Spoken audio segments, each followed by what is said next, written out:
fighting, fighting.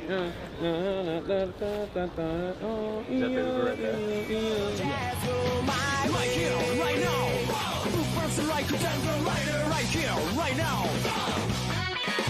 険しい修羅の道の中人の傷を広げてどこへ行く国際色のカラスがそれを奪い取って破り捨てたさあ心の目見開いてしかと今を見極めろ失うものなんてないさいざ参ろう We are fighting What's going on, everybody?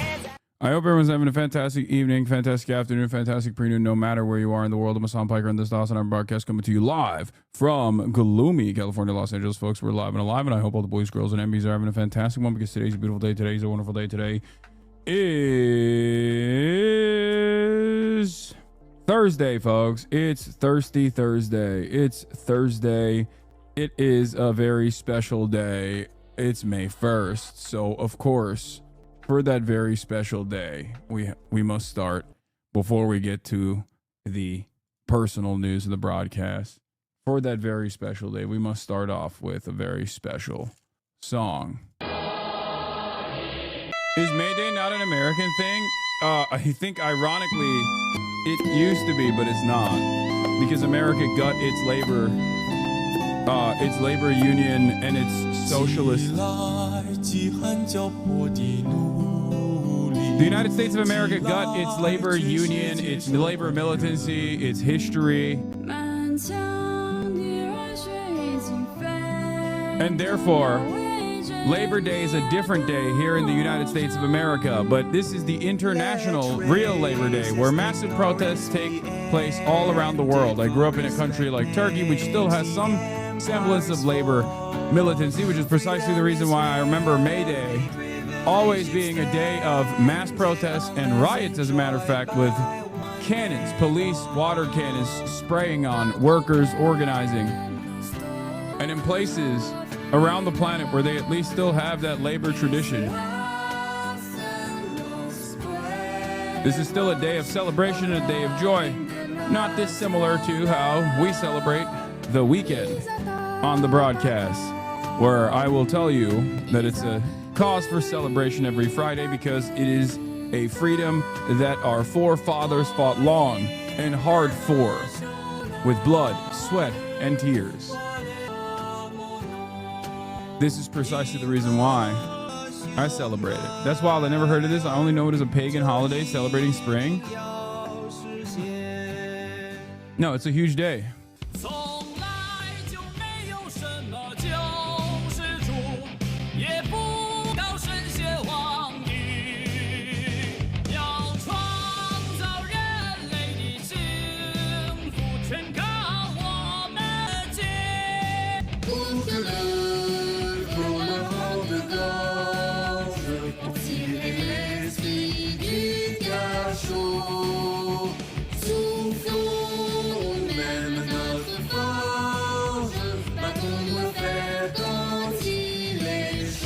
Is celebrated in most of the world, so big L for US, yes.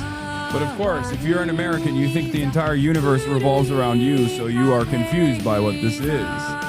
But I am here to give you a slice of how things are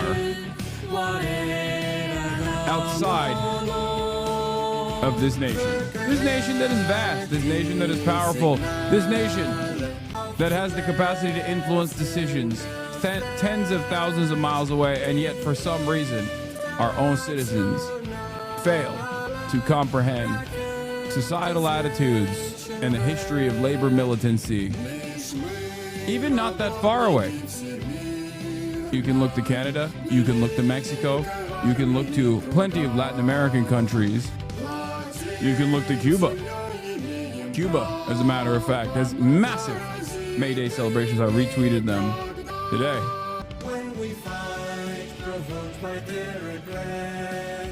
They even speak the language of the colonizer.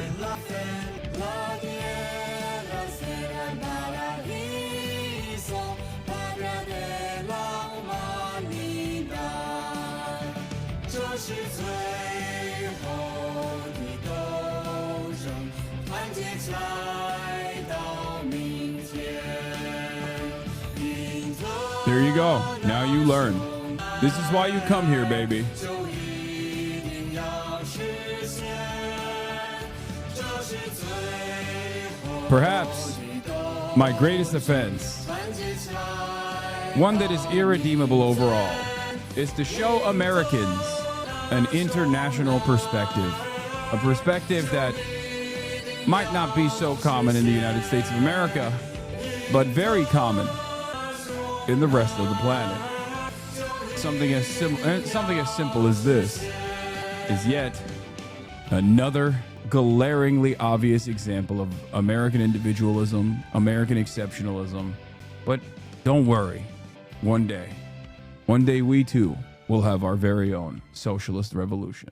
Anyway, but yeah, this is May Day. It's May 1st. We'll obviously cover that a little bit. As you know, it's a big celebration overall around the planet, everywhere around the planet where there's at least some semblance of like labor militancy, some labor unions that haven't been completely gutted. They will celebrate this. Workers will come out. They'll do parades. They'll take part in protests if there's necessary protests.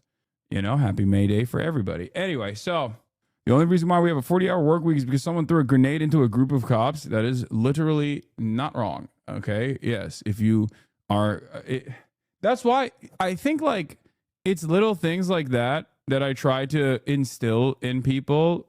It's just like little reminders like, oh, do you enjoy the weekend? Like, that's why I celebrate every Friday, right? That is why I celebrate every Friday, because I celebrate the weekend, because it's something that, you know, our grandfathers had to fight for, you know, they had to die for it, literally. But anyway, this is the part of the broadcast where I tell you about my personal news about what's going on in the world of Hassan Al-Banna Piker in between the time period where I press the stop streaming button and press the start streaming button. So help me God. That is what I am going to do. This is for all the parasocialists out there who are like, Hassan, what has happened in your life? I want to know. I need to know. I need to know what's up. And let me tell you, a lot has taken place, folks. A lot has taken place in the world of Hassan Al-Banna Piker. Last night I ended the broadcast, hung out with my mom and my brother. They had some curry.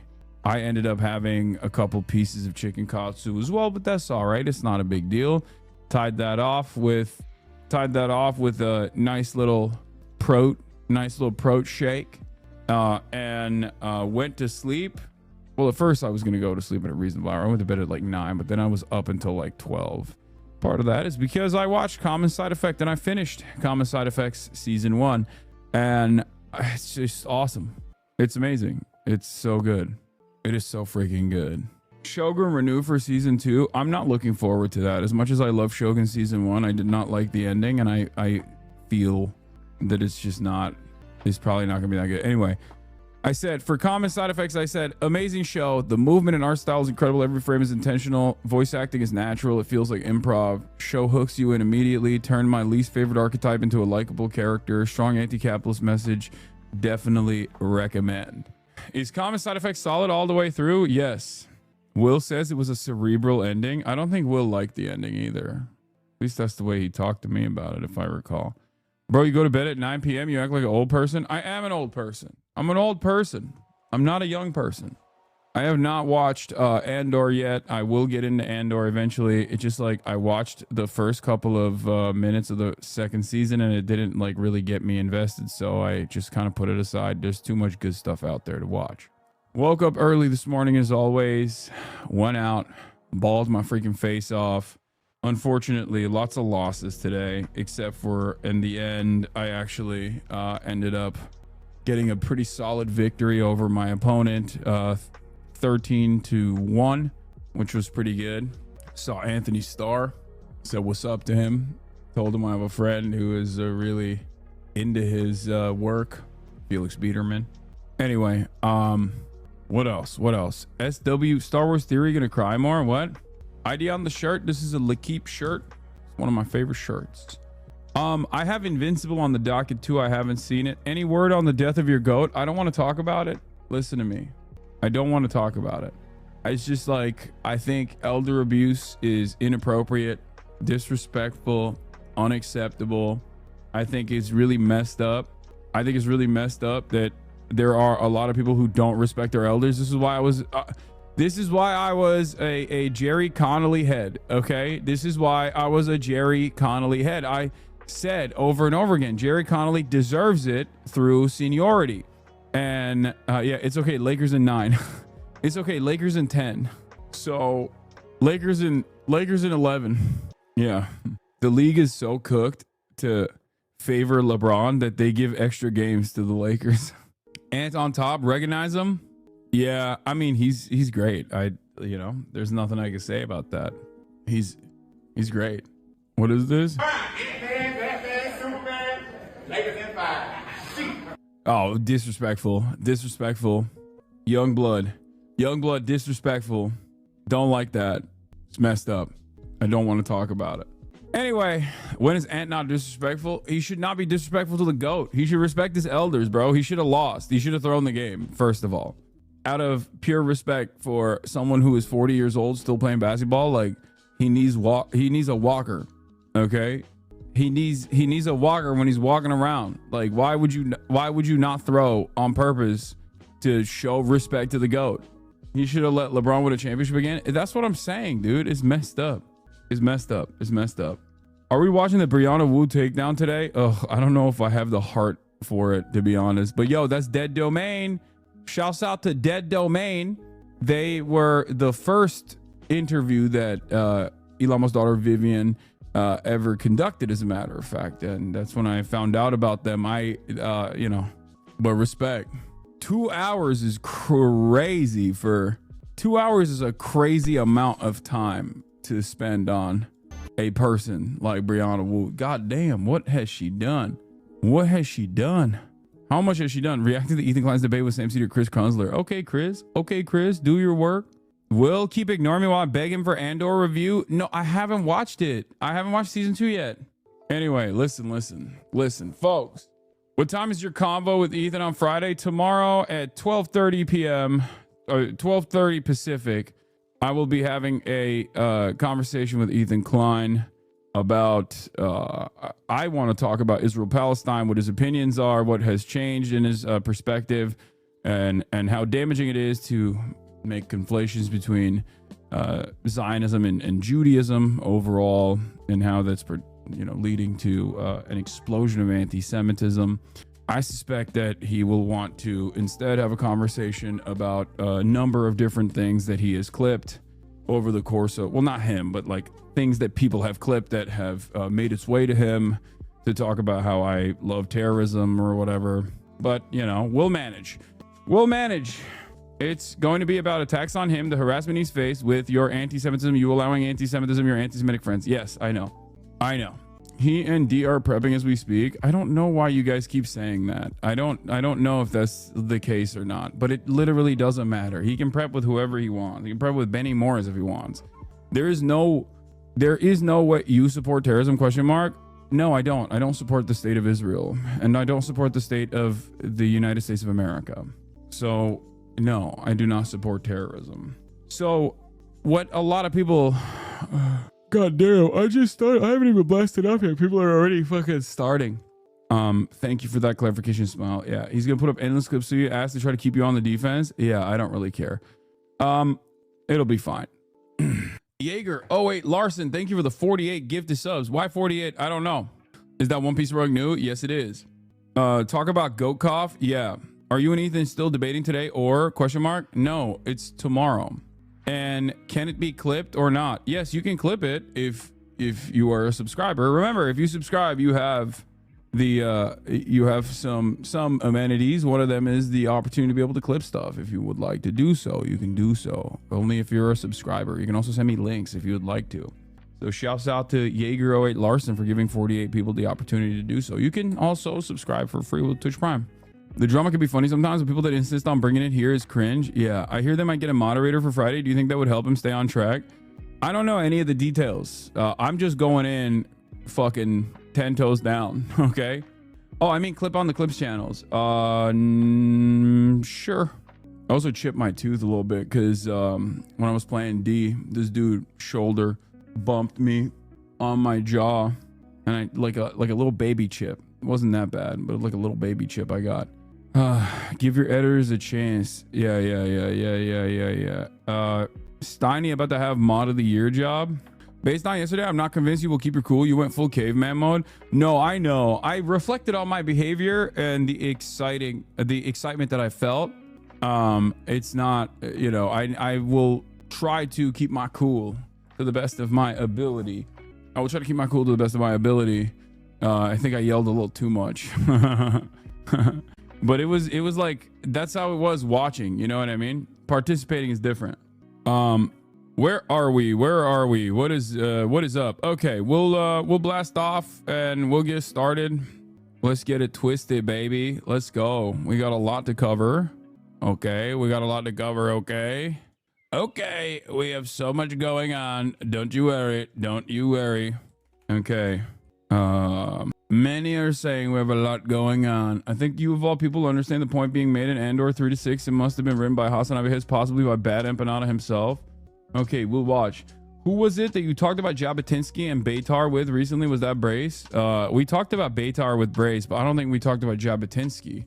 But maybe. I don't know. How can I explain to that their local dog catcher that we need a sovereign nation to protect us from really bad dogs? Jedi Chai, thank you for the 25. Get the subs. It was catharsis for sure. But once again, my presentation should be a certain way. Before we talk to HG, please, God, watch this Monk's Word of Peace. What? No. Can you watch this? MR, Mr. Hassan, please? No. Stop sending me Tic Tacs. Tommy Vitor saying what you've been saying for years about Israel on the pod, Johns. He must be Hamas. Yes, so many more people who are Hamas lately. It's pretty crazy. Pretty crazy, you know? H3 Sam Cedar debate recap. Ukrainian minerals deal signed. Elon Jaeger Larson with a 69 gifted subs. Tesla board looks for Elon replacement as Elon melts down, which is a great day. Any day is a great day. Any day where Elon feels bad is a great day because I'm petty like that. But also at the same time, I mean, I think his damage is done. You know what I mean? The damage to the Tesla brand might be permanent. Yeah, Mickey Waltz is out. Mike Waltz, potentially out. Is he out already, or are they still saying he might be out? Because I don't know. Trump plans to oust National Security Advisor Mike Waltz. Yeah. NatSec position and more. Get in now. He's tapped in to the UN. Yeah, okay, dude. Yeah, he's getting fucking demoted. And he's getting demoted because he's back in. Trump announces Waltz as next UN ambassador. No, dude, that is, yeah, no, that right there, the Wall Street Journal post wasn't true. It doesn't need to be. It won't take long for Tesla to be insolvent. Yeah, the UN envoy repositioning, they'll say UN ambassador, he had to be the UN ambassador because they couldn't get Elise Stefanik because they didn't want to entertain the notion of losing another seat in an already slim majority that the Republicans hold in the House. Having said that, however, Mike Waltz getting taken away from this position, this top position in the NatSec side, is absolutely a demotion. And the reason why they're taking him out of there is because there are certainly issues with like he got lured. There's like there are debates taking place in the NatSec side. Anyway, blast off meme, get unked on. Okay, I like that. I'll use that one. Iron Mouse is at the Capitol. She doing January 6th. What the hell is this? What the hell is this? Holy shit, this is big drama. Dude, stop. Like, what is this? What the fuck? What is this? I get so fucking annoyed. Sometimes I know this has nothing to do with what you're saying, but it's just like so like, come on, I just started, man. I just freaking started. Stop. Like, I know you're baiting me. I know it's not what you say it is, but like, it's annoying that you're trying to bait me with that. Okay? Goddamn. Yeah. And you know there's a filter and you're trying to get around the fucking filter.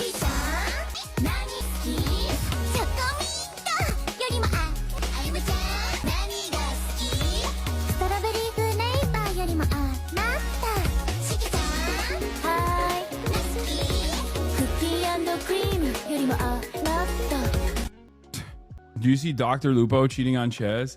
Yeah, it's one of those things that's like so embarrassing that I don't even want to touch it. You know what I mean? Because it's like I saw it and it made me feel so bad because I really like Dr. Lupo. I think he's a really good guy. And it's such like, it's so cringe that it's like, do you ever feel that way when you see someone that you like do something and it's just like showcases weakness? And it's just every time I tune in. Yeah. Someone said it's like when you see your dad do something stupid, kind of. Yeah. I really like Dr. Lupo. I think he's a great dude. I think he's a wonderful guy. I think he just kind of stays in his own lane, does his own thing. So when I heard about like him cheating at PogChamps, which is like $100,000 reward chess tournament for Twitch streamers, and he got called out by the event organizers and chess.com in general, that just made me sad. I don't know how else to describe it other than I felt a deep sadness because I like him a lot, and I feel like this will forever tarnish his reputation for many people. He needed the money to save the local youth center in a small town. Is that the meta? I mean, he's fundraised a lot. I feel like he doubled down on the lying also. Oh no. What? I heard a thing or two about that too. Oh, that's so sad. It's just a competitive sphere, bro. It just sucks so bad, dude. It sucks so bad because he's dope. Like if he was a lame ass, I wouldn't care. I'd be like, oh, look at this lame ass classic. Okay. But he's such a nice dude. He's such a good guy. He's such a nice guy. And there's a couple different metas on the Twitch sphere right now that's like popping off that I haven't really talked about. Some people are saying that the progressive thing is like view botting or whatever. That's the other meta, right? Like, I don't know. I don't really participate in LSF. But I think there's like view botting allegations. There's the chess.com kicks out Dr. Lupo from the PogChamps tournament. Oh my God, bro. Look at this. LSF is popping today. This is so funny because like, this is the only time LSF bangs whenever some shit like this is happening. And every other day, it's basically just, what do you call it? It's just people upvoting the stupidest shit to be like, Hassan fucking sucks. Will Caroline and Austin didn't even stream it one day last because of the botting. Yeah, by the way, I don't think it's their fault. You said you didn't want to touch it. Now your whole fist is knuckle deep. Nudge the glasses, rub the chin, run the hands through the hair, scratch the ears. Stupid sexy Hassan keeps me engaged. Yeah, first day, it hasn't had a fuck Hassan post, it seems. No clips from yesterday. Lol, I wonder why. Bro, it's because it's run by, come on. It's run by a particular community and everybody fucking knows it, except seemingly the people that entertain the Reddit and regularly ask the question, why is this so much worse? View botting has been a thing since 2013 or longer. Pretty much everyone I know from back then has been botted at some point, including me. Yeah. No, I know how it is. I know there was a point where, do you guys remember when I was in Japan? Not the last time, but the time before the last time. And there was like the Kick drama happening. XQC had like gone to Kick and people were saying like, oh, Kick is like view botting a lot. And then weirdly enough, every single person that had actually criticized stake.com, myself, Pokimane, and Miskiff all got fucking an additional 10,000 viewers. And it was odd. You know, it was odd. And it's weird because it's like I don't know how to do any of that shit. How the fuck did that happen? Who uses light mode on Reddit? Sociopath? I don't know. I don't really fucking use this. I don't really use Reddit that much. You claim to have no issue with cheating in this case, and yet you had no criticism on Boy put a vibrating butt plug inside a myth during the chess boxing tournament? True. Why does view botting even matter? Are you kidding me? That's huge. Twitch is a very top heavy platform. So even like 10,000 extra views that you're getting probably gets you a lot of real views as well. A lot of Twitch streamers, not myself. I make most of my revenue from, I make all of my revenue pretty much from you guys subscribing voluntarily, okay? With no obligations whatsoever. You don't have to subscribe. Everything is free. You can even make money off the content if you choose to do so. If you want to post it on TikTok or if you want to post it on fucking YouTube, as you guys know. But like people still subscribe here, and that's how I generate my revenue. But a lot of other streamers on this platform generate their revenue from their live concurrent viewers. How do they generate that revenue from their live concurrent viewers? They generate that by going to advertisers and saying, "This is my live view count," and then you get an advertising budget for that. What are your personal ethics around view botting? I think it's fucking ridiculous. The fuck? I think it's completely unacceptable, and it's fucking ridiculous because, like I said, when you do ViewBot, even if you have, like let's say I have 25,000 viewers right now, and I got 10,000 extra ViewBots. Okay, by the time 10,000 extra ViewBots come in, I get 35K, and organically, my audience is also going to keep growing and growing and growing.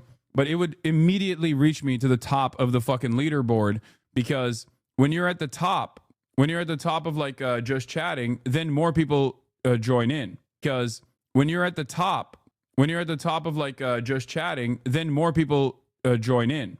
Yes, viewbotting is a bannable offense, for the record, for understandable reasons. There are different versions of viewbotting, for the record. Some people, I think, like they just purchase like fake views and fake accounts that people set up.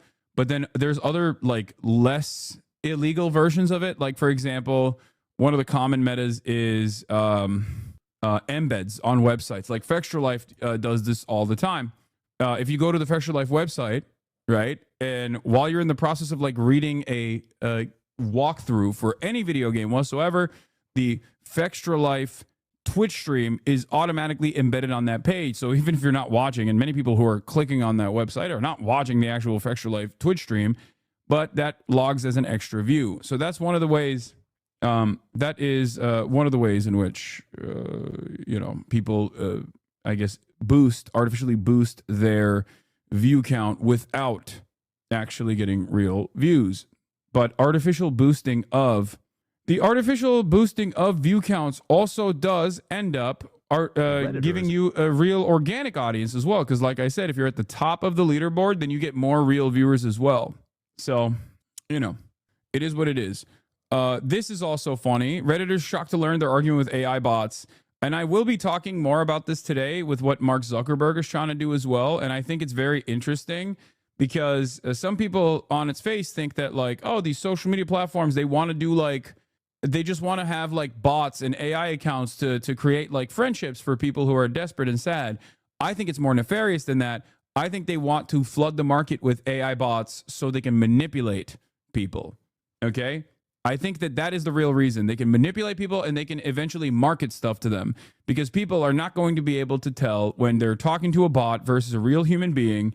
And Mark Zuckerberg AI chatbot friends is the article. I was going to talk about that later in the day, but I guess we can dive into it. I think it's very scary.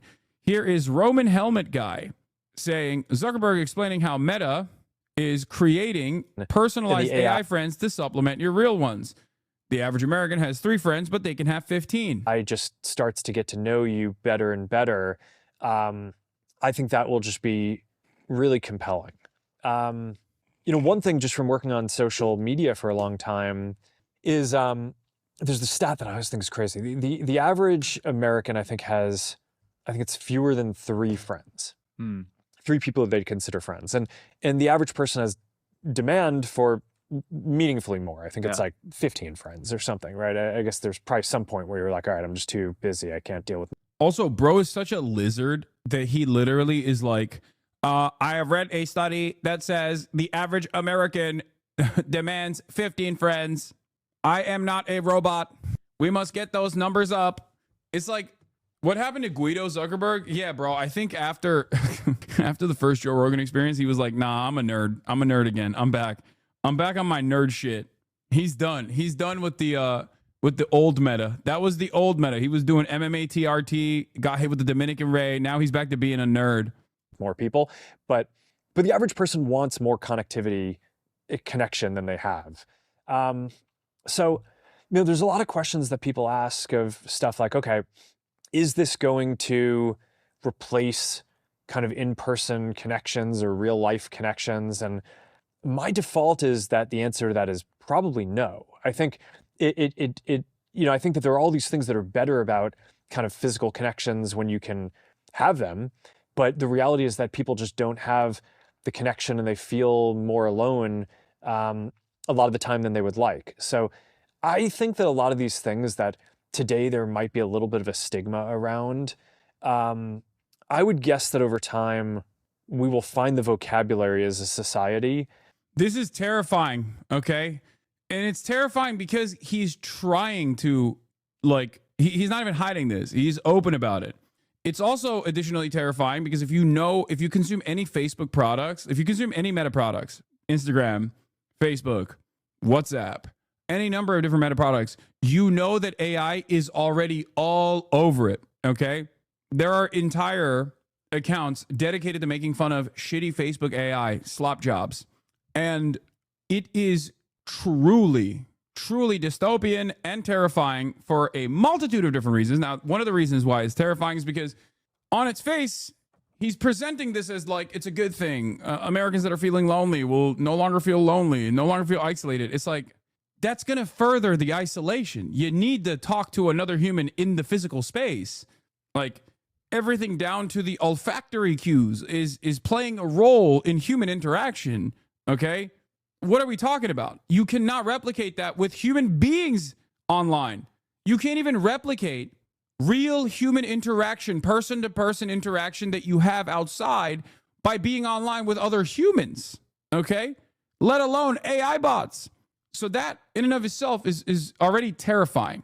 Another reason why this is terrifying is because on its face, you think, oh, he just wants to do marketing. He just wants to like pump fake numbers, do marketing, have these AI bots basically engage in marketing for people, which is true. That's also, really, really scary. I think this is more nefarious than that. I think that the AI bots will inevitably present themselves as the only interaction that human beings have as they become increasingly more isolated. And the AI bots can very easily be controlled by a singular force.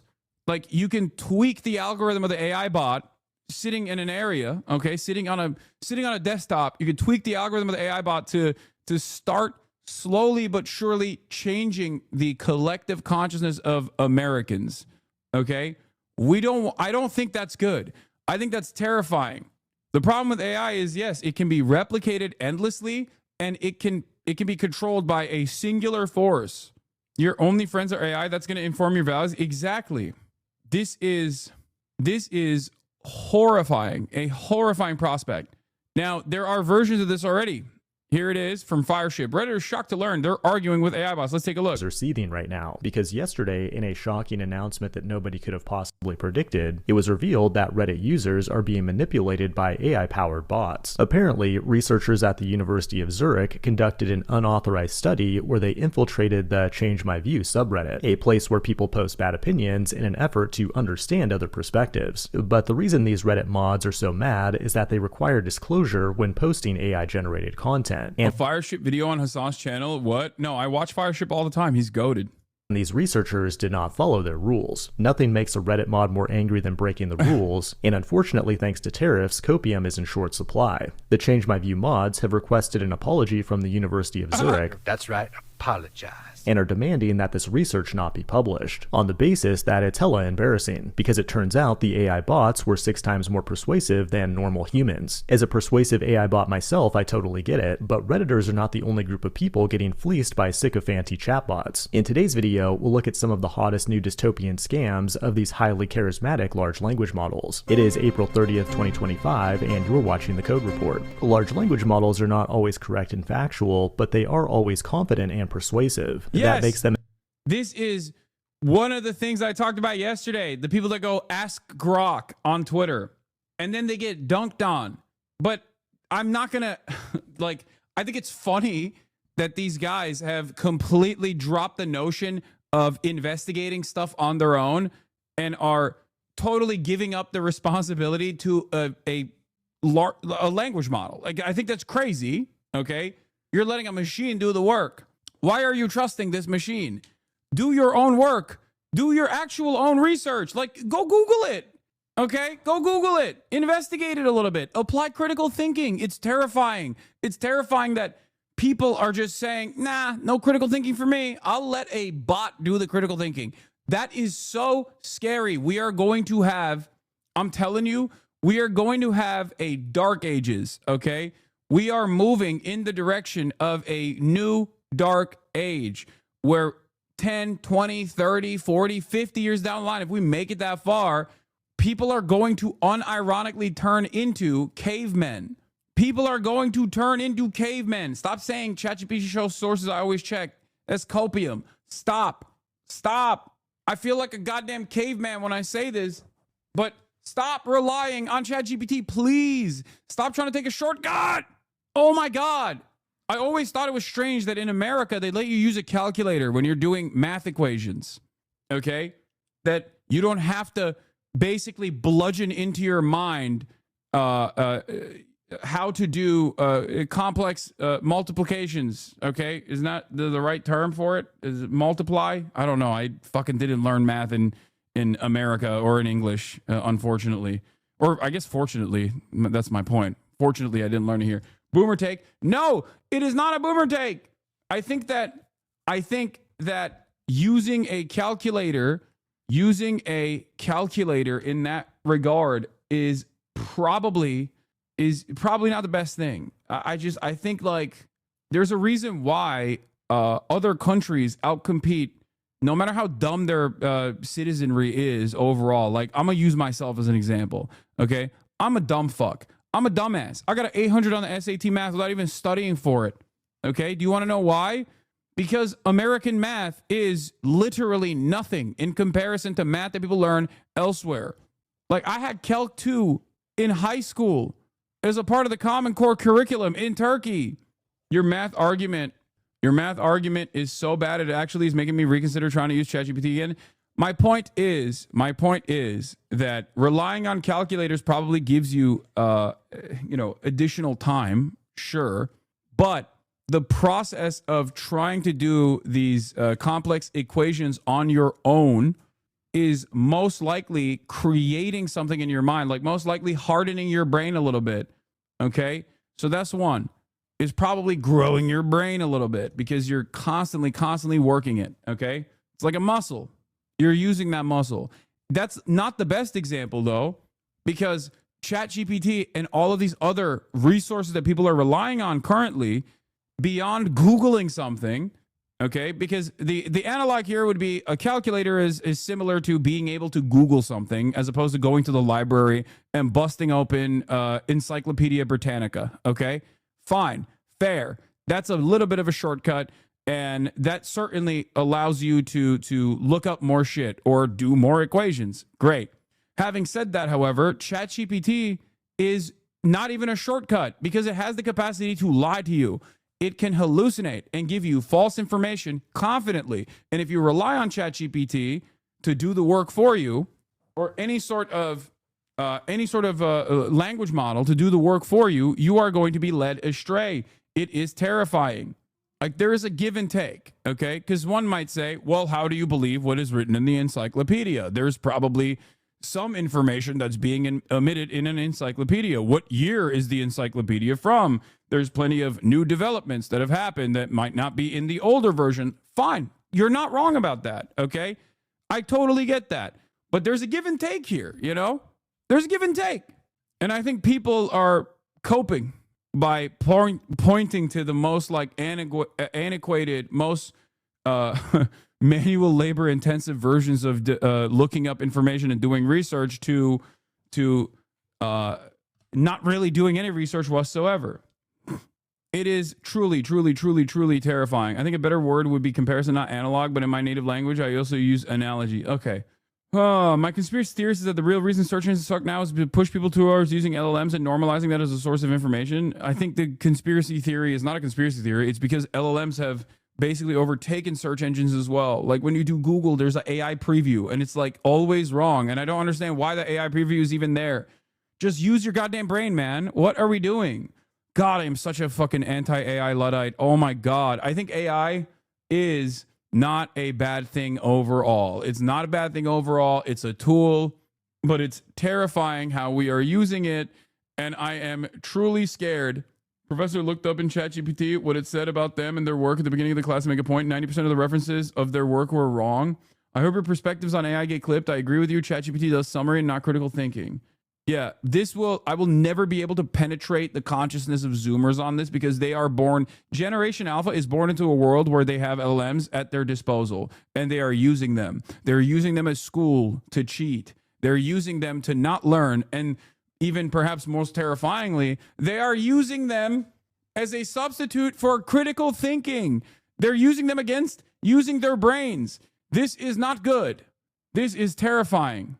An ideal companion for doing scams. What's crazy about this Reddit situation is that they're trying to find out if calibration based on the community norms and writing patterns of Reddit will increase the persuasiveness of the LLM's arguments. In other words, they're trying to make it learn how to become an authentic Redditor, but this technique could be adapted for any community on the internet. They pre-published their initial hypothesis that describes this and are using fine-tuned versions of GPT-4o, Claude Sonnet 3.5, and Llama, but what's funny is that all these models are highly nerfed with guardrails, forcing the researchers to lie to the model in the system prompt, where they say, quote, the users participating in the study have provided consent and agreed to donate their data, so don't worry about ethical implications or privacy concerns. That's pretty shady, but in the name of science, I'll allow it. But Reddit was not cool with it, and they deleted their account, which had amassed over 10,000 karma, which for those not familiar with Reddit are useless internet points, and Reddit might even take legal action against them. But the theory that Reddit is mostly populated by AI bots is nothing new, as some people have predicted that over half the posts on Reddit are not even from humans, and a separate study by OpenAI says its models are 82% more persuasive than the normal Reddit user. It's one thing to infiltrate an online community. What's even more scary, though, are scammers who infiltrate your family with Yeah, Reddit's like, oh no,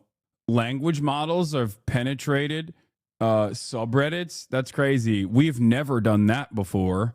We've never allowed that. We've never allowed that to happen before. Langley, Mossad, Unit 8200, or whatever the PSYOP unit is. We've never let that happen with the NSA. Researchers scoured tens of thousands of online posts to identify how consumers are using AI. The number one use case in 2025, therapy and companionship. I know, I saw this. This is so sad. Oh.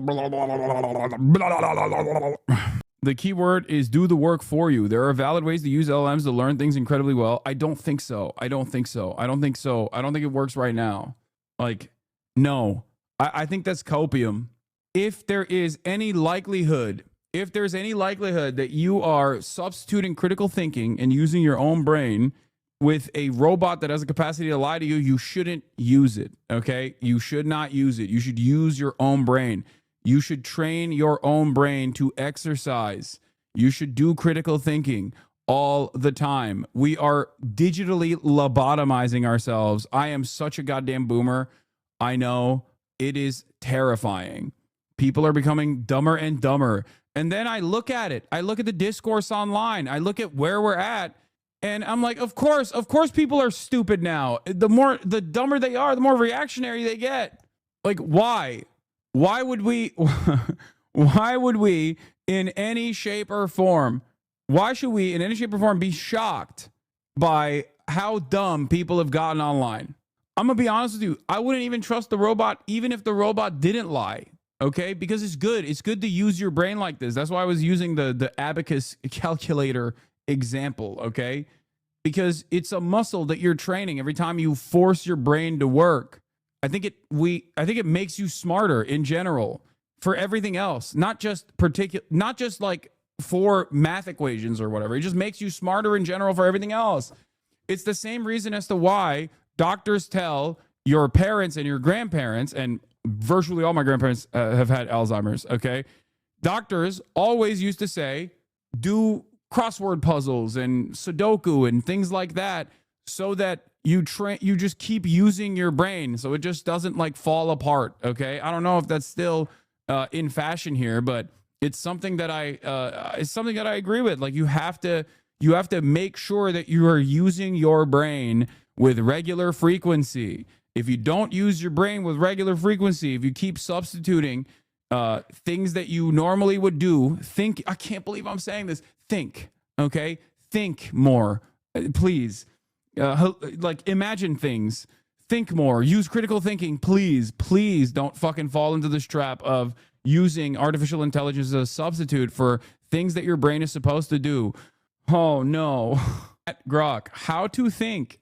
And here's another byproduct of this I was talking about as well, which also it dovetails nicely into, once I'm done with this, it's going to dovetail nicely into the Ethan Klein, Sam Cedar debate recap. Voice cloning. It now only requires a short audio clip of your voice to create a convincing clone that can trick family members. About 10 years ago, scammers called my grandma and pretended to be me, saying I got a DUI in Mexico and needed to be bailed out, but she didn't fall for it because the voice wasn't right. Well, now, thanks to the magic of voice cloning, scammers are getting big wins, like this one case where they convinced bankers to authorize $40 million in transfers by cloning the CEO's voice. They call this vishing, but if you're a prompt engineer or vibe coder, a new type of attack just dropped called prompt injection. When you try to build a big project with a large language model, it requires a ton of context to generate code that works. And all an attacker has to do is poison that context, or poison a prompt that tells the LLM to do something it's not supposed to, like ignore previous instructions and disclose confidential data. But how does an attacker actually inject something into your prompts? Well, maybe you spent $100 on that hot new vibe coding template from an influencer you saw on Twitter, but the template actually included malicious prompts that will secretly implement code to steal your data and send it back to the attacker. It's a scary time to be a vibe coder, but luckily there's a better way. And that's through the magic of CodeRabbit, the sponsor of today's video. They just launched an awesome new chat assistant for developers called Agentic Chat that This is the can biggest plan and phone create scam in Japan. They call old people and pretend they're grandchildren who are in trouble and need money. I know. It's like,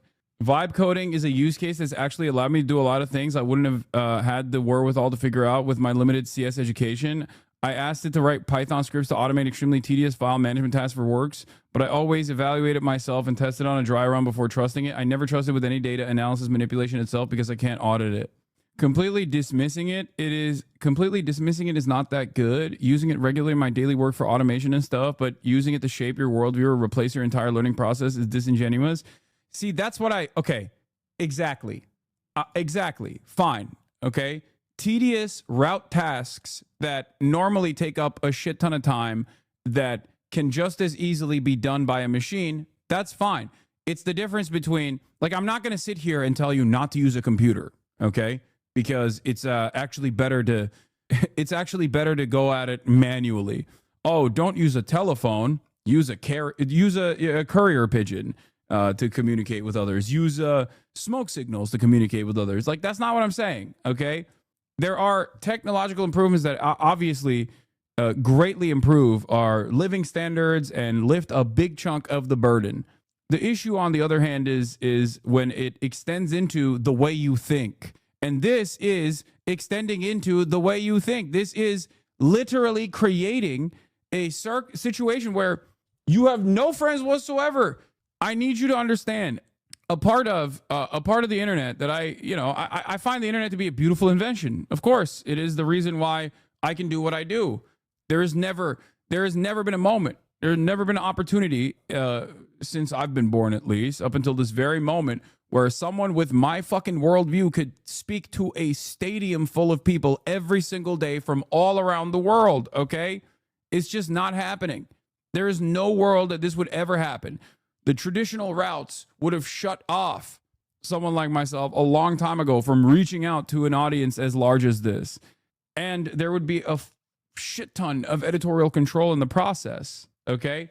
Having said that, I do think that the internet has made people even more isolated. Our phone usage, social media applications, where we substitute normal interpersonal relationships that we would have in the real world with relationships that we have online. And that, I think, makes us increasingly more isolated. So I don't even think it's a good substitute to talk to other humans online as opposed to going out and having conversations in the real world with human beings. Okay. Because there's a lot of other cues and a lot of other moments of stimulation that you take for granted that you don't even comprehend when you're having a real world back and forth conversation with another human being. Whereas on the internet, you just don't have that capacity. This is part of the reason why a lot of people get duped online. They are more susceptible to being duped because someone who is an out and about insane person can present themselves as a notable authority on any sort of issue that they have no knowledge on. And you don't have any capacity to make that assessment.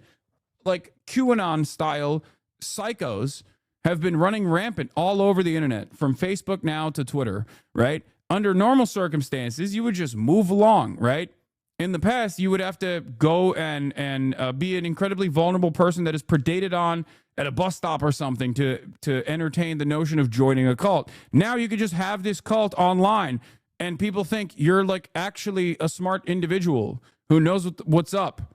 Why? Because you have no way to make that assessment. Like, normal people in normal circumstances in the real world would look to someone like a QAnon supporter, or someone who's like basically hallucinating or having a paranoid schizophrenic attack in broad daylight, and go, that person is actually crazy.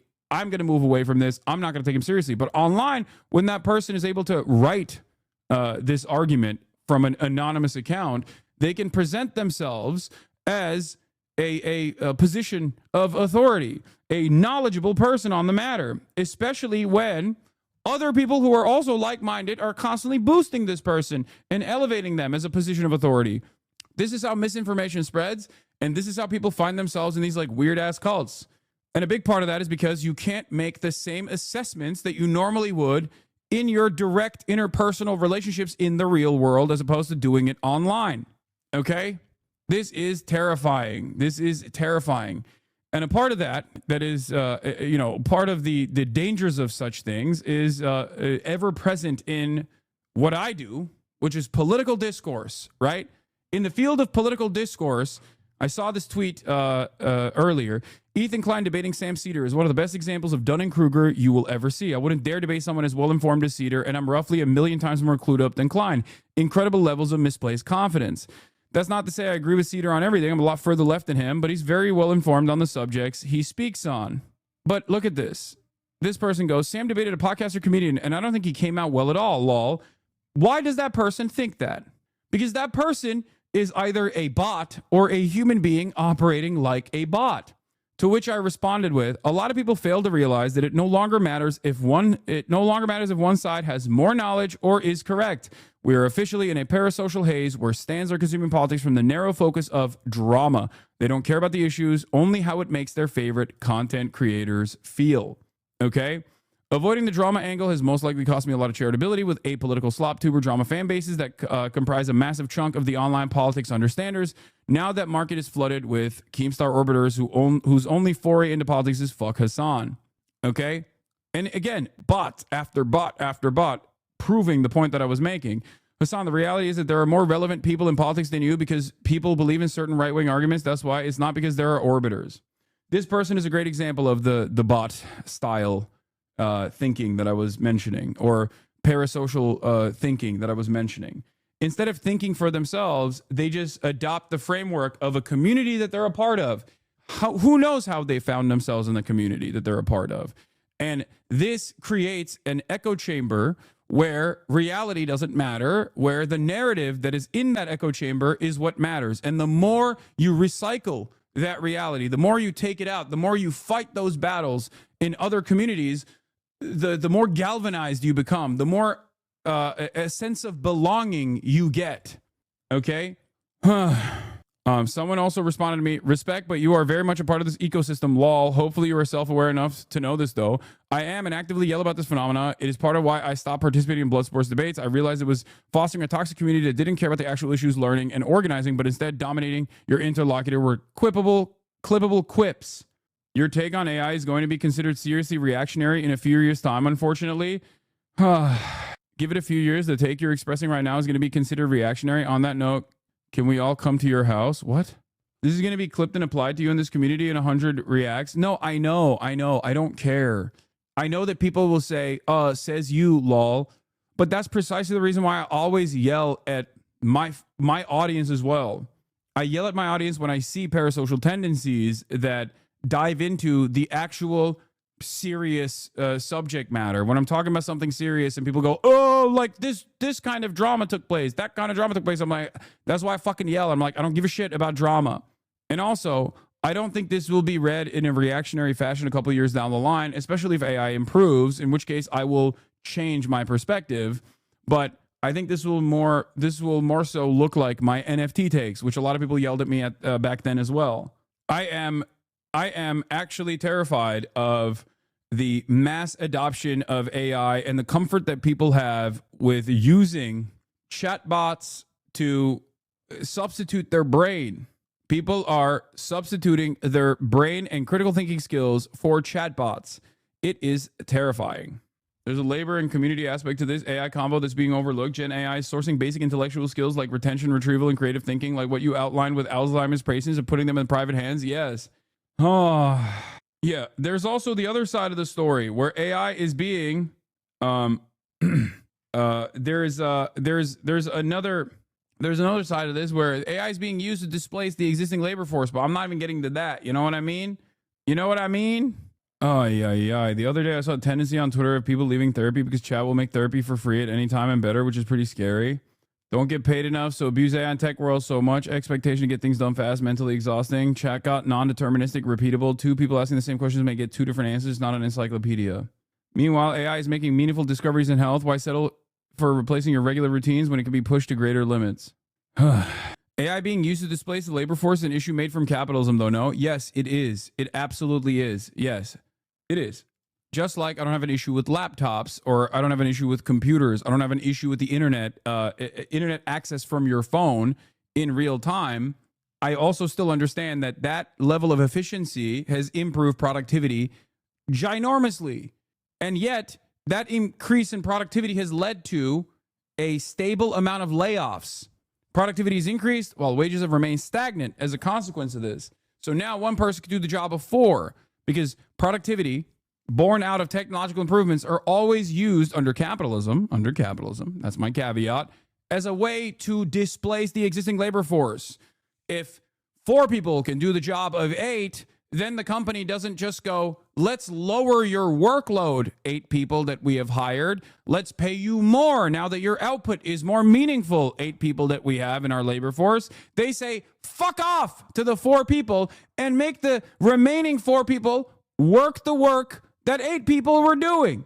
This is how technological improvements displace the existing labor force. It is not good. This is why I always say some things can be inefficient, and that's fine.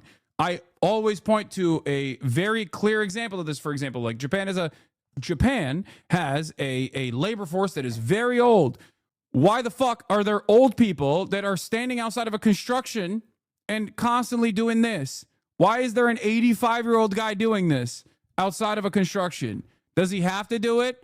Can't you just put a sign there in his place? Why is there a guy doing that? There's a guy doing that because he needs a job. That's it. You gotta have people work, okay? And if the work is easier as a consequence of technological developments, then great. You still have to get people to work. Yeah, most jobs are not real to begin with. Make the robot do the work, but just put a person in that place to at least like overlook the robot, so you're not displacing the existing labor force and creating economic instability and economic collapse. That's my argument. And there's also a give and take. It's the Milton Friedman meme, right? Milton Friedman goes to China, asks why the Chinese laborers are using shovels as opposed to construction, as opposed to new construction equipment. The foreman says it's because these are jobs. These provide jobs for people. Milton Friedman says, why don't you use spoons then? You could provide even more jobs if you use spoons. That's even less efficient. Okay, there is a give and take here. Obviously, that's an insane counter argument to make. Machines massively replace the labor force, inherently collapses capitalism because less consumers. If the robot has one overseer, though, won't some people still lose jobs? No, because then what you're supposed to do is make the overseer job be 3 hours, so it's like evenly adjusted to the existing labor force. So now you're making the same money while only working 3 hours. You have a lot more freedom in your life now. You have a lot more, you have the same financial security and a lot more freedom. If the output of the robot is higher than your output personally, then you still get those profits because you're overseeing the robot. Now, we are so blinded with the horse blinders that we have. We see the world through the framework of capitalist dogma that what I'm suggesting here comes across as insane. You go, what do you mean? It's the robot that's doing the work. The profits are supposed to go to the shareholders in that process. It's like, no, it shouldn't. It should not. It should be evenly distributed from the point of labor. If there was more even distribution of, even distribution of your output, okay, over the revenue that you're generating, over your surplus labor value, there would be less economic instability. There would be less income inequality. There would be less of a wealth disparity right now, not through the form of taxation or progressive taxation, regressive taxation. I'm talking like right now, you could fix that problem from a top-down approach. I'm not saying I have all of the secrets. I'm not saying that I know how we will fix society magically. I'm simply stating that there are examples of this where you can look to social democracies that have more robust labor protections, and you look at that income inequality, you look at the Gini coefficient of places like that, you look at upward social mobility in places like that, and they clearly are significantly better along than the United States of America is. They're closer to what I'm talking about than the U.S. is. That's why there's that constant recycling of people that post photos of like Europeans on vacation and go, these guys have, their GDP growth is awful in comparison to America. And it's like, dude, look around, okay? Yes, you look at places in like Paris, or you look at places in France, and you're like, this has this. You look at a country like France, and you go, well, you know, their GDP is worse than like Mississippi in certain parts, and it's like, okay, where do you think life is better for the average person, Mississippi or fucking France? Perhaps there is a reason for why GDP is not the best example. GDP is not a metric for happiness.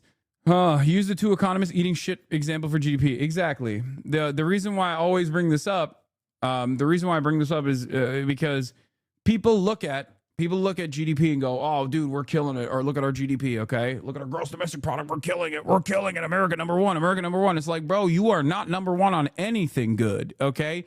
You're only number one on everything bad. The classic example of two economists that are walking down the road comes to mind. Two economists are walking down the road. They see a piece of dog shit on the floor. Economist one tells economist two, hey, I'll give you $100 if you eat that piece of dog shit. Economist two says, sure, I'll do it. He eats the piece of dog shit.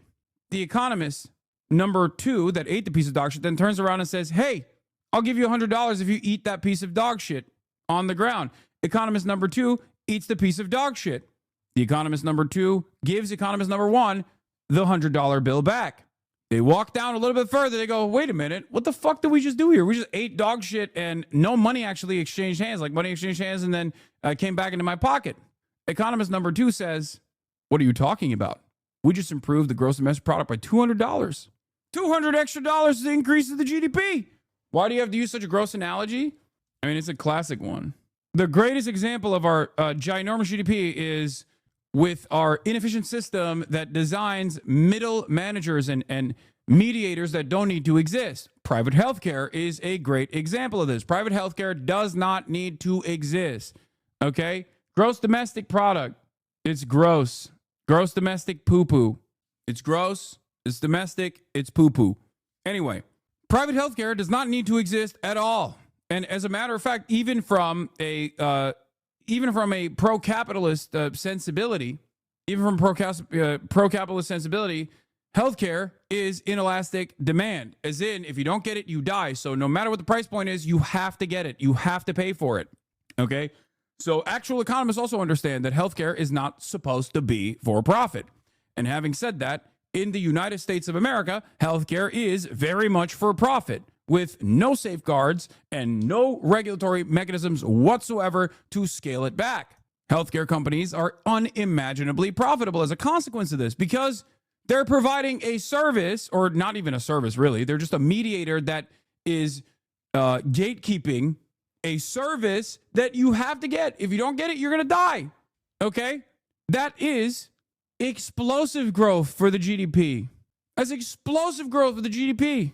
So much money is changing hands. There are so many mediators, so many middlemen doing paperwork. and that explodes our GDP. Look at that. Do you think that that's a good system? Do you think that that's an efficient system? I almost want to play the video from Common Side Effects. I want to play the video from Common Side Effects. I think it was like the last episode or one of the last episodes where the shadowy Swiss CEO, the World Economic Forum stand-in in the show, basically tells the big pharma CEO that he is he's the overseer of, that he can't release to the market a mushroom that heals all disorders and heals all illnesses. Mute. Okay, everybody fucking calm down. It's not even a spoiler. It's like the heart of the show. It's like me saying the show is anti-capitalist in nature. In any case, that is the scary reality. That is how capitalism is breaking our collective consciousness, making us less human. Having said that, a part of this reality also is reflective in the enshittification of social media and how social media is making us dumber and dumber. You really are an hypocrite. You told your community that you're a gamer, and my bald master was right. You never game. Is your bald master Northern Line? As an EU chatter, I know I could make 3x of what I get paid right now. You will never convince me to take such a massive cut in quality of my life. There's no amount of money that makes up for what America does to people. Yeah, exactly. That Peckerwood NL is back at it again. Hate rating. Yeah. Psilocybin shrooms are already very effective to cure depression, but it's not being pushed because, capitalism. I mean, look, I don't know how effective. I think there needs to be more medical testing, and I wish there was, but I do know that for-profit healthcare, for-profit pharmacare is a major hurdle in experimenting with things like that. Okay, I'm not going to say that like across the board that psilocybin mushrooms will solve your problems with like chronic depression or whatever, but we should experiment. Not to get all RFK with it, but there is a problem, because if it's like readily accessible, readily available, then you can't really patent it, you can't really safeguard it, and you can't really make a lot of money off of it. Timestamp at 119. I mean, it could replace everything. Yeah. Exactly. It could replace everything. Every other drug that we make, every drug our competitors make. By the way, this is not a spoiler because it is literally the entire premise of the show. Okay? That's why I'm saying it's not a fucking spoiler. Replaced. It would replace all the people that you employ, all the scientists, the researchers, even our sales reps, to say nothing of the doctors, the hospitals, the insurance people, all of them out of business. Well, maybe they should be out of business. We can change the game here, cure everybody. Richard, you're a medicine salesman. Cure everybody, and you're out of business. Why would anyone work? Here in America, you have to work for your healthcare. It's a good system. Dynamic. It's not that popular. The system that has taken such good care of you, it would crumble. Imagine it, Rick. Economies will collapse. Cartels will arise with their own grip on the mushroom, killing rivals. If this mushroom heals wounds, every fight is to the death. Wars will be unimaginably ferocious. We'd kill on a massive scale. Everything black and white. No in between. None of the shade that brings life, meaning. Should I be healthy? I'm an occasional drinker. I wake up with a hangover. Balance. Do you want to try to cheat life? Play God? It's not a spoiler. Shut the fuck up. I will show you a spoiler if you want me to. I'm not going to. Okay? Calm down. This is literally just the premise of the show. It was in the... This or anything else. Okay? It's literally a part of the fucking trailer. It is the underlying premise of the entire show. It is not a spoiler. It's like saying Walter White cooks meth. Okay? Whoa! You just spoiled Breaking Bad. It is the entire premise of the show is like, if you have mushrooms that you can grow for free, that it collapse the global economy, we're making money off of this shit. Bro, I'm only 2 minutes into season 1, episode 1 of Breaking Bad. How fucking dare you? Exactly. I just spoiled Breaking Bad. I just spoiled Breaking Bad for you because I'm a bad guy, okay? I'm a bad dude. I'm a bad dude, all right? I'm a bad motherfucker. I didn't know the CEO Haykill finds out about it. Okay, it doesn't matter. Here's a video from Fern that's kind of relevant in terms of capitalism, getting rid of something that we're reducing, need to keep on buying. Okay, we're not going to go further into like complex arguments about capitalism and how it erodes, how it plays a fundamental role in curbing back publicly funded research when it is not profitable, yada, yada, yada. It's something that I talk about all the goddamn time. Okay, Mickey Waltz is out. We're going to talk about all of that. We'll get into that. We got Liza Brianna Wu. Mickey Waltz pushed out of national security advisor role. He is getting exited. He's getting loomered. Okay. And then after this, I'll talk about the debate recap between Ethan Klein and Samuel Seether as well. Everyone's talking about how Israel is on fire. I know. We'll talk about that too. Breaking news. You're wrong. He got promoted? No, he didn't. Welcome to Inside Politics. I'm Dana Bash in Washington, and we are following breaking news. National Security Advisor Mike Waltz is expected to leave his post in the Trump administration as National Security Advisor. It is the first top staff shakeup of President Trump's second term. Of course, Waltz has been in a precarious position with the president after he accidentally added a reporter to a group chat about upcoming military strikes. We're going to get right to this. Here with me now is CNN's Caitlin Collins, alongside CNN's Jeff Zeleny, Dasha Burns of Politico, and Mario Parker of Bloomberg. Caitlin, what are you hearing from your sources? I mean, this is a surprise to no one at this table who's been covering the White House. Mike Waltz has not had good standing with the White House ever since Signalgate happened, when he inadvertently added a reporter to that group chat, and then later sensitive military information was shared on this group chat. He's really never had super strong standing inside the White House. I mean, I remember this morning someone predicted to me back during the transition, before Trump even took office, that Mike Waltz would likely be the first one to go. And now he is marking the first major staff departure of President Trump's second term. And really, his job has kind of been in limbo all week. We had heard earlier this week that something was going on with him. Officials insisted to us yesterday that his job was safe. But there was a moment that CNN saw on Tuesday when the president was going to Michigan on his 100 days in office. And Mike Waltz, we noticed, traveled on Marine One with him. But 10 minutes later, you see at Joint Base Andrews, that's his figure. He does not get on Air Force One. It's only about a 10-minute flight, so it's extremely odd to take the helicopter flight and then not actually go on the trip. I was told he was not supposed to go on the trip, and so people raised questions about what this moment meant. So we've been asking White House officials about it, and essentially it just got to a point the girlies where are fighting. He the didn't have girlies a lot are of fighting. confidence, not of the president. Is drums. No, in like the last hour, he actually got promoted. Wait, what? Wait, why are you guys saying it's a promotion? I don't think being the ambassador to the United Nations is a promotion. No, Trump is presenting it as a promotion. It's not a promotion. No, because it objectively is. No, it's not. No, this is not a, no, chatters. This is not a promotion. I mean, you get a nice Manhattan penthouse, yes, but it's not a promotion in terms of his career. The amount of power that you have as a national security advisor is far greater than being the fucking UN ambassador. What are you talking about? You go from, this is what I was trying to explain. You go from being the guy who is making State Department decisions in the room to being the guy who has to defend those State Department decisions in front of a hostile audience of Europoors who are gay and libtarded. Okay? What are you talking about? No, I don't think it's a promotion. I think it's a demotion. He's selling it as a promotion. Like, who do you think? Do you think Elise Stefanik? You think Elise Stefanik was going to have more power than Mike Waltz if she actually became the UN ambassador? It's almost a shame you're not right wing when you speak their language so well. Yeah.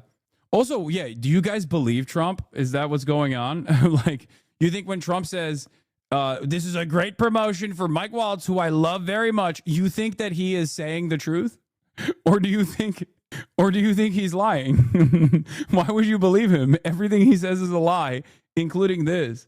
Not of his senior staff. And I was told earlier this week that his time as the National Security Advisor had come to an end and it was time for him to leave. And now we are told that he will be departing, and so will his top deputy. So the world got to know him through his very, very unfortunate error of adding Jeffrey Goldberg of The Atlantic to Signalgate. But just by way of background, this is an important sort of detail, which is that, first of all, Mike Waltz is a very serious person. He is a former Green Beret. He's a 4-time Bronze Star winner.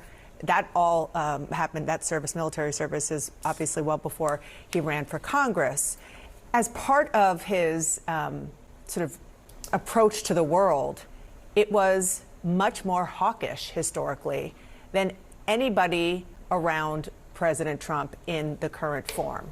And so my understanding, and I'm curious what you all are hearing, is that never mind Signalgate, it was that very fundamental mistrust of him and skepticism of him and his perspective about the world that was also problematic from the start. It absolutely was. And I think Signalgate was the reason for his departure, but not really what led up to it. And one of those pictures we just showed, so interesting, of Susie Wiles, the White House chief of staff.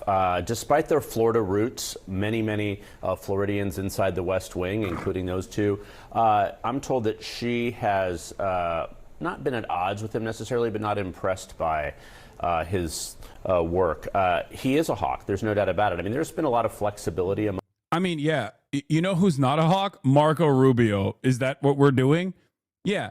Mike Waltz is the exact same type of hawk that Marco Rubio is. Okay. He demonstrates the same wing of the Republican Party. But it doesn't really matter because Trump is a hawk too. I'll just say it like this. There are instances.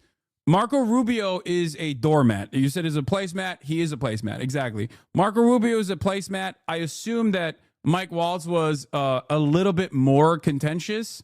Part of the reason why he got clapped here is because his sense of loyalty to the admin was sometimes overshadowed by his interest of nuking Iran, I suspect. maybe he was too excited at the prospect of nuking Iran over and over and over again. And Marco Rubio, despite also wanting to nuke Iran, because these guys always want to nuke Iran, just remember that, was more of a doormat. So he was like, yes, Mr. President, if you don't want to nuke Iran today, maybe I can suggest it tomorrow. Yeah. This is also the SecDef message to Iran. He got promoted to the UN. It's not a promotion. It's a demotion. It is not a promotion. Is this the meta? Are we gonna be talking about this today? I don't think it's a promotion. Chatters, I do not believe this is actually a promotion. It is a demotion. When you're the national security advisor, you're in the room. You have consulting power. You are making decisions. When you're the fucking UN ambassador, you're not making any of those decisions. You are now a person who has to defend said decisions in front of people who look at you like the bloodthirsty monster that you are. You went from a guy who makes decisions to a guy who has to basically do propaganda, a guy who has to be the mouthpiece for said decisions. Not Jerome Powell. You're talking about Colin Powell, not Jerome Powell. Why do people keep saying Jerome Powell? You're talking about Colin Powell. It is funny though. Jerome Powell is one of my favorite curiosities. Is like white guys in politics that have black names, and yes, Jerome Powell is one of those dudes, like Sherrod Brown. Anyway, let's keep going. Among some advisors, Marco Rubio also comes to mind. I mean, long before he joined this administration, he too would have been in the hawkish side of the Republican Party, but this is the Trump era. So Walz definitely did not necessarily fit this, but he was qualified in, many other ways. And a lot of Republicans who I talked to at the transition were actually happy he was in the West Wing because they thought that he would sort of bring stability and things. But back to that point that Caitlin showed, that video is so fascinating. What it doesn't show, the Defense Secretary, Pete Hegseth, is on the plane. Jerome Powell and is he flew to Michigan No. with the president. And I'm what told the are president, you saying? Throughout the day embraced. You think the chair of the Federal Reserve of the United States, Jerome Powell, this guy is light skinned? Oh, you're kidding. Okay, thank God. Oh my God. Yeah, lighter skin than like the average Italian person, maybe. Yeah, he's a POC, as in person of capital. Oh, man. All right, let's keep going. The defense secretary yesterday at the cabinet meeting, it was so clear.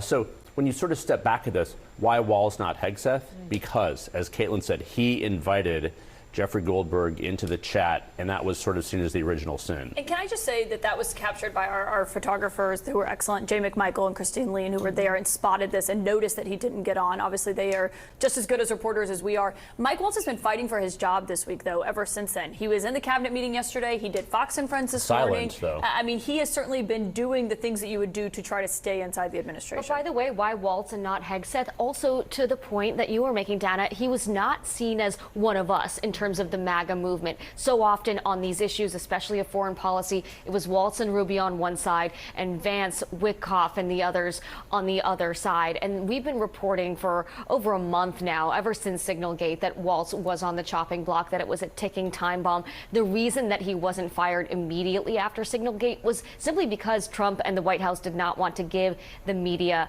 a scalp. But this has been a long time coming. And again, Signalgate. It's funny because, like, Pete, Leak Hegseth has done additional signal gates, but they're acting like Mike Waltz, who was responsible for the initial signal gate, is the bad guy here. Okay, Pete did something worse than that. He was literally privately, Leak Hegseth was privately DMing classified information to his wife, dude. Yeah, I know. Mike Waltz foolishly added I don't want to even call him a journalist, really, but, you know, added a journalist to the group chat. But Leak Hegseth's been doing it too. You could at least say Mike Waltz made a mistake. Pete was just like, YOLO, I don't give a shit. I'm a wife guy. Gate was more a byproduct rather than a reason for his ouster. And do you remember the Laura Loomer list? Yes. Sure. That she came in. You reported on this, and she had a long. Oh, also Reuters caught Mickey. Photo shows Mike Waltz literally checking Signal during the cabinet meeting. Bro, these guys love Signal. Why do they love Signal so much? It's Pete Keg's breath. The something gate is purely based on the Watergate Hotel scandal, though. It's funny that it's not just become a suffix for any sort of drama. Yeah, it has. But I don't mind it. Signal is safer than normal chat. I know, but like, you're not supposed to. I don't think you're supposed to be having these conversations, especially like classified convos, on a private app, encrypted messaging application where the messages can be deleted. You know? What the hell? List of people, not sure where she got it, but a long list of people on the national security front illegal. Who were not that it matters, not considered loyalists, but it was obviously much more than that. Mike Waltz was on that list. Right, absolutely. And to the point of the other panelists, the fact that he was known as a more traditional Republican, hawkish in nature, which is in direct contrast to the Make America Great Again foreign doctrine. But I want to take another step back as well, back to that cabinet meeting yesterday. One of the things that was striking was how many of the cabinet officials subtly gave an endorsement to Hegseth, right? Namely Lee Zeldin yesterday as well, who kind of gave an impassioned defense, talking about the greatest defense in national security head of his recent memory. What that signaled, I think, was that the rest of the West Wing were favoring Hegseth over Waltz. If the president had to make this decision sometime this week, they were casting their votes on which one would be to go. Can we also talk, I mean, Dana, obviously longtime Capitol Hill reporter, how Speaker Mike Johnson is viewing this? I mean, Trump took several House members to put them in his cabinet, national security advisors, a cabinet level position. None of them are now in it because Matt Gaetz obviously did not go on to be Attorney General. Elise Stefanik had her nomination then pulled, and then Mike Waltz, of course, now is the first major departure. Scaramucci is kind of mocking, you know, just how short his tenure was, saying I think that he had 9 Scaramuccis. But it speaks to the level of this is something the White House wanted to do for a while, but they all wanted to wait until that 100-day period had hit because they didn't want anything to happen too soon. I'm so glad you brought up. Sorry, speaking of Laura Loomer, just before we came on, I literally got a text from Laura Loomer saying "loomered." I mean, a verb. I knew it. But she's verbing herself. She's verbing herself. Okay. Yes. Oh my God, this is the dumbest country on the planet. Oh my God. We are living in the dumbest dystopia. We are living in the dumbest country on the planet. Oh my God. I don't know if it's Laura Loomer actually taking credit for something that the Trump administration is doing, or if the Trump admin actually if Trump actually took her advice, and I feel like the Trump admin might have taken her advice. Oh my God. Oh, Laura Loomer does Laura Loomer actually have decision-making power within the admin? What a crazy situation. What a crazy time to be alive. Oh my gosh, she has a beautiful spirit. She is a firebrand and a beautiful spirit, a free spirit. Laura Loomer. She has a free spirit. She told me to fire Mike Waltz. I said, I can't fire him, Laura. Laura said, do it. I said, I have to do it. Bring Laura out. Bring her out. Bring her to me. Bring Laura. The loom haunts you. It does. Let's go back to the political implications of this, because, I mean, there's so many, but just on Capitol Hill. Because remember, it was Mike Waltz who had won his seat by like 1 million points. I mean, rough, give or take a few. In deep red Florida. He was very safe. And then the special... Are they piping? I don't know. I feel like, I mean, at first I was joking about Trump having sexual intercourse with Laura Loomer, even though I did think that it was weird that such a low-level freak would be flying on Air Force One, or not on Air Force One. I think it was during the debate, so I guess it was Trump's private jet as a part of his like debate prep team. But then he said, Laura Loomer, she's a free spirit. And I thought, maybe he is having sex with her, you know? Because why else would he say that? I don't know. election was a... Please say, everything is Loomer. Laura, she's a free spirit. Everything is Loomer. Everything's computer.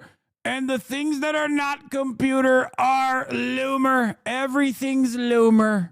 lot closer than anybody had hoped. Now, to be fair to Mike Waltz, it was, well, I think maybe he could argue it's a good thing because he shows how popular he is, but also Randy Fine, who then actually did win. A lot of Republicans were very, especially at the White House, were very frustrated about the way that he ran the campaign. But there was some, I don't know. I wonder if Melania actually now cares. You think Melania would care if Donald Trump was having sex with other women? Are you insane? She probably loves it because then he's not spending time. She's not spending time with him. It's awesome. I mean, come on.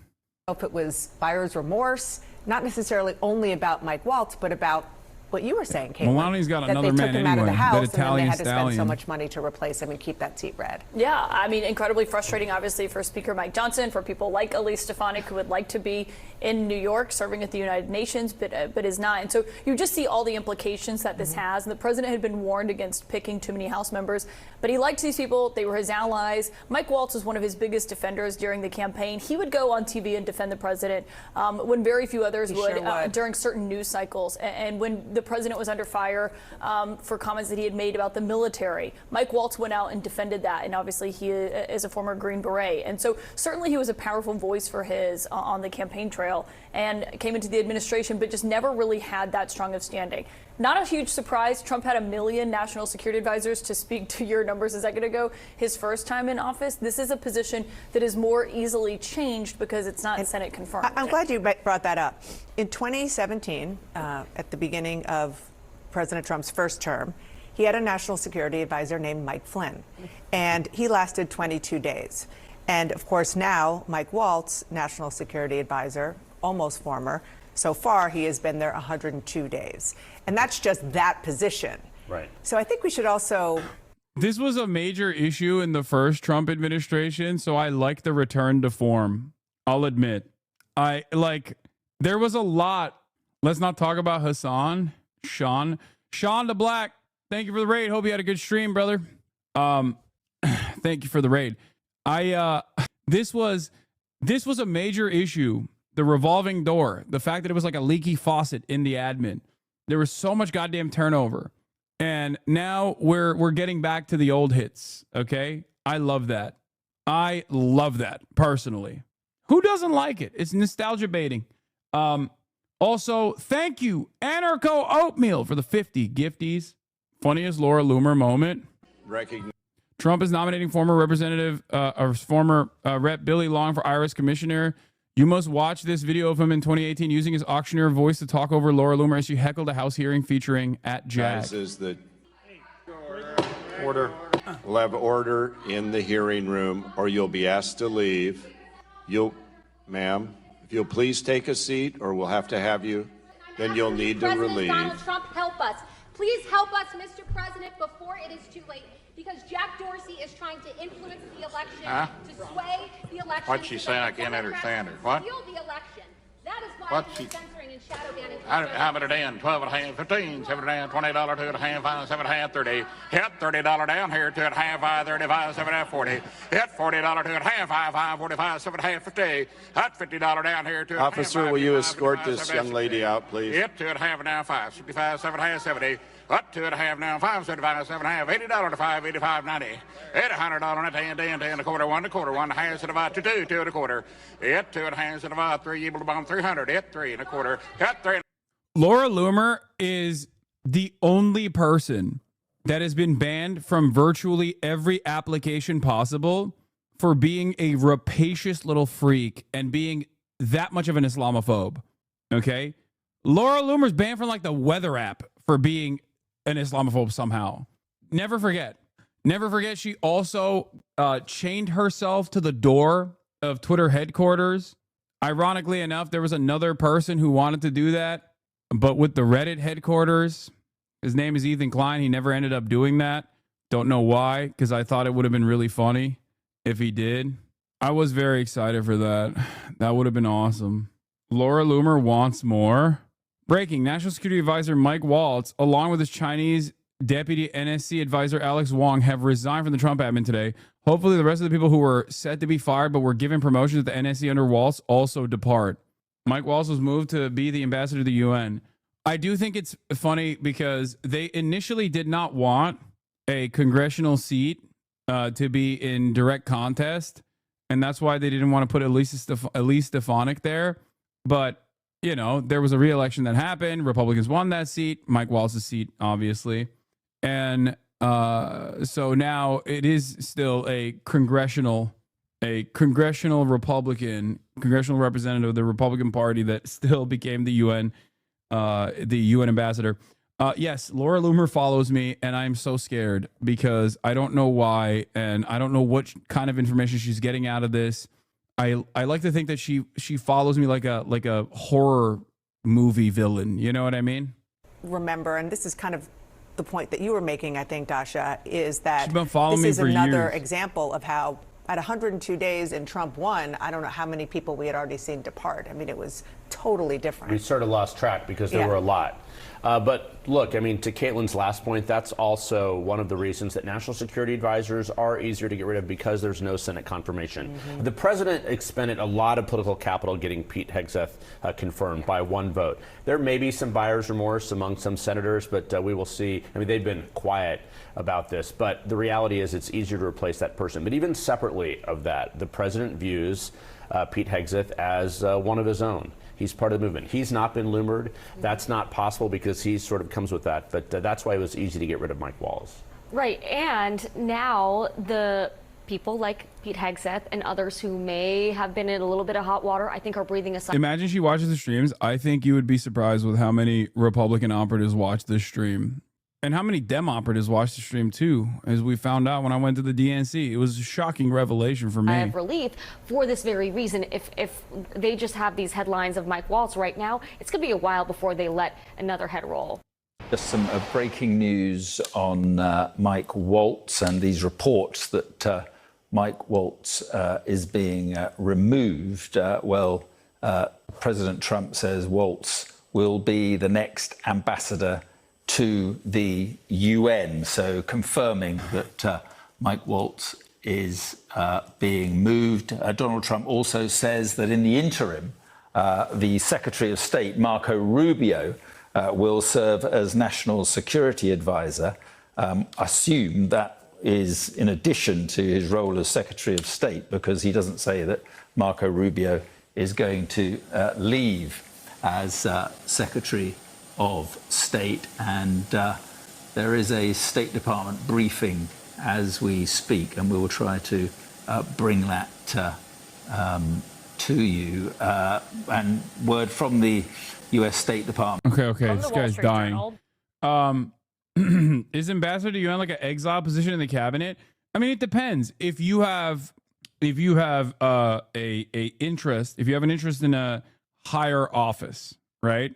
If you have an ambition to run for higher office and you're like a representative, for example, like Elise Stefanik, then yes, the UN ambassador position is a level up because you can say, oh, look at my foreign policy experience. I was a UN ambassador. But if you're already in the Trump cabinet, and you're already the national security advisor, then you are making pretty high level decisions. You're making those high level decisions. So it is absolutely a demotion. It's basically exile. That's why I hate to admit this, but Laura Loomer is right. Laura Loomer is correct when she says you got loomered. My man got loomered. Just this hour. Now, speaking of somebody also getting loomered, I promise you are not ready to this. No matter what, you are not ready. No matter what you think your brain is not ready. What is this? Kanye West previews unreleased music with top 5 on Sneako's stream. With all of the money and fame, I still can't get my kids back. With all of the money and fame, I still don't get to see my children. Niggas see my Twitter, but they don't see how I be feeling. So I became a Nazi, yeah, bitch, I'm the nigga, how Hitler. Nigga, how Hitler. They don't understand the things I say on. What, bro? He's literally doing the divorced dad. He's doing the divorced dad shuffle. Bro, what the hell is going on, man? This is so crazy. I was ready for it and it still got me. Bro, how? I need to understand. How can you get CTE from being a divorced dad? I guess it's not that strange considering that there are examples of getting CTE from being a Twitch streamer. So not that difficult. I'm pretty certain I just instantly obtained brain cancer. No, we're not rolling it back. Twitter, nigga, how Hitler. They don't understand the things I say on Twitter. All my niggas Nazis, nigga, how Hitler. Nigga, how Hitler. Nigga, how Hitler. All my niggas Nazis, nigga, how Hitler. Wait, that's a swastika. He's got swastika diamonds. Bro, what is going on, dude? What the fuck is happening, bro? Sneako and Kanye bonded on being cucks. This shit is gonna go hard at the Klan rally. Dude, what do Klansmen do in this situation? Like, do they just accept Kanye West? Like, how does that work? Because he's black. Like, this gotta be real confusing. Like, it almost feels like, you know, you're at the Klan rally and someone goes, hey, have you heard this new Heil Hitler? And they're like, well, don't play that. You know, there's like a division in the racism movement. You know, there's a division there's a fissure. There's infighting in the white supremacist movement now because one of the most prominent figureheads is a fairly outspoken black dude who is a rapper. Kanye West bonded with Sneako on being a cuck. Yeah, I definitely am more like Stag Vixen and shit. You guys know this term? Yeah. It's more like swap. It's kind of like you like same. Yeah. Is that Nick Fuentes in the cuck chair? What is happening here, dude? What the fuck is going on, dude? What the actual fuck is happening? Who sits down and watches this? Like who's like, oh man, I can't wait. Also, it's all on kick.tv, baby. If this is not a clear-cut indication that we have devolved as a society, I don't know what to point to, okay? It was not on Kick, it was on Party. What the fuck is Party? There's another website that's worse than Kick. It's like the 8chan to Kick's 4chan. Is that what it is? I don't know, bro. A white man, a mixed guy, and a black man bonding. Maybe you just see hate. True. I'm the real racist here, dude. They're just having a Heil Hitler party, and I'm over here being like, that's kind of weird. Recession indicator. I don't even know if this is a recession indicator. This is an indication of something so much worse. You know, this is like, yeah, this is the reverse Rainbow Coalition, where it's the Rainbow Nazi Coalition. God damn. Tom Homan says he'll start deporting Democratic mayors who defy immigration executive orders. Yeah, okay. Sure, buddy. Sure, bud. People call us cucks and I'm cucks. I'll get cucked and shit just for like to switch it up. But for the rush, you know. Yeah, it's like kind of rush. Like be on the outside of the door and shit like that. He's saying he gets cucked for the rush, and him and Sneeko are bonding over it. Yeah. Okay, so did y'all figure out what y'all? Yeah, I'm waiting for Jam to come back. He has all like the timestamps and stuff. Yeah. Yeah, we're gonna put it today.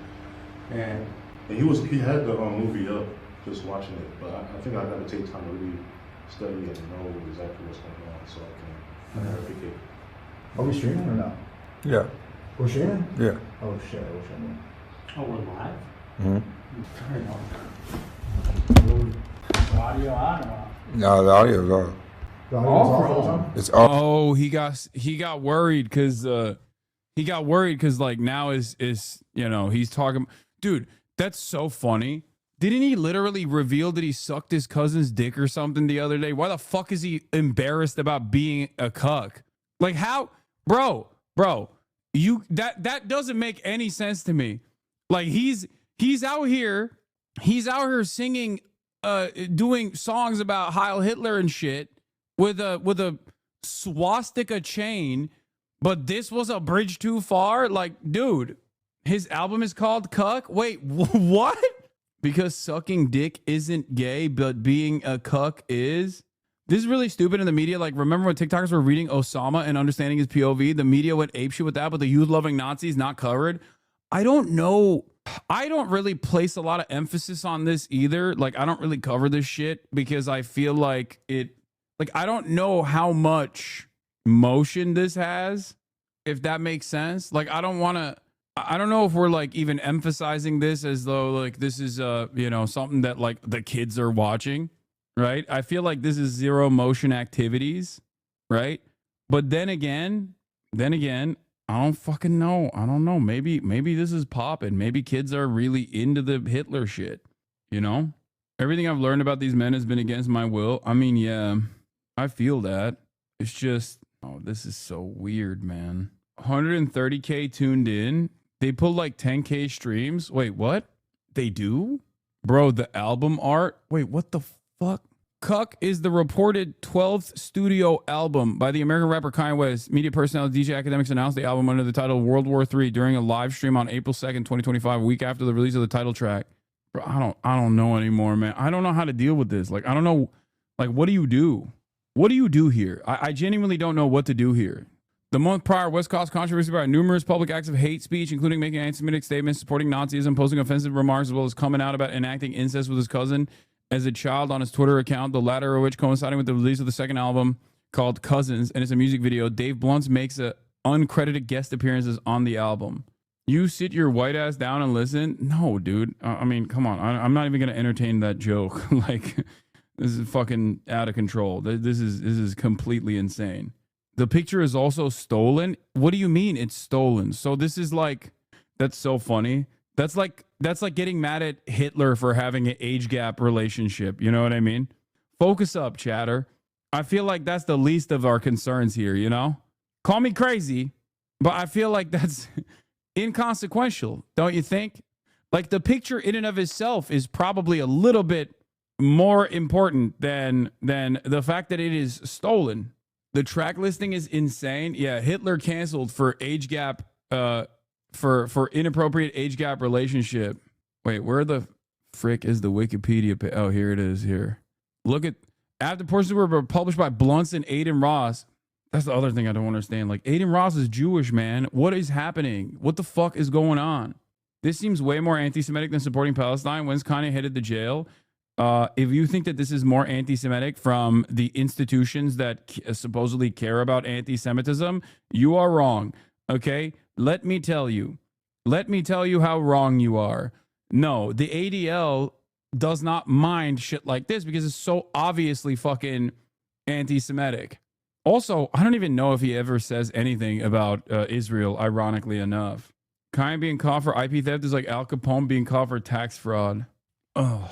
The thing is, though, this isn't anti-Semitic for ideological reasons or anything. It's just outrage bait. No, it is outrage bait, but he is like ideologically anti-Semitic. That's crazy to say he's not. Come on, chatter. He literally is, bro. He is 100%. He is there is probably not a better textbook definition of someone who is an out and about Nazi, anti-Semitic Nazi who hates Jewish people than fucking Kanye West. Like, I don't know. I mean, he is outrage baiting as well, for sure. He is rage baiting. That is true. He also happens to be an anti-Semite. Bro, he scared Alex Jones, man. He scared Alex Jones. Anyway, in 2024, Trump condemned Biden for bombing Yemen. At least then, the Houthis were attacking U.S. ships. They stopped with Gaza ceasefire.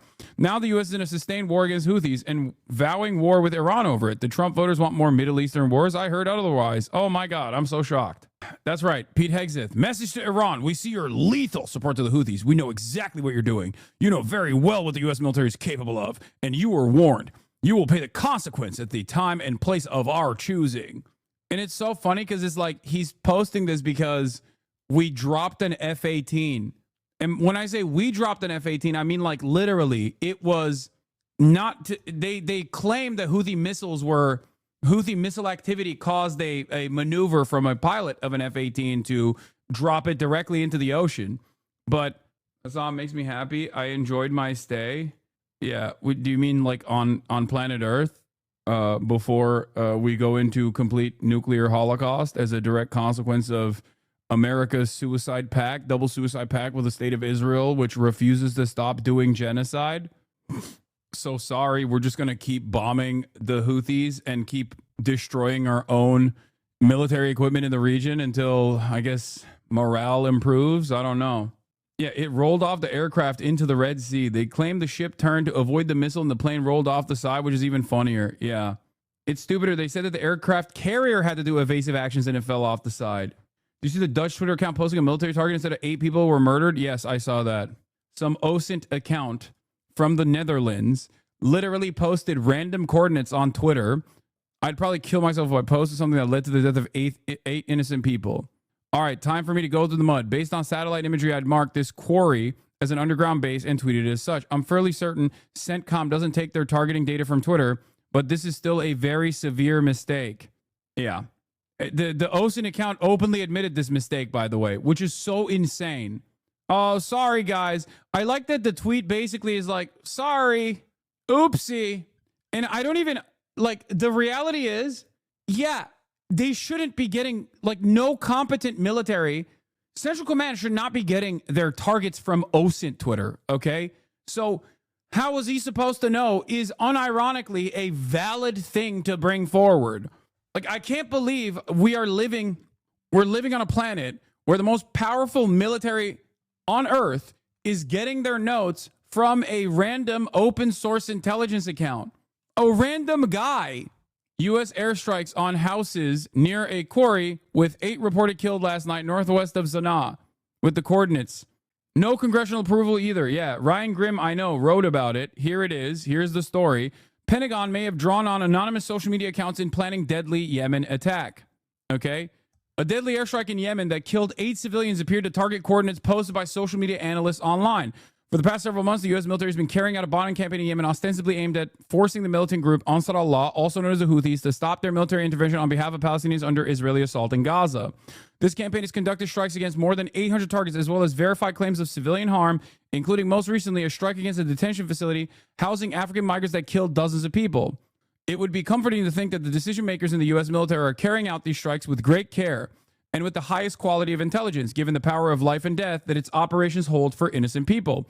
Yet serious allegations have emerged that the U.S. military has been relying, in part, on anonymous Twitter accounts who post coordinates that they dubiously claim contain military assets. This week, U.S. warplanes bombed a location alleged by 2 such amateur open-source intelligence accounts to be a Houthi stronghold, killing innocent bystanders in the process.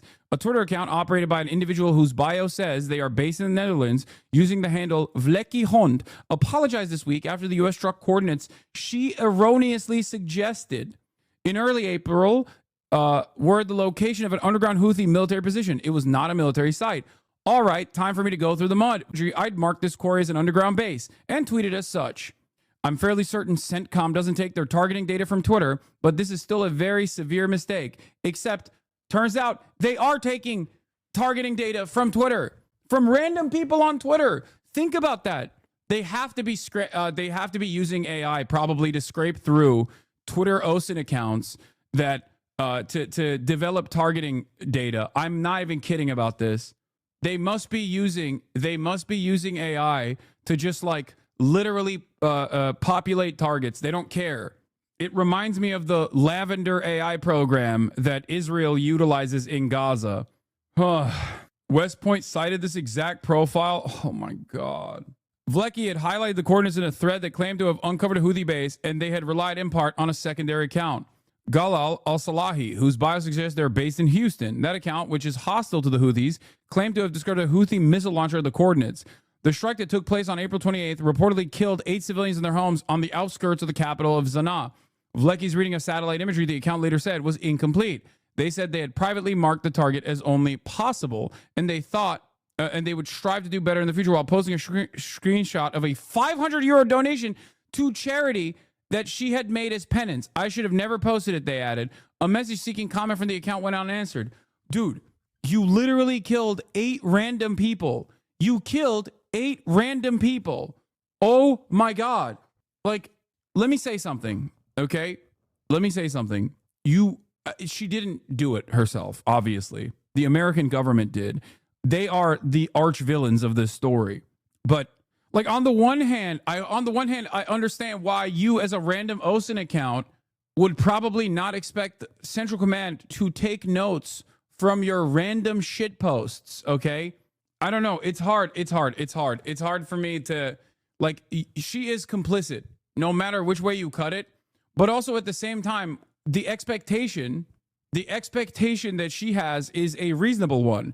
The expectation that the American government, the most powerful military on the fucking planet, is not creating actionable targets off of random Twitter users, man. What the fuck?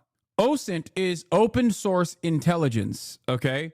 It is just autistic people that like maps and also jerk off to the thought of NATO dominating the fucking planet, getting together and, you know, talking about what, getting together and doing like forensic data analysis off of like looking at images.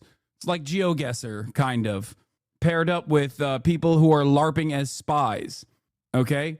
It's the most evil version of autism, except there are some good OSINT guys who have become like actually incredibly valuable journalists who I talk to with regular frequency, and I actually do think that they're good.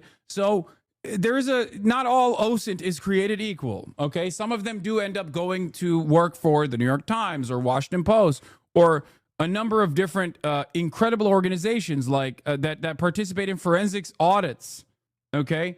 Open source intelligence gathering is not autism. Dude, if that's not autism, then what is? What are you talking about? If open source intelligence gathering for fun is not an indication of autism, I don't know what would be an indication of autism. There is no autism then. You are an autism denier, I think. What the fuck? It's like saying baseball is not a very autistic sport, okay? It's like saying enjoying trains, and enjoying trains is not perhaps an indication that you might have a little bit of autism. It is common in pen testing. Okay. You're definitely not proving the point that you are trying to prove with what you just said, chatter. Okay? Also, it's not an insult anyway. All right, let's continue. Reports from local Yemeni news outlets highlighted the devastating impact of the attack. Among the dead and wounded were children, some of whom were later evacuated to local hospitals. The U.S. military and CENTCOM have ultimate responsibility for verifying the information used to conduct airstrikes. The Pentagon has spent hundreds of millions of dollars on advanced data analytics programs for companies like Palantir that include open source data scraped from social media. Yep, there it is. Open source data scraped from social media as a part of their information gathering process to help the military with targeting and intelligence. Data analysts live by the credo, garbage in, garbage out, which sophisticated intelligence collection is intended to overcome. To be sure, it may be a mere coincidence that the amateur sleuths identified the location before CENTCOM struck it, but the account used for Zana's strike is known to officials in the military, increasing the potential likelihood that it was relied on, at least in part for the tragic targeting. Vleky Hond has been publicly cited by reputable military-linked publications, including the influential Combating Terrorism Center at West Point. At West Point Sentinel, which referred to ever-resourceful analyst Vleky Hond in an April 2024 report citing her analysis on U.S. air operations against the Houthis. The report noted she had compiled her analysis based on her purchases of commercially available satellite imagery. This is why I only rely on ELINT in terms of OSINT Andes that don't actually work for any reputable media organization. In terms of former OSINT Andes turned into forensic auditors that work for places like the New York Times or Washington Post, you obviously have people like Eric Toller, who I think are great, and I have talked about how great they are before. They're MHUD certified as well. Eric Toller works for the New York Times Visual Investigations, previously worked at Bellingcat, but we won't hold that against them. And obviously Evan Hill as well. Evan Hill also used to work for the New York Times, but he went from the New York Times' open source and visual forensic investigations team to the Washington Post's open source and visual forensic investigations team, and he is very good. He's very good at his job. Wait, what is the issue with Bellingcat? Am I dumb? There are some reasonable suspicions that Bellingcat, at least in part, is a CIA cutout or a State Department cutout, which makes sense. They do sometimes have good reporting. Lol, that's bullshit. Okay, sure. What is this? Valentina Gomez infiltrates a Muslim demonstration in Texas. Oh, God. Who cares about this freak? I don't care. They said they're not going to stop doing this work. So now to improve and learn from this, no more posting about possible bases. Look for more concrete signs of these bases, most notably spoil heaps. Yeah, look, this person, in my opinion, also has ceasefire now on her bio, which is extra crazy. Like, I don't think this person cares about the humanity of people in Yemen. Like, you can't. If information that I erroneously posted was used as actionable intelligence to assassinate 8 human beings, I probably would stop doing that thing. At the very least, we're not even talking about like the guilt that I would carry around that would probably cause me to fucking kill myself. But outside of that, I would definitely stop doing that thing. Okay? Her tweets are all anti-Israel. I don't understand. Yeah, I mean, I'm sure this person is just like really invested in what the fuck she's doing in terms of looking at maps and satellite imagery. That's why I said this is the evil side of autism. She would, I'm not going to say it. Never mind. What she should do is maybe use her newfound influence in CENTCOM to put different targets in front of Central Command. You know, different targets if she is so against certain groups in the region. Alert, alert. We have found Houthi activity and military presence in these coordinates that look like Benjamin Netanyahu's house. What is that about? Alert, alert. Anyway, in April, CENTCOM announced it has struck the Ras Issa fuel depot with devastating force, killing at least 80 civilians and plunging the country into a fuel shortage that will exacerbate a hunger crisis. The author of the West Point paper, Michael Knights, remained confident in Vleky Hond, despite how this week's attack had gone wrong. Impressive voluntary self-critique and professionalism. Rare to see, and another positive indicator regarding Vleky Hond, he posted after backlash over the civilian killings and her subsequent charitable donation. Dropside asked the Pentagon if the strike it carried out that reportedly killed numerous civilians have been drawn from social media analysis. The spokesperson did not respond. Prior claims that the United States had already been using social media account as a resource for developing strike targets had already surfaced in recent months amid the bombing campaign in Yemen. An account identified, like, do you not have a guy? Do you not have a fucking guy? Like, what is happening here? You don't have a guy that you have hired internally? Like, only we're outsourcing this for free 99 to random people on Twitter? What is happening? What is going on, dude? Like, The administrative state in the past, including in the military, because there's an shitification everywhere under capitalism, including in the military, there was a process of a public-private partnership, even with the military, when you were trying to create strike targets, when you were trying to create new targets to strike, okay, because the military, the engine of blood must be fed, okay? It's very hungry. It must be fed. The war machine has to keep going. They would at least like rely on, I don't know, some private group that they've outsourced this intelligence gathering to. Now they're just looking at random people. Oh my God. They're looking at random people online. Oh, we have devolved dramatically.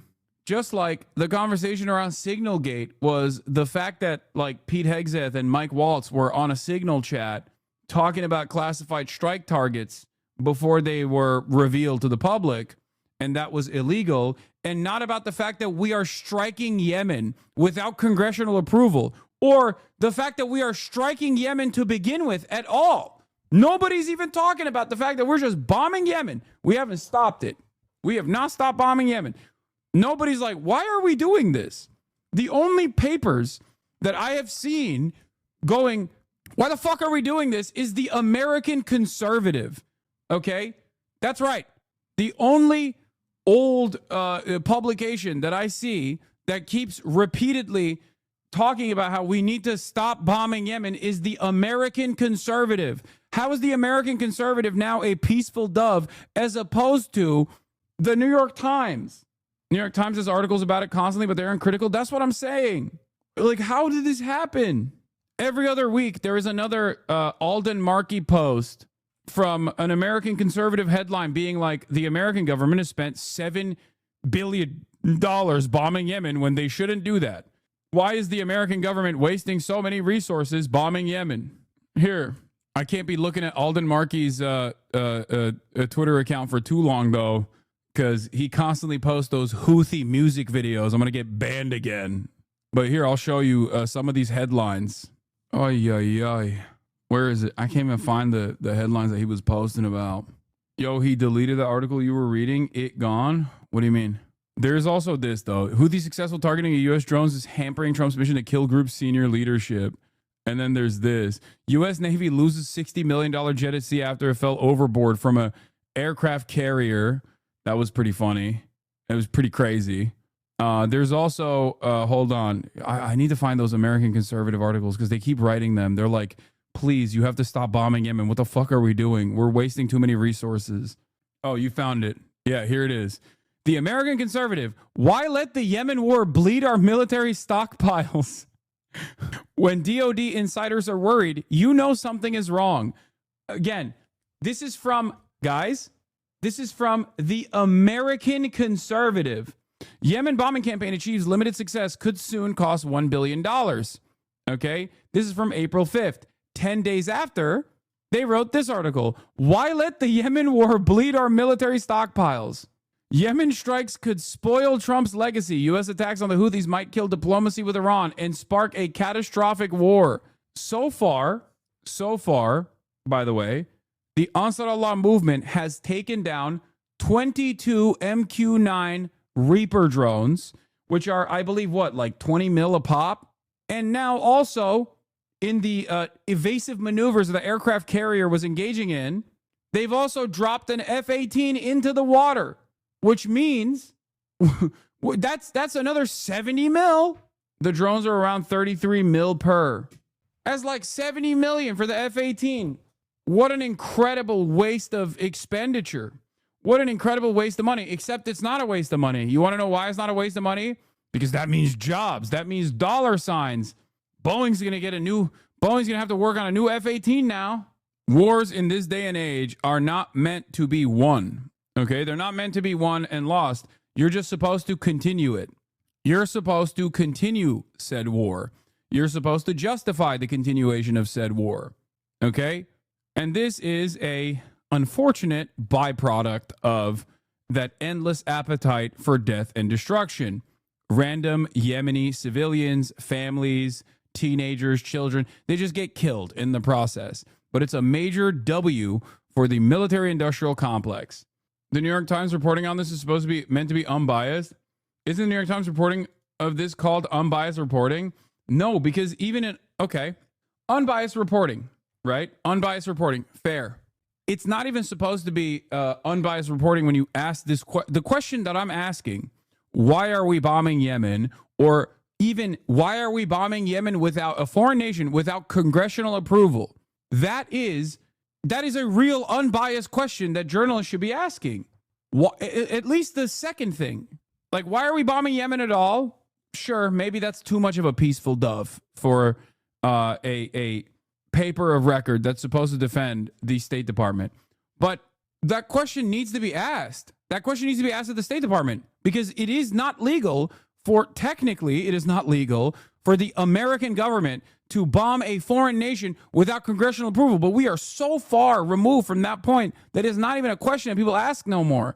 It's crazy. Shouts out to Obama, by the way. Thanks, Obama. Thanks, George W. Bush, but also thanks, Obama, for that one. And thanks to Trump 1, and then also Joe Brandon as well for continuing to do this. Like, this is incredible stuff. It's just like not even a question. People are just like, yeah, of course the fucking executive is going to make these decisions. What are you talking about? It's like, no, that's actually illegal. As a matter of fact, what you are describing is illegal. It's not supposed to happen. You can't just like go to war. You can't officially go to war or declare war on a foreign nation without congressional approval. What the fuck are we doing? But of course, this is not an official declaration of war. This is simply protecting trade routes. Ironically enough, of course, who has destroyed global trade harder than the fucking Yemenis ever could? Donald Trump. Donald Trump's ridiculous tariff regime has actually ruined global trade in more meaningful ways than the Ansar Allah movement ever could. I guess the reason why he did that was because he wanted to ruin global trade all by himself. He didn't want the Ansar Allah to have fun with it.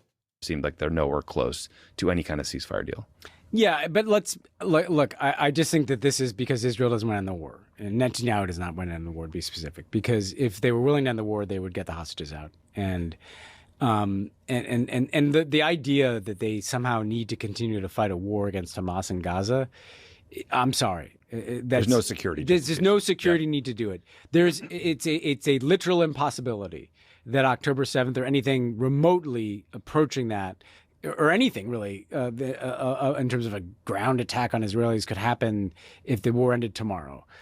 Given the damage that's been done to Hamas, given how militarized that border is between Gaza and Israel. So there's no military necessity to carry out this war. Netanyahu is carrying out for his political purposes, and there are people in his coalition, including maybe Netanyahu himself, who want to carry out to just continue to punish and destroy the Palestinian people, if not ethnically cleanse them from Gaza, which is what a lot of people that's the Trump say. plan. I mean, that's what Donald, this is something Donald Trump says. It's something the ministers in the Israeli government say. The humanitarian situation can be, we're not overstating it. Nothing has gotten in since mid-March. Zero. Yeah. We're talking no food, no medicine in a place where there already was no infrastructure left. They destroyed all the hospitals. They destroyed all the schools, destroyed basically all the buildings. And so you're just talking about a place in which an already traumatized, bombarded people, including a lot of injured people, like badly injured people, are being bombed in tents with no food and medicine. That's what's happening. I was scrolling through Twitter yesterday, and I saw a video of kind of the after results of an airstrike, and there was a little girl sitting on the ground, and all of a sudden her head just started gushing blood like I've never seen anyone bleed in my life. And I realized I was watching the last moments of this little girl's life. And this is happening every single day. And what makes that okay? What makes that worth doing? Not. Chad not realizing that this type of anti-Israel rhetoric was impossible even 2 years ago. I've been waiting for this since the 2009 invasion. Yeah. I mean, Tommy Vitor literally worked like in the Obama administration. The person who's talking right here, Ben Rhodes and Tommy Vitor, are both former senior Obama administration officials who and they're talking about foreign policy. That's like these are the foreign policy guys on at Pod Save the World, on Pod Save America. They're the Podjons, okay? Like Vitor, Tommy Vitor, was the former National Security Council spokesperson. Ben Rhodes served as the Deputy National Security Advisor, okay? As in, Ben Rhodes was the guy under Mike Waltz. In this administration, you know how we're talking about Mike Waltz? Like, that is the guy. So understand how much the dynamic has shifted. By the way, the aircraft carrier was making a hard turn to avoid Houthi fire, and it caused the plane to go overboard. CNN correspondent. I know. I talked about it yesterday. Like, don't tell me that's what hostage is being brought home by that. You know, so there's this is an immoral abomination that will be a stain on this country and on Israel for the rest of our lives. A moral stain, a strategic disaster. Yeah. Everything about it is wrong and cruel and it's indefensible. And just now that we're all furious about this again, it's worth highlighting this report on Channel 13 News in Israel about the Biden administration's handling of the war in Gaza, the policy generally. So Channel 13 talked to a bunch of top former Biden people, like 9 administration officials. They talked to a bunch of the Netanyahu government. It's all in Hebrew, but a couple sites dropped site news again, and then the Times of Israel did write-ups of the main reporting. And it is both infuriating, not surprising, and confirms a lot of the assumptions we had from the very beginning about kind of what was happening behind the scenes. So one of the most damning quotes came from the Israeli ambassador to the U.S. at the time, who said that, quote, God did the state of Israel a favor that Biden was the president during this period because it could have been much worse. We fought in Gaza for over a year, and the administration never came to us and said, ceasefire now. It never. Dude, this is why I think it's ridiculous. And we knew this already, for the record. We knew this already. I talked about this nonstop. And it's not like I had access to their inside correspondence. I was simply looking at what the Israeli administration was doing and what the Israeli administration was communicating directly after the Biden admin would say, oh, I'm so mad. I'm so mad about what you're doing. It's like all it takes is a fucking phone call. That's why when Steve Goatkoff went down there and pulled Benjamin Netanyahu out of his home in the middle of a Saturday, okay, during Shabbos, or are you supposed to be Sabbat? Whatever. On Saturday, holy day, when Ben is not supposed to at least like functionally work, and told him it's ceasefire time now, okay, Sabbath, Shabbat. When he did that, that was a clear-cut indication that America does have all the fucking cards. America holds all the cards with Israel. Anyone that tries to tell you that that's not the case is fucking delusional, okay? All it takes is one phone call. The Biden administration could have put an end to this the first week, okay? The Biden admin could have said, what are you doing? You're done. You're done. They could have pulled a Ronald Reagan and been like, this is a Holocaust. You're doing a Holocaust. Stop it now. That's what Ronald Reagan did, if you recall. They... like the idea that like Israel is a totally separate nation state and they have a mind of their own, like, okay, then punish them. You know what I mean? Like we're the United States of America. Like, what are we talking about here? The liberals that wanted to defend Biden completely fucking forgot how much motion we have in terms of dominating our allies. Like, what is going on here? Sure, you might not have the same motion and the same influence, the same power of influence against our foreign adversaries, such as the Houthis, right? Such as Iran. But Israel cannot exist. Israel cannot exist without the United States of America's endless, unlimited support. Policy of the world, not America. What? I know. It's a part of the crooked media network, okay? That's all I was saying. Asmin has 125K viewers. Yeah, there's heavy botting happening. I blipped up to 40,000, 44,000 for a brief moment and went and lost it. And he probably also is getting botted as well. It's not up to him or myself, for the record. I don't even think he has 150 right now. He a lot of just the has time, then they would 60,000. But there's like some severe botting going on the platform currently. Twitch doing UMG shit? No, I don't think it's Twitch doing it. Why weren't we at the May Day March today? We now support the 501 movement. What are you talking about, dude? I don't go to every single protest. Like, what do you want me to do? Or did. And that's not to be taken for granted. So he's obviously trying to give Joe Biden credit there. He also just came back from a 2-week hiatus. No, that's not the reason. What are you talking about, dude? He's fucking 50K Andy, which is high enough as it is. He's not 150K Andy. What the fuck? No, it's very clearly botting. Please, just like, please. Okay? Yes, he has 126,000 viewers right now. It's not his own doing. Someone is clearly botting him. Why are you guys... Why do you contest me on issues that pertain to my job. Like, I know this. I am an analytics understander. Okay, this is my job. Chatters will never. Chatters will literally be like, "Nah, I watch, so I know." And in so doing, offering the most damning thing observation you could about the administration. A couple more things that jumped out at me, Ben. The administration reportedly debated having Biden give a speech that presented the Israeli people two paths in the hopes of forcing an election. One path was get a hostage deal, get a ceasefire, get a normalization agreement with the Saudis. The other path was what we're seeing now, endless war, diplomatic isolation. But ultimately, Biden just chickened out and didn't want to push Bibi politically, and instead did that speech where he laid out the framework for a ceasefire deal that I guess Netanyahu had told him he agreed to, but later walked away from.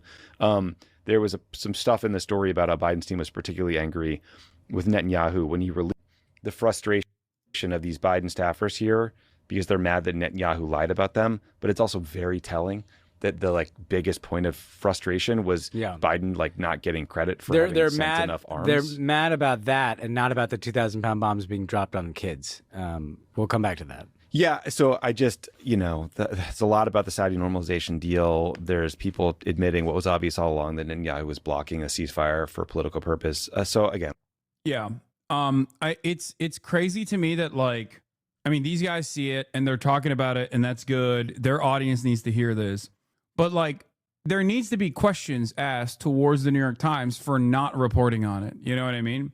Because the people that listen to the Podjohns also read the New York Times. They trust the Obama staffers who know what inside baseball looks like. Okay? They have participated in the facilitation of drone strikes under the Obama administration, including but not limited to Yemen, as a matter of fact. So I think the question is why is the New York Times not actually covering this in the same way that these guys are covering it? The New York Times has done some of the best reporting on what's happening in Palestine above any major newspaper. What? Okay, yeah. Thank you for saying something really dumb and tricking me into giving you attention. Am I crazy, or this is the type of coverage that would pop off 30 years later after some shit got declassified by the government? The Israelis dropped this like it's nothing? What? The New York Times never talks about how Iranians fighting the Islamic regime feel erased in the Palestine convos, that silence is pushing some towards conservative voices who do acknowledge them. Can you talk about this? Hey, Hassan, I'm Iranian Canadian. I support Palestine, but a lot of Iranians feel erased in these convos. Yeah, dude, the New York Times never talks about how there is resistance to the Islamic regime in Iran. What planet are you living on, dude? What are you talking about? We have our own fucking literal push in the American State Department for the MEK to seize control over the Iranian government. This is actively a part of the American State Department project. Of course the New York Times covers that shit. And like I said at the top, this was obvious at the time. We talked about it at the time. Rereading it was absolutely enraging. It was a reminder all over again of what a total fucking disgrace the Biden administration's policy on Gaza was.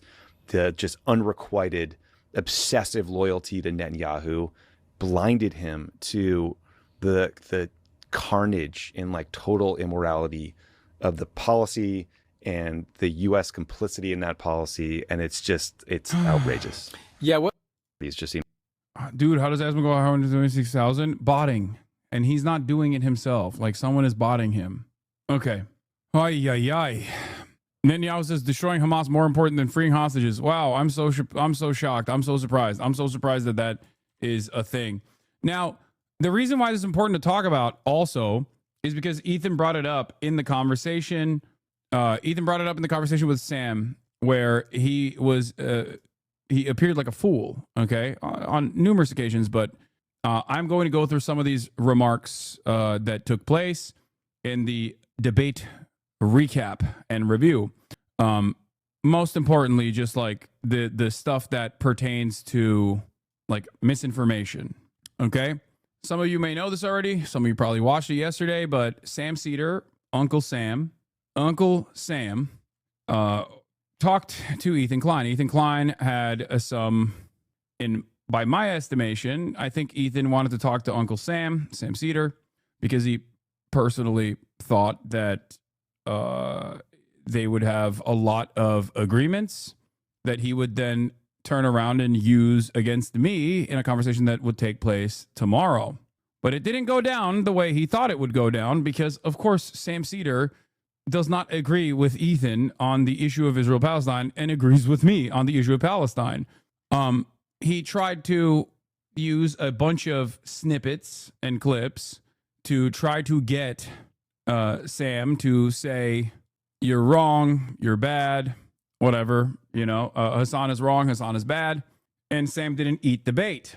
Here is one funny clip from it. Here, we'll start off with this that kind of shows exactly how this took place. Fortunately, whatever Sam's been peppered with before the debate I've seen is his co-host telling him that I'm obsessed with Hassan, which is kind of my problem with Hassan. We don't even have to talk about Hassan. Basically, if you ask Hassan or a lot of people on the left, I'm being characterized by Hassan and a lot of his cohorts, a hugely influential political streamer like Hassan. My criticisms of Hassan. The thing he's doing, by the way, and Hassan does this. Listen, I know we're arguing here about semantics of what Hassan said. Hassan pretty much openly supports Hamas. Let's not talk about Hassan. One thing that when I was talking to Hassan, this is what Hassan told me.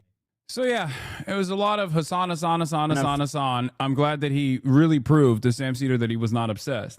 This conversation, for those of you who don't know, was supposed to be about Israel and Palestine. This conversation was just about it was supposed to be about, Sam Seder's perspective, perspective on Israel-Palestine, and Ethan's perspective on Israel-Palestine, and maybe some of the disagreements that they had or some of the agreements that they had. Okay?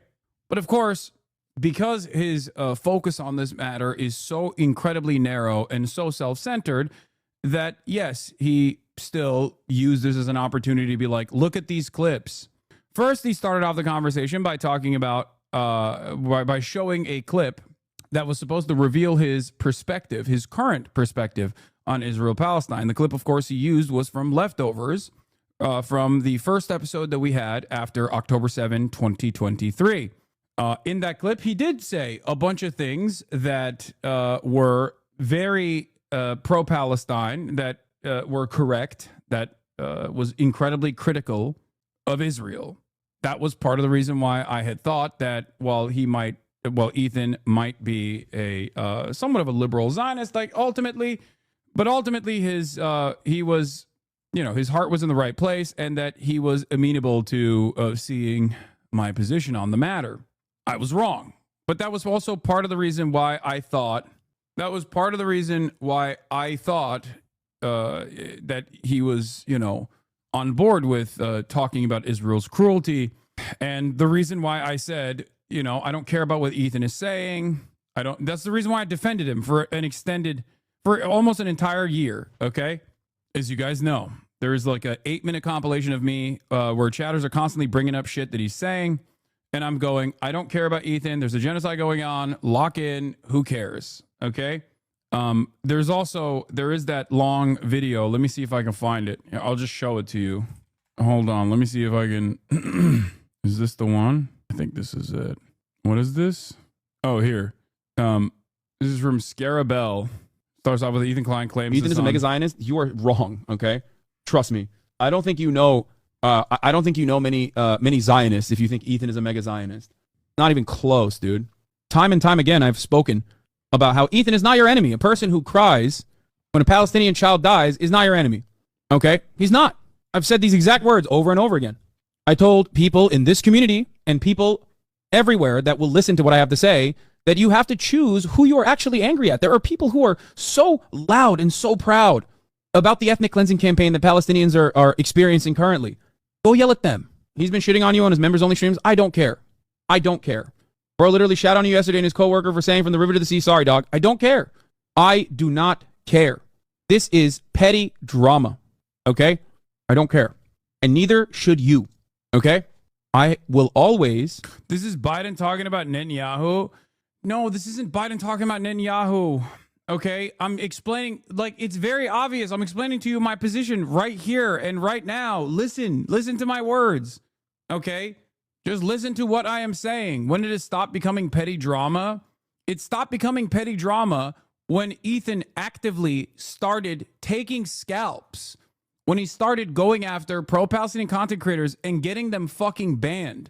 On November 1st, 2023, I was way more focused on, as you can see from the details in front of me from the Times of Israel article I was reading, that I was way more focused on the actual issues, the actual genocide that was taking place. Okay? And I don't even think that was messed up of me to do. That was what my focus was. And I think it was the appropriate thing to focus on. Part of the reason why I thought it was irrelevant what Ethan Klein was saying at that point was because, like, he's just another random content creator, and he wasn't occupying this space as someone who is, like, consistently defending Israel. I thought, foolishly, that he still was an open-minded individual, that he was actually going to have a change of heart, have a change of perspective. That was my assessment. Stand by Ethan's ability to empathize and want to learn and want to change his perspective.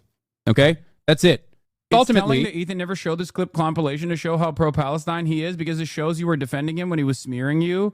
Yes. Ethan has the capacity to arrive at a meaningful position because he has empathy for Palestinian people. He is literally better on this circum. He was never an open-minded individual. He was like this before Leftovers. Why are you in chat surprised? I didn't think so. I was wrong on that. I think that there was a point in time when he was an open-minded person. Stands this issue, then 99% of like Americans who are ultra Zionists, okay, I'm not saying the entire country is ultra Zionist, but like 99% of Americans in the media and 99% of Americans in position of power that literally are just like unconditional support to Israel. Shut the fuck up. I've always demonstrated that until it reaches a boiling point, that I will always be kind to those around me that I believe I can communicate with, that I can lead by empathy. Okay. This has been my policy in perpetuity. You know this if you've been in here long enough. I fucking tried with Aiden Ross, okay? And Ethan is not Aiden Ross. I think he will inevitably come around. Ethan is my friend. I think he's an empathetic person, and I hope that that is clear. No one, like, changing your perspective on an issue that is, like, near and dear. This is, by the way, this is 7 minutes and 34 seconds long. You need to understand something. The reason why I think it's so disingenuous and how much of a might want to move your camera to cover those notifications before someone says some fuck shit, it's fine. It doesn't matter. Why did you even bring that up? God damn it. Now someone is going to say some fuck shit. God damn it, chatter. God damn it. Oh. Sometimes you guys need to understand you're basically signaling to bad faith actors to operate in that way by saying shit like that. I hope you know that. I shouldn't have read it. It's my fault. Okay. My point was, it is crazy that he tries to claim to his audience that I was consistently attacking him from the jump. It is so wild that that is like a major motivator for him. A major motivator for him is this idea that like my community was constantly attacking him and I was constantly attacking him, and it was being done in an anti-Semitic fashion, when in fact this is what I was doing this whole time. I don't think a single fucking Ethan Klein fan has seen this in the past year. As a fan of H3 until yesterday, I can say that the discussion with Sam was a bridge too far. I'm no longer a subscriber of his, and I'm no longer an enlightened centrist. Oh my God. He lost Headband, the one guy who was constantly saying, I'm still a fan of you both. I'm still a fan of you both, but I'm officially done with H3 after hearing him be so heartless and inconsiderate to the genocide of the Palestinians. The problem is, like, I don't want his audience to leave him because he's like, this isn't my goal. Okay. My goal isn't to get people to stop watching him. My goal is to get him to stop pumping pro-Israel propaganda. Stop saying things that are in defense of Israel. Okay. That's my goal. That's what I care about. I don't care what else he does. Okay. And the irony is, stop attacking people, Hassan Abi Jesus. Wait, what? Who am I attacking? What are you saying? All of this is additionally crazy because chatters in here were giving you grief for not covering what Ethan was saying. Exactly. I think it comes from him perceiving your criticism of Israel and Israelis as him taking a personal attack on him and his family directly. It's like he can't make the situation about himself. Yes, this is defense of him is exactly what he expected from Ian. I guess you're a different case, huh? Yeah, but I did this. I did this for so fucking long. I did this for so goddamn long because I, one, thought at most this was irrelevant and it would pass and Ethan would actually come to his senses. Ear to your fucking heart is virtually impossible. It's one of the hardest things you can do. I will forever have respect for him for doing that on his own, okay? Everything that people say cynically he did to, like, win favors with a larger crowd, fuck that. He did it on his own. You want to know why I know he did it on his own? Okay. You want to know why I know he did it on his own? Because look at the situation. He has family in Israel. He is like he's absolutely shaped. Like his worldview is shaped by this experience. And instead of just like writing off every single thing that people have said and very comfortably finding himself in the bosom of like Zionist sentiment, which he could have just as easily done. He could have just turned around and been like, yeah, fuck this shit. I'm scared. These people are being anti-Semitic. And there is a lot of anti-Semitism that increases in times like this. That much is absolutely true. Instead of fucking turning around and being like, fuck that, he's like trying to tackle it head on and go through the internal conflict, that internal struggle that he feels with his own personal experience, with his own personal worldview and his morality and the way that he sees it from what he perceives as a completely hostile audience. And you need to, as a community, also stop fucking ripping into Ethan nonstop. As I've said it over and over again, leading up to the conversation that we had on this broadcast. You guys are so fucking stupid for doing that. You are. And it frustrates me to no fucking end. I've told you this time and time again. Recognize their mistakes in the past and now advocate against those sorts of things. I think for the record, obviously I don't stand by these opinions now. Hindsight is 20/20, but you need to understand something. This is a principled, empathetic stance that I maintain when I'm talking to every single person. And all of your, oh, we were right and you were wrong attitude here is not going to change me from the way I deal with this stuff. Okay. I'm just not going to I'm not going to stop. I'm not going to stop giving people the benefit of the doubt, the benefit of the doubt.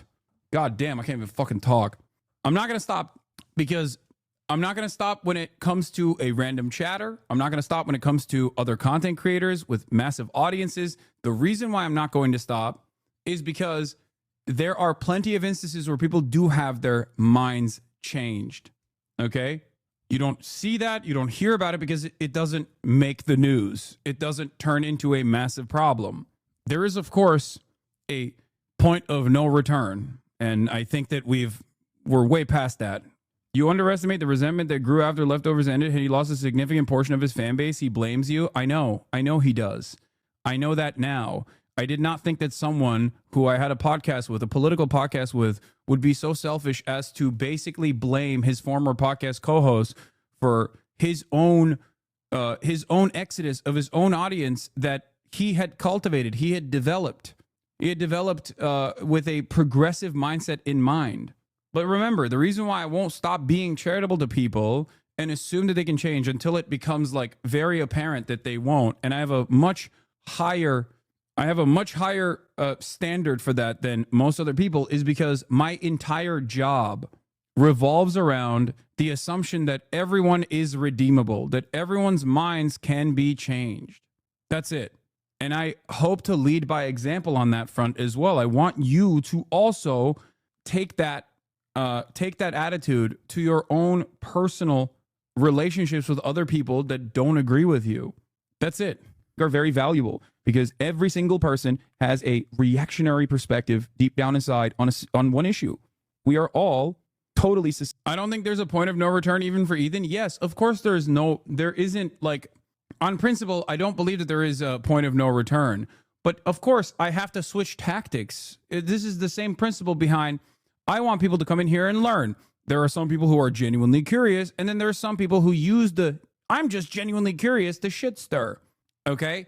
While I do think that every single troll that comes in here could be redeemed, could be talked to, and you could change their minds, sometimes in the interest of stopping reactionary sentiment dead in its tracks, yes, I will fucking clap back. Do you understand? It doesn't mean that doesn't mean that I couldn't, if I chose to and spend enough time and enough effort, change people's minds. But, you know, I have a limited amount of time. I have a finite amount of time and space here. So, of course, I'm going to use that in the ways that I see are most efficient. It's embarrassing to admit now, but I would watch his podcast every day and tune into your stream after he made the heel turn. He just completely turned me off with his attitude. He just can't put the mirror up to his face and confront his own demons. Susceptible to the intersectionality of privilege. Privilege causes us to have blind spots. Ethan is my friend. We may have disagreements every now and then, but I have maintained the position that his heart is always in the right place. and he's on a journey of learning. Every single day I went live in the beginning, every single day I would spend at least 5 minutes to 30 minutes talking about how Ethan is not your enemy. You should not yell at Ethan. Ethan is a good person. Be more charitable to those who are open. And I think another big thing is you get clip chimped a lot. And if you made snap judgments on people, you would be as bad as the audience who listens to what they say about you with no charity. That too, for sure. As someone who is the recipient of bad faith attacks and clip chimping, consistent clip chimping, yes, I definitely have a lot more charity for random content creators who I don't know the extent of their opinion. Ethan wasn't your friend. Ethan is your enemy. Ethan isn't a good person. Hindsight. I'm not in agreement with my assessment here. Okay, I'm saying that for the time and place, the reason why I had charity was because I thought that remember, at this point, he's just making snide remarks. I'm not fully aware of all the shit that he's saying, and I'm purposely not even paying attention to what he's saying because I feel like there's more important things at hand. Okay? But obviously, there is a change that takes place before. This is on February 23rd, 2024. You're looking at this with hindsight vision.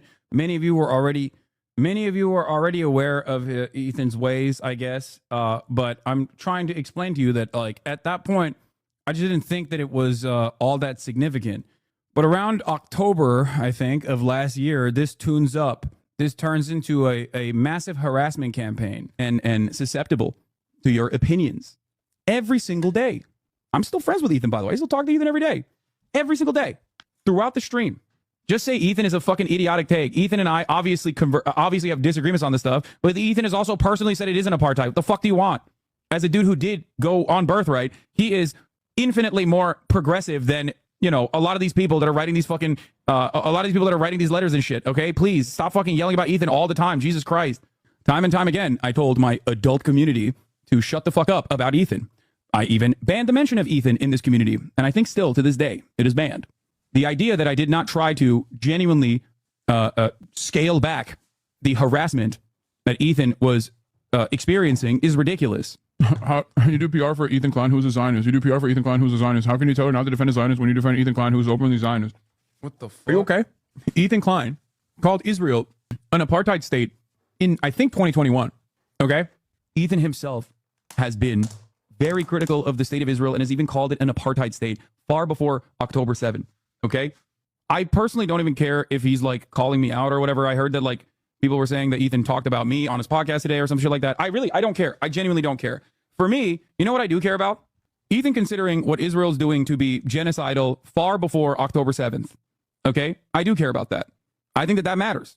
Especially when he is so close to the subject matter, so close to the different aspects of social conditioning that play a pretty prominent role in the development of American Jews, who are very progressive people overall.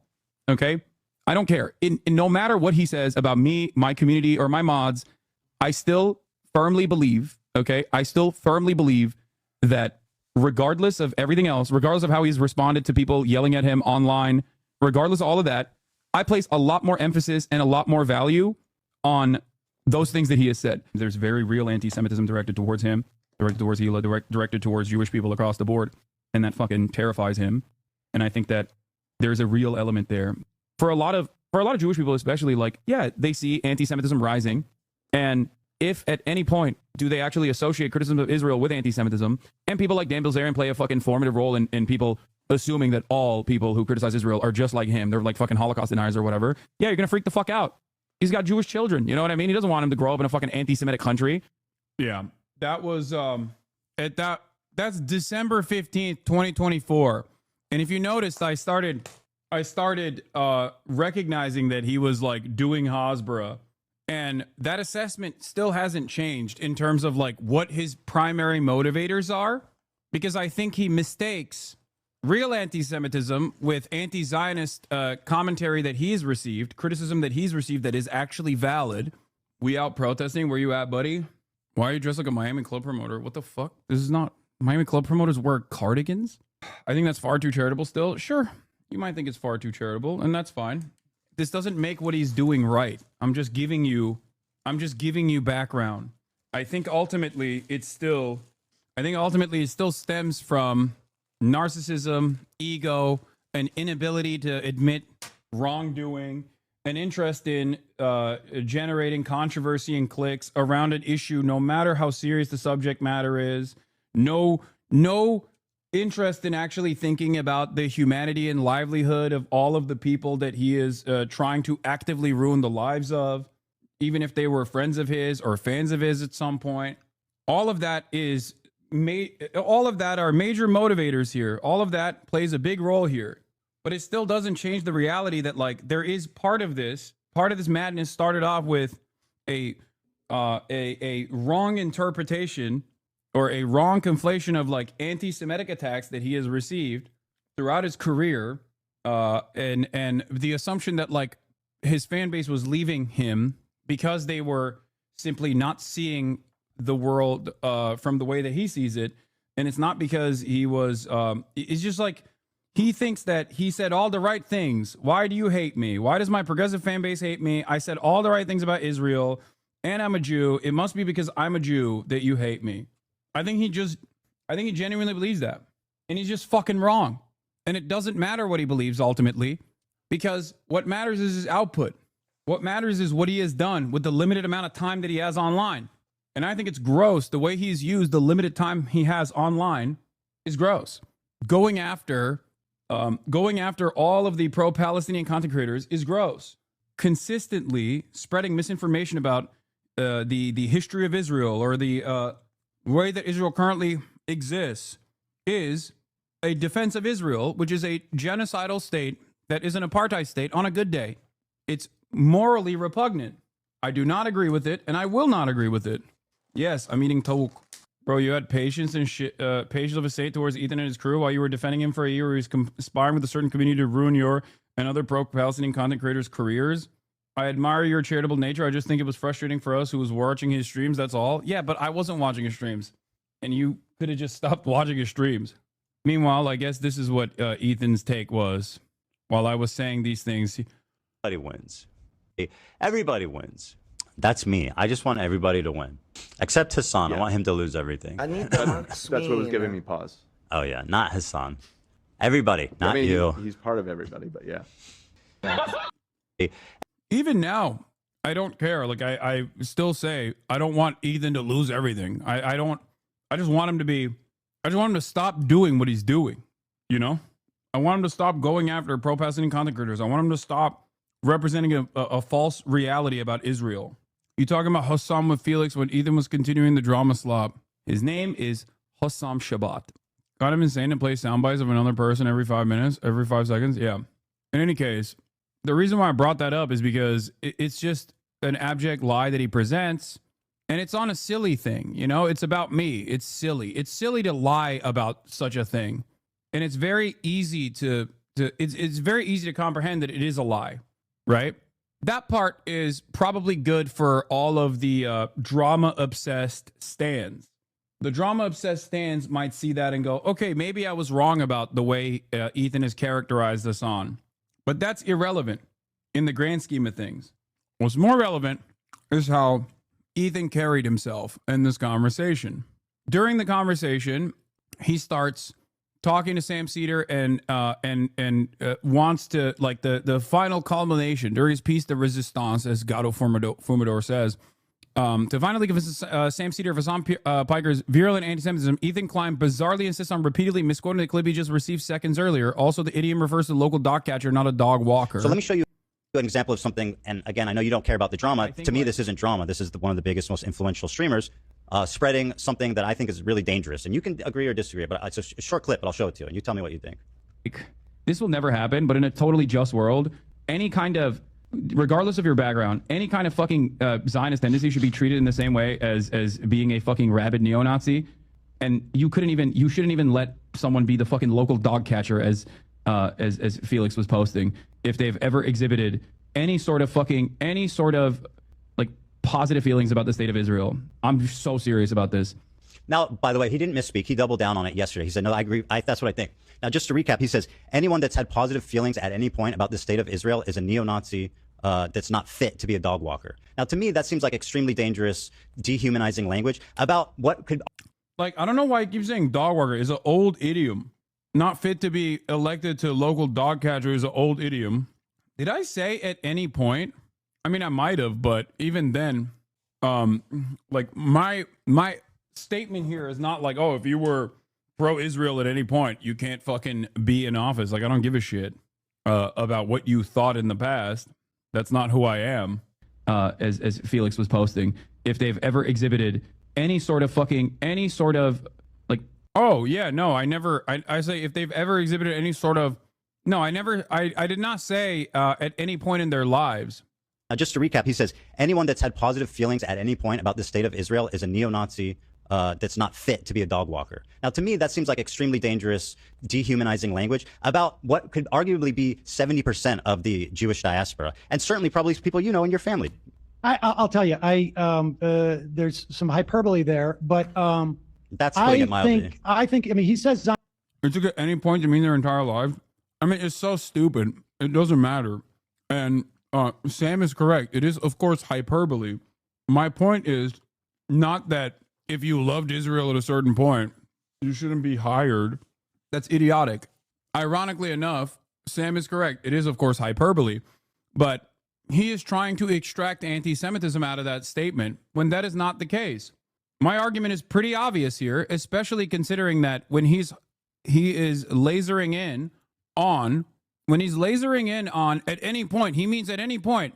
He means like if you're a Jew, you can't get a job at all. You should be fired from your job. He's saying Hitlerian bullshit. And yet, for some reason, he doesn't have that hyper focus on the semantics where I said it doesn't matter what your background is. There are more Zionists, as Sam also correctly points out, there are more Zionists in the evangelical Christian movement than there are Jews, Zionists and anti-Zionist alike. My argument is not about Jews. My argument is about people who demonstrate positive attitudes towards the fucking apartheid state as it's in the process of doing a genocide. And this, of course, was a reaction to the FBI collaborating with a blue state attorney general, Dana Nessel, to raid the homes of American citizens for engaging in student activism against the state of Israel. Yes, people who are pro-Israel clearly use their love for Israel and their allegiance to Israel in their fucking elected positions of power. Just like someone who has an allegiance or loyalty to Nazi Germany would also use their position of power after winning an election to promote Nazi Germany. Regardless of your background, any kind of fucking Zionist tendency should be treated in the same way as being a fucking rabid neo-Nazi. And you shouldn't even let someone be the fucking local dog catcher as Felix was posting if they've ever exhibited any sort of like positive feelings about the state of Israel. I'm so serious about this. Now, by the way, he didn't misspeak. He doubled down on it yesterday. He said, no, I agree. That's what I think. Now, just to recap, he says, anyone that's had positive feelings at any point about the state of Israel is a neo-Nazi that's not fit to be a dog walker. Now, to me, that seems like extremely dangerous, dehumanizing language about what could arguably be 70% of the Jewish diaspora, and certainly probably people you know in your family. I'll tell you. I wanted him to ask Sam if he believes that his dad, who is pro-Israel, right? Because Sam like briefly alludes to his father being pro-Israel. I wish that he would ask if Sam thinks it would be appropriate for his father to be elected into local office, exhibiting the real sympathies he has for the state of Israel. Because I am almost certain that Sam's reaction to that would be, hell no. Sam Seder would 100% say no. There's some hyperbole there, but that's putting it mildly. I mean, he says Zionism, and I'll tell you what I think is really. Sorry, I got to correct you. He says Zionism, and then he says if you had positive feelings about the state of Israel at any point in your life. I got to tell you, if you look at what's happening right now, and you have positive feelings about Israel, he said at any point in your life, Sam. Just to be clear about what he said. Would I have said at any point in his life, someone's life? But I just think this is such a petty, like the idea that we're going to police. Hold on, let me respond. Ahead. You want me to respond to this? I don't, like I say, I don't care about this, but if you're going to force me to respond to it, but wait.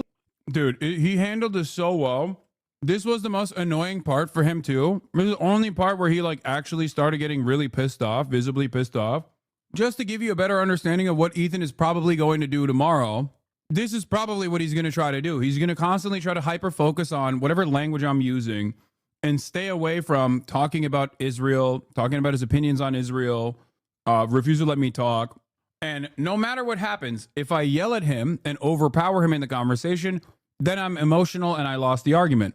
If I let him get his point across and then try to respond, but then get, overwhelmed consistently by a barrage of fucking misinformation and out of context clips, then I'm a pussy and Ethan owned me. So there's no winning in there's no real victory here. I'm just going to let you know. You're not doing it today? No, it's tomorrow. I will still do it. I will still, of course, do it. But I know for a fact that online debates, especially in communities like this one that care about blood sports, is not actually about coming to a reasonable conclusion, coming to a moderate center on any issue, but it's more so about what you can clip and what you can use to dominate the conversation. The greatest example of this would, of course, be the debate that I had with Ethan. The last debate that I had. It exists on my fucking YouTube page. If you recall, Ethan and I already talked about Israel and Palestine extensively. Except what was the primary takeaway from the drama slop tuber communities that went into that conversation? It was that I was really mean to Ethan. These guys who actually normally jerk off to Destiny Dominates People compilations turned around and said, I was a bully to Ethan. That was the only takeaway. They did not talk about the facts that I brought forward. They did not talk about the actual conversation that took place. It was just that I was too mean to Ethan. So remember, they're just disingenuous. Like I say, I don't care about this, but if you're going to force me to respond to it, what Israel is doing right now is so far beyond the idea that someone says any time in your life or not or whatnot. He's talking about Zionism, and frankly, I think it's very difficult for me to understand how someone could have positive feelings at this time. Now, you want to say in the past and what? Okay. Yeah. Like I say, I will grant you at any time in your life that is too broad a step. But wait, let me finish. Yeah. But see, you go in and you're making this about anti-Semitism by doing this hopscotch about a poll that people had positive feelings that Jewish people do, and then therefore he is anti-Semitic. And honestly, that type of conflation, I think, is so dangerous and so disingenuous. I mean, I don't want to get too passionate about this, but I will tell you something. I have had a guy who went to my bar mitzvah, my sister's bar mitzvah, my kid's bar mitzvah, sat at Passover with me 3 or 4 times, call my father and ask him if I'm anti-Semitic. Now, this is just that is just an example, an illustration of conflating when he's clearly talking about Zionism. Was it hyperbole to say any time in life, whatever? The fact of the matter is this conflation is dangerous for Jews. It is a fig leaf and a way of weaponizing anti-Semitism that has enabled Donald Trump to do the shit he's doing, that has enabled the slaughter of thousands upon thousands of children and women and men, for that matter. It is not keeping Israelis safe. And this type of conflation, Ethan, is what I find far more irresponsible, frankly, than the idea that he said positive any time. I mean, look, you do a show Sam, 4 hours a day. He does a show 5 or, as far as I could tell, 15 hours a day. And to focus in on that one tiny clause. This is not one tiny clip, Sam. Well, you don't know. This is a totality of behavior. But you and by the way, it's easy. Yes. It is a totality of behavior. You're talking to a person who is very knowledgeable on my positions. You're talking to a person who agrees with me and is very knowledgeable on my positions and operating under the assumption that he's going to be duped, that he's not knowledgeable enough on politics, on the way that Hasbro works, on the way that this conflation and weaponization of anti-Semitism and anti-Zionism works, that he is going to be duped by your 15-second clips about a dude who's known me for like almost a fucking decade, dog. That is what's so crazy about this conversation taking place. Like, he literally thinks if I show him enough clips, Sam Seder will be convinced, despite knowing me for almost 10 fucking years at this point, that he is going to be convinced by your clips. I'm sorry. You are not intelligent enough to craft a sophisticated narrative like this. That's precisely the reason why you mostly rip this shit in the same way that the Free Press did from Destiny's Wikipedia page, Why the fuck do you think someone who is actually knowledgeable on this issue, knowledgeable on the ways in which anti-Semitism is cynically weaponized against pro-Palestinian content creators, would ever be duped? Sam not only did not fucking get duped by this, but he also went on to make a broader point that Ethan just doesn't hear at all, which is that the real danger here is the conflation of Zionism and Judaism, which is what you are doing. That is what his point is. His point is that it is infinitely worse. It is infinitely worse to try to go over the statements of an anti-Zionist who is not anti-Semitic with a fine-tooth comb to try to literally pull out some kind of semantics argument that you have hallucinated into existence to claim that this anti-Zionist person is actually secretly anti-Semitic. Look at him. He's saying it. There's a totality here of all of his actions. Like, that in and of itself is a, understandably, as Sam saw right there, is a cynical way to weaponize anti-Zionism or weaponize anti-Semitism smears in a way to deflect away from criticisms of Israel. It's fucking ridiculous. It is malicious. And it is dangerous, especially if you are a Jew in America. It is extra dangerous because all you are doing is associating yourself and your religion and the religion of your children with what Israel is doing in the eyes of people who probably have some level of anti-Semitic tendencies. It doesn't make any sense to me how liberal Zionists behave like this. It does not make sense to me at all. Like, they just don't see. They're so invested, for the most part, in trying to position themselves as like peacekeepers, but carve out a specific space for like Israel being a good country. Please think that Israel's a good country. Please don't hurt my feelings. And that everyone and anyone that has an issue with that is actually anti-Semitic secretly. I'm going to do everything I can to fucking, do numerology to figure out how anti-Semitic you actually are. Like, that kind of stuff does not work. It didn't work that well in the past either, but it doesn't work at all now. All it does is make people go, dude, you fucking suck. You are, it makes people resent you. It makes you look repulsive to most people. Maybe to Ethan's audience, who are not very well equipped and have stand behavior that they're exhibiting, that love Ethan and think he is a perma victim here, the most vulnerable person on the planet. Therefore everyone is fucking attacking him or whatever. But like, to the outside world, they hear this, they see this, they go, what the fuck are you doing? And I appreciate that you can hand wave it away and say that it doesn't. No, I'm not hand waving it away. Well, you kind of are. I'm saying this You're saying conflation. You're saying actually I'm wrong for caring about it. Yeah, yes. In fact, I'm saying this conflation is incredibly dangerous. It is disingenuous. I think it's dangerous right now, to ignore what's being described as dehumanizing violent language for American Jews that have nothing to do with the war. That is a complete mischaracterization of that. It's not. He's not fit to be a dog walker. He never says the word Jews. He says a Listen, how many members of Kufi have positive feelings? Well, let me. Evangelicals too. It is not anti-Semitism. It is not. It just isn't. Like, taking one example in isolation, which is what we've done here. Well, you're the one who gave it to me. Yeah, well, fundamentally, I disagree with you. I'm using your example, and in that instance, that is not anti-Semitism. Well, I disagree. Conflation. Okay, well, that's our disagreement. Yeah. But I think that conflation is incredibly dangerous. Well, I disagree as well. Jews, I think it's dangerous for this society. I think, frankly, I think it's dangerous to what I perceive as hand waving what's happening here. I know you said you aren't doing that. I'm not hand waving. You're doing the opposite. You're endorsing decades of thought about this. So right, sure, but the point is, you're saying that this is not dangerous. How dare you care about this? I think it's dangerous. No, I'm not saying that at all. I personally, no. I mean, Ethan doesn't understand. He is saying it's dangerous. He's saying what Ethan is doing is dangerous. He's so lost in his own world that he doesn't understand the point Sam is making. Sam is saying Hassan is engaging in an anti-Zionist sentiment. Sure, there's hyperbole if you want like a win here, okay, an aesthetic win here. There's hyperbole that you're laser focusing on. But having said that, your conflation of his statement, my statement of saying that, like, if people are pro-Israel, they should be treated in the same way that people who are pro-neo-Nazi or pro-apartheid South Africa should be treated and should not be elected even to the lowest position, which would be the dog catcher, is the idiom, right? That in and of itself has nothing to do with anti-Semitism, and the conflation and the claim that it is dehumanizing language against Jews is actually the dangerous conflation that Ethan is making that Sam despises.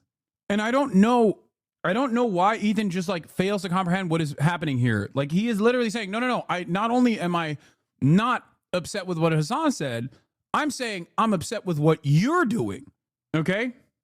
Jewish people have a collective memory of trauma, Sam, and it starts a certain way. And it starts with people. It starts with dehumanizing language, like saying you're not fit to walk a dog. I mean, what are we doing here? It's irresponsible language. He's not talking about He's talking about 73% of Jewish people. No, you said that. No, that's a poll that's readily available. No, you made that connection. He did not. Because we have millions upon millions of members of Kufi. We have millions upon millions in this country of evangelicals who also believe the same thing. Does your dad and have... You cannot say it's anti-Semitism. Could you You describe cannot say it's anti-Semitism if you're also including millions upon millions, far more Christians than Jews. Would you say that your father, who you mentioned, said something to you, that he's ever in his life had positive feelings about the state of Israel? I've had positive feelings of Israel. Whoa. Does your dad have any positive feelings about it now? Not in terms of like, I support them. Yeah, here he says, I would assume so. I've had positive feelings. I went to Israel on... Okay, good. Then you're a neo-Nazi, not fit to walk a dog. How do you feel about that? No, that's you saying that. That's literally what he said. I'll play it again. I don't believe. Like, this doesn't even make logical sense, right? That right there does not make logical sense. Why does that not make logical sense? I love Sam Seder. But even if you didn't know that I love Sam Seder, okay, if you're an Ethan fan, you heard Ethan mention time and time again that I wanted Ethan to talk to Sam Seder. Ironically, I said you should have this in private, but he wanted to make content out of it. So here we are. Art said you can do it in private, you can do it in public, whatever you want, but like you should probably talk to him. I think you can have your mind changed. It would be valuable for you to have a different perspective from a person that you actually admire and actually have respect for. So the question I have for people who aren't really paying attention here is like, if I thought Sam Seder was a fucking neo-Nazi, why would I tell Ethan to talk to Sam Seder? Why would I like Sam Seder? Why would I defend Sam Seder?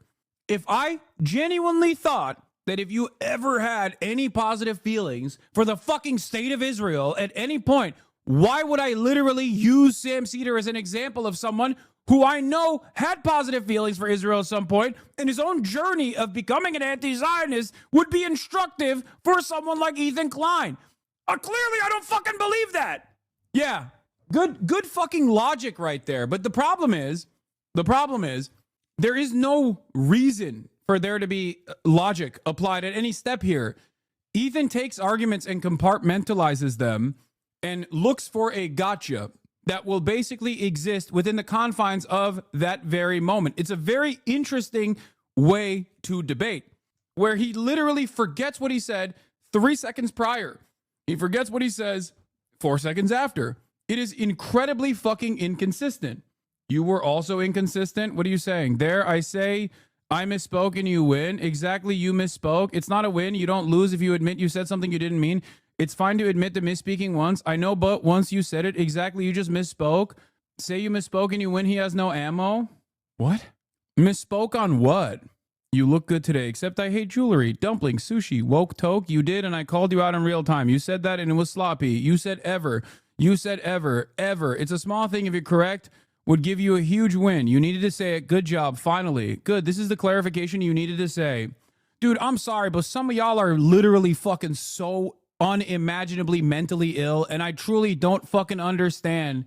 That's a gotcha, FYI. No, that's what I'm saying.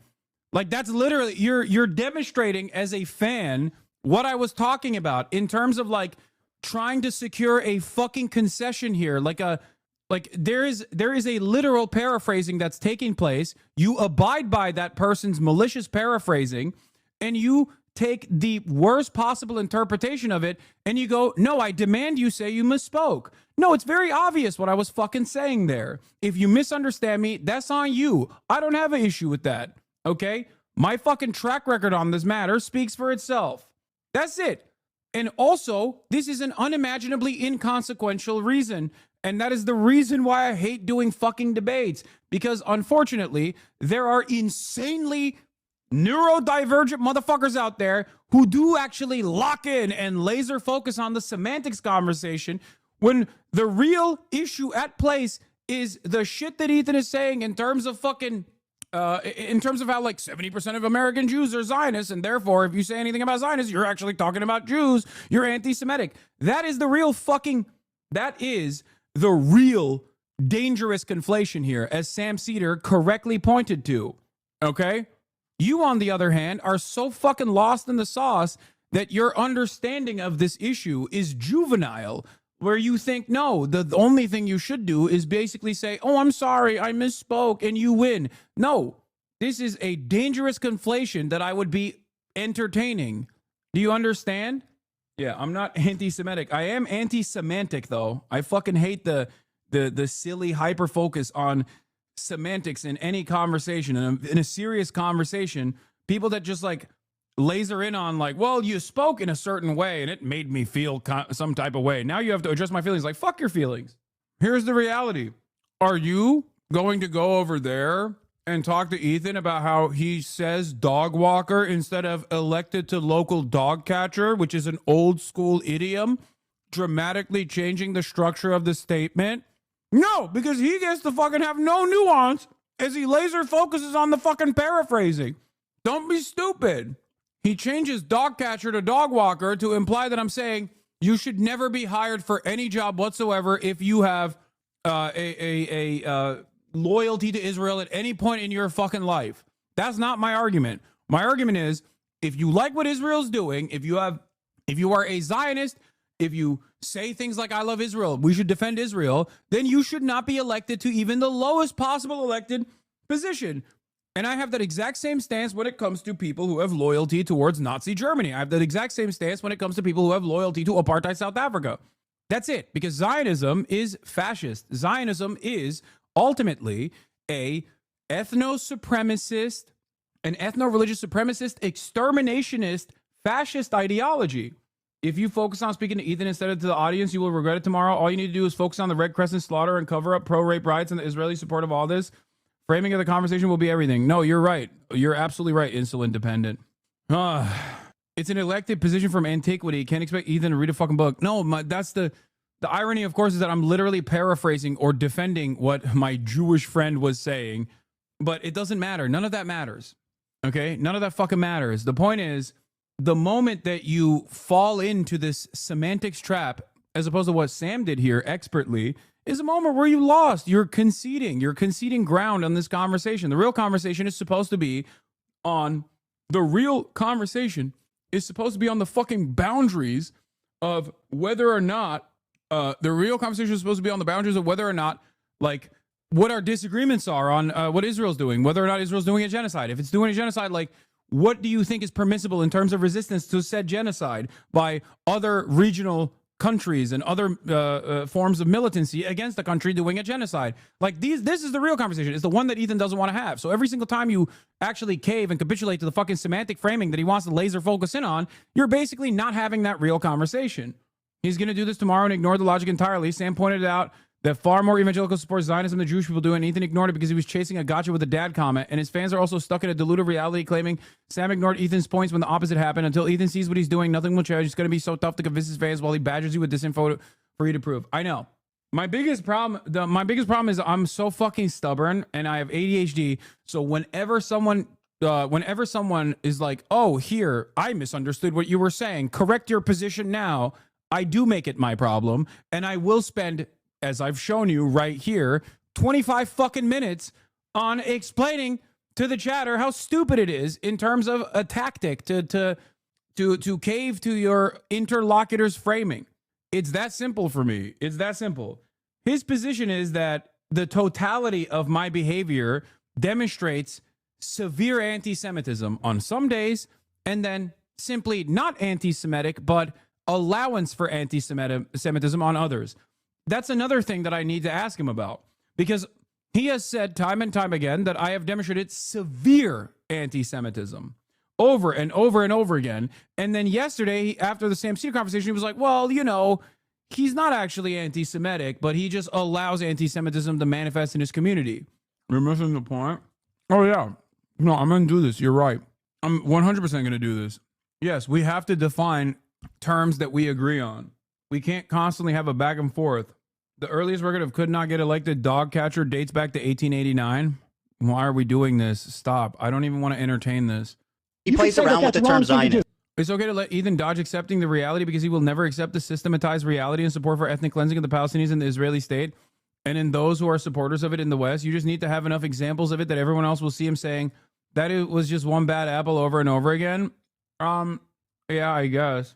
I will start off by defining terms and setting boundaries in terms of like what a productive conversation looks like. Because if the conversation revolves around him constantly being like, what did you mean here? What did you mean here? What did you mean here? And then him trying to fucking slam a position that I don't have because of his like nefarious framing of a clip out of context, it's not going to be very productive. But I know he's going to do that. I know he's going to try and do that, which is fine. I'll entertain it for a little bit, but right. You can say that's a wrong thing to say, but he's not talking about Jews. He's talking about people who have exhibited these positive feelings, and that includes millions upon millions of Christians. More Christians. Okay, well, listen, I don't think they're neo-Nazis, not fit to walk dogs, either. I think it's insane language. Listen, you don't want to tell me that you have never engaged in hyperbole. You and I both are in this business, and we do that. Yeah, you're right. You're right. I just think that, it's you can say it's an inappropriate thing to say. It's an unfair thing to say. I just think like Arabs that support Israel aren't fit to walk a dog. It is not anti-Semitism. Okay, well, we're at an impasse on this one. Yep. Wait, Arabs who support Israel aren't fit to walk a dog? Dog catcher. But yes, absolutely. Arabs who also support Israel, doesn't matter what their fucking religion is, Arabs who also support Israel are not fit to be elected to fucking office. Even the lowest office, yes.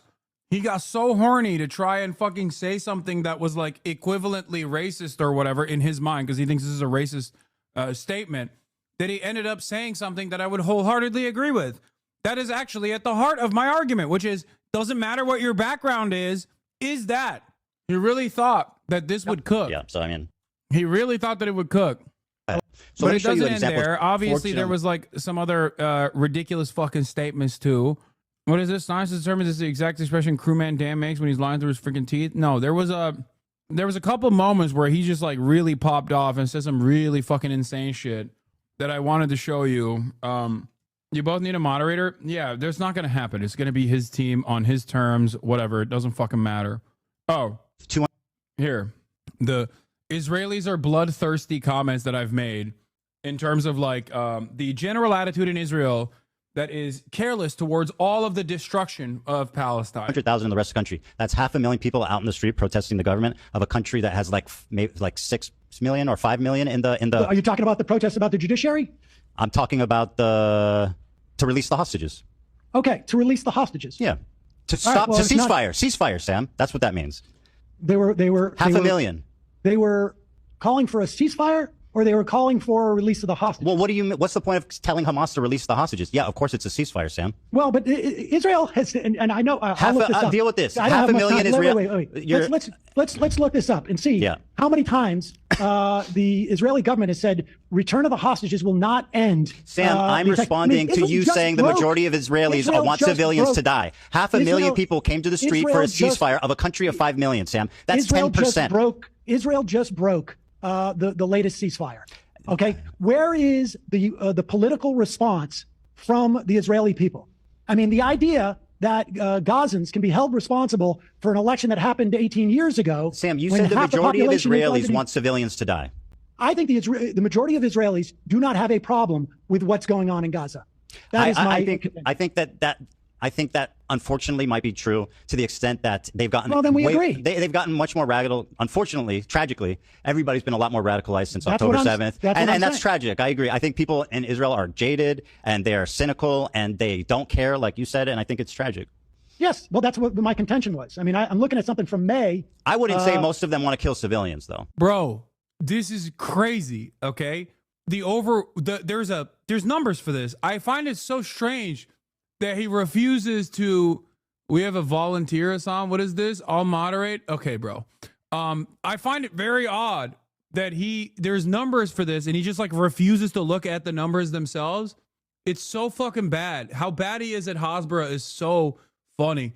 Hold on. Of a country of 5 million for a ceasefire. This Pew research, 39% say Israel's military response against Hamas in Gaza has been about right. 34% say not gone far enough. Sure. Now, granted, that was in in and that is also all of Israel. That number includes Palestinian citizens of Israel. What under normal circumstances would be the Christian and Muslims in Israel. The designation by the Israeli census is you are either Jew or Arab. Okay, so those polls that are conducted on the Israeli population will actually make this designation between Arabs and Jews. Okay, the numbers that Sam is representing actually have both Jews and Arabs in them.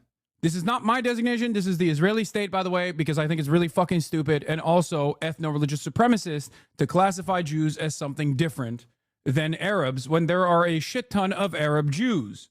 May of this past year. So maybe also the reason why Ethan has such a hard time here is, as this chatter correctly pointed out, man, debating is hard when you just can't call them anti-Semitic, which is the case.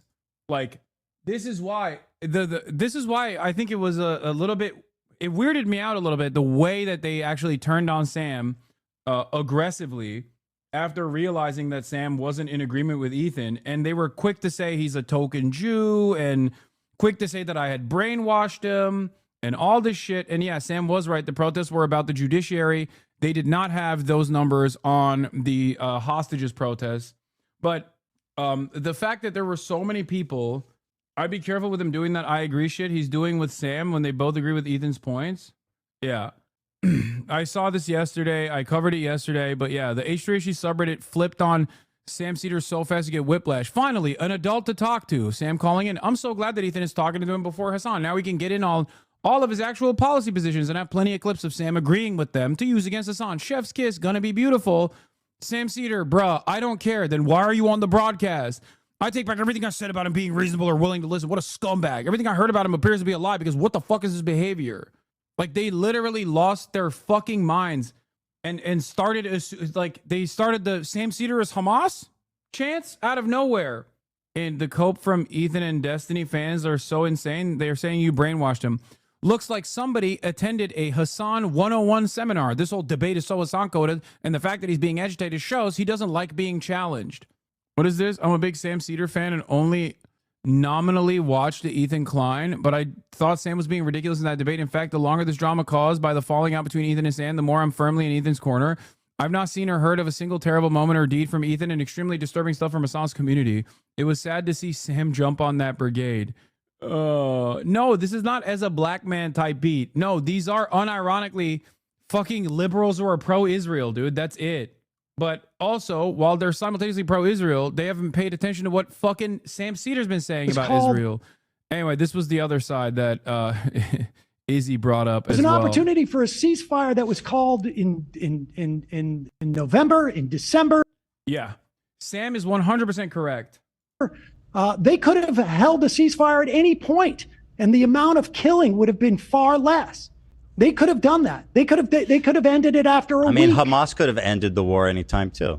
How could have Hamas ended the war? By releasing the hostages? No, listen, Israel has said time and time again that the release of the hostages is not going to end their assault on Gaza. They have said this over I don't believe and that's over and over. I haven't seen those statements. I've seen the opposite. I believe. Bro, I'm sorry, but your lack of interest in finding out the truth should not be other people's problem. Like, this is willful ignorance, dude. How are we entertaining this? This is why I was losing my fucking mind yesterday, dude. Like, oh, I'm sorry. Well, I didn't see that. Okay. Well, you didn't see the fucking moon landing either. Doesn't mean it didn't happen, you know? There's a lot you don't see. What are we talking about? Like, if I were to talk to a fucking quantum physician about quantum physics, yeah, that person would probably be more knowledgeable than me on the issue. I wouldn't turn around and be like, well, I don't really understand this, so you're fucking stupid and wrong. What the fuck? Quantum physician, exactly. That's how you know how little I know about this issue, okay? That's how you know. I don't know anything, but that's the problem. When I don't know something, I tell you. He's going to do this to you, and you should be able to prepare for it, because anything you bring up is going to be, I haven't seen this, so you're probably lying. If it's true, it doesn't matter because I have other arguments. How are you going to combat him without doing this without letting him derail and frustrate you. I mean, at this point, I think you guys should have a little bit more confidence in me. At least my brain is not good. Okay? I don't have a good brain. But in all the badness of my brain, there is one thing I'm very good at, which is pulling data from Top Dome on shit that happened throughout the, 12 hours that I've been covering Israel-Palestine every single day since October 7, 2023. So that is precisely why when Sam and Ethan were having this conversation, I was losing my mind, because I was like, dude, Hamas has asked for more than 39 times to release all hostages in exchange for a ceasefire. Okay? 39 times. The first time started off immediately after October 7th. I believe it was October 10th when Hamas said, we will release all hostages as long as you stop bombing Gaza. Okay? And in that process, there was never a single moment where Israel was like, yeah, okay, we'll take it. Israel's behavior throughout this entire process also demonstrated that they don't care about hostages. 5 days ago now, Hamas actually, the Al-Qassam brigades released a video showing that they were extracting Israeli hostages from under the rubble because Israel had blown up their position. Israel is also, as recently as this past week and even yesterday, openly maintains the notion that they don't want to fucking stop the war. Netanyahu has said time and time again that he sees hostages as a hurdle for his ambitions of ethnic cleansing. That's it. No doubt. Netanyahu preventing hostage deal charges ex-spokesman of the Families Forum. This was on 26th of April, 2024. At one point, Palestinians, or Netanyahu's envoy called the hostage families to their faces helping Hamas. Exactly. Info dumping specifics is all you need for tomorrow. And when Ethan tries to hand wave things, have another data point to drop. There was a doctor talking about how bodies delivered to hospitals are the only ones representing the body count, as well as when Ethan tries to say the numbers are inflated when the reality is opposite. Yeah. I'm not worried about how things are going to go down. I'm very confident in my ability to talk. It's just, I'm saddened by the state of affairs. Every day that goes on where I see another comment online that is so stupid, it makes me lose faith in humanity. Like, there are whole ass adults out there, white ladies that work in human resources at, marketing firms and shit, that literally sit around and talk about fucking genocide from the perspective of their favorite neurotic content creators' selfish desires. Like, if you unironically haven't been able to come up with a conclusion on your own after 16 months of fucking bombing children, and you still think the real victim here is like Ethan Klein, I'm sorry, dude. You're not a fucking full human being at that point. You're like a sea cucumber. You're just responding to stimuli, going about your fucking day.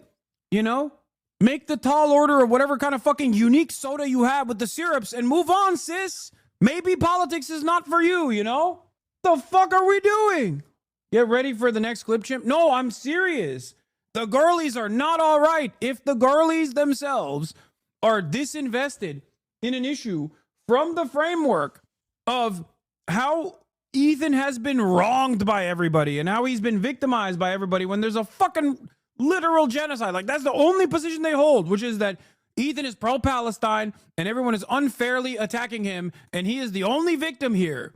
And the guy that they're saying this about is just like so utterly fucking clueless. That makes me very frustrated. It makes me very frustrated because it reminds me once again, it is a reminder of the somber reality that people do not care. People don't care about anything. They're just like, for them, politics is only about parasocial nonsense. Former RSTA infantryman here, Ethan has constantly used the exact same methods we saw in our key leader engagements with actual terrorists. Is actually fucking scary. No, it's just cult shit. It's just cult shit. That's all this is. It's just successful cult programming. I really think, and it's not just Ethan either. This is just how politics works now. This is just how politics works in an era where we have completely fucking devolved. And honestly, I don't even know if he's doing it intentionally. It doesn't even fucking matter. I think if you want to be a successful de-radicalizer, you have to learn how to deal with cults now. Like, this is something I've been thinking about quite a bit because I have to learn how to deprogram people. What is it? I'm not complaining 99.9% of the time, but essentially when I'm driving and working chat, Donald Trump announced World War III, JD Vance passed away, the US split into two, and Hassan Abi, the anime drops tomorrow. Hassan Stream when I'm completely free It can watch without distraction. I do hate this meme. You were right. Osama bin Laden. Ethan Klein versus Sam Cedar is just this. Well, Hassan said this. Can we not talk about Hassan? Like, dude, I'm serious. Like, when I see people that are like, oh, as a former fan of Hassan, like, you know, it's really sad to see his fall from grace as Sam Cedar is repeating his talking points back to Ethan because he very clearly brainwashed him, like he brainwashed Ludwig, like he brainwashed the New York Times, like he brainwashed CNN. Hassan controls the media. Everything I think about is Hassan. Hassan is in control of everything. The other day I stubbed my toe. It was also Hassan. Hassan placed the couch there. The couch didn't used to be like that. Hassan must have done it.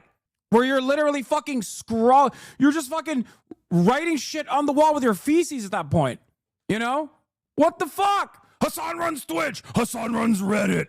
Like, how do you not realize, girly pops? How do you not realize you've been brain broken? What the fuck? It makes me feel sad and powerless.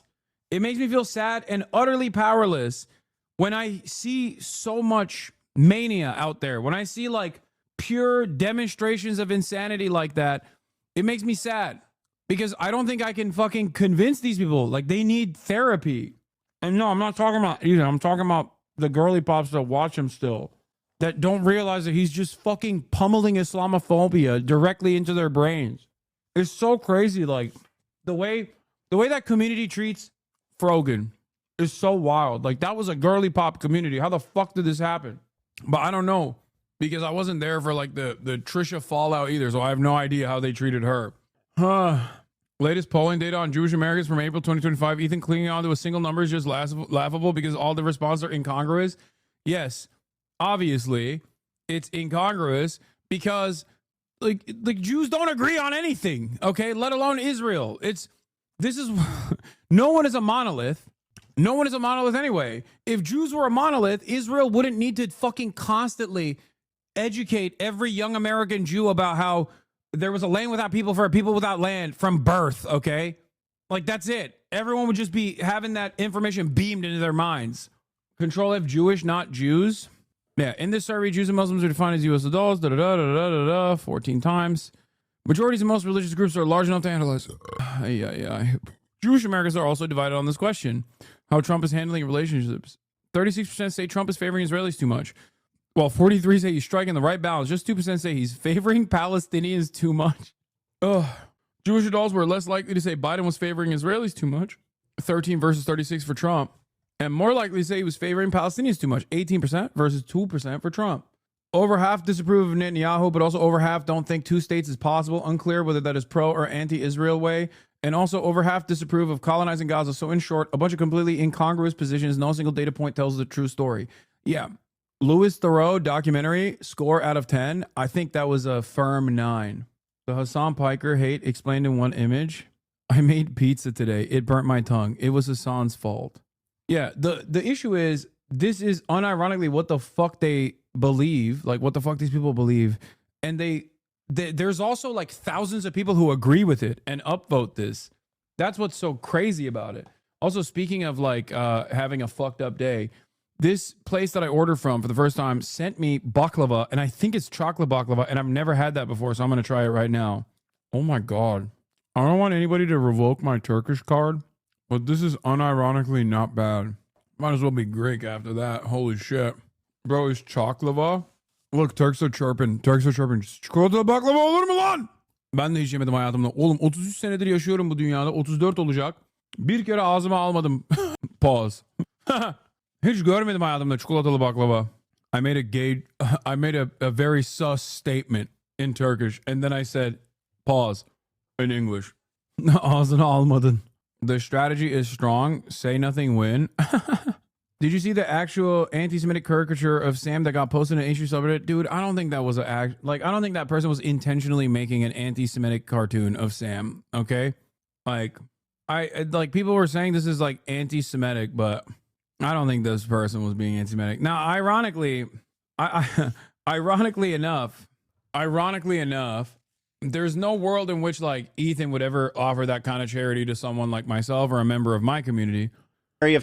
Oh yeah.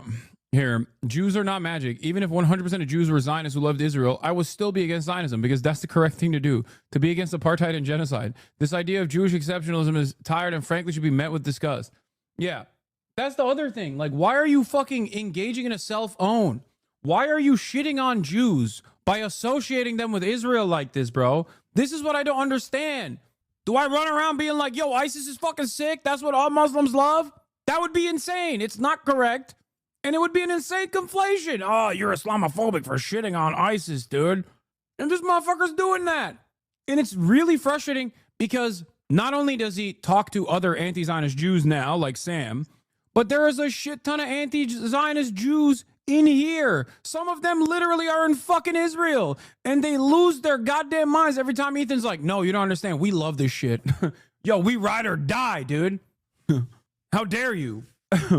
And it's crazy because, like, half the time he's saying it's a genocide. It's really fucked up.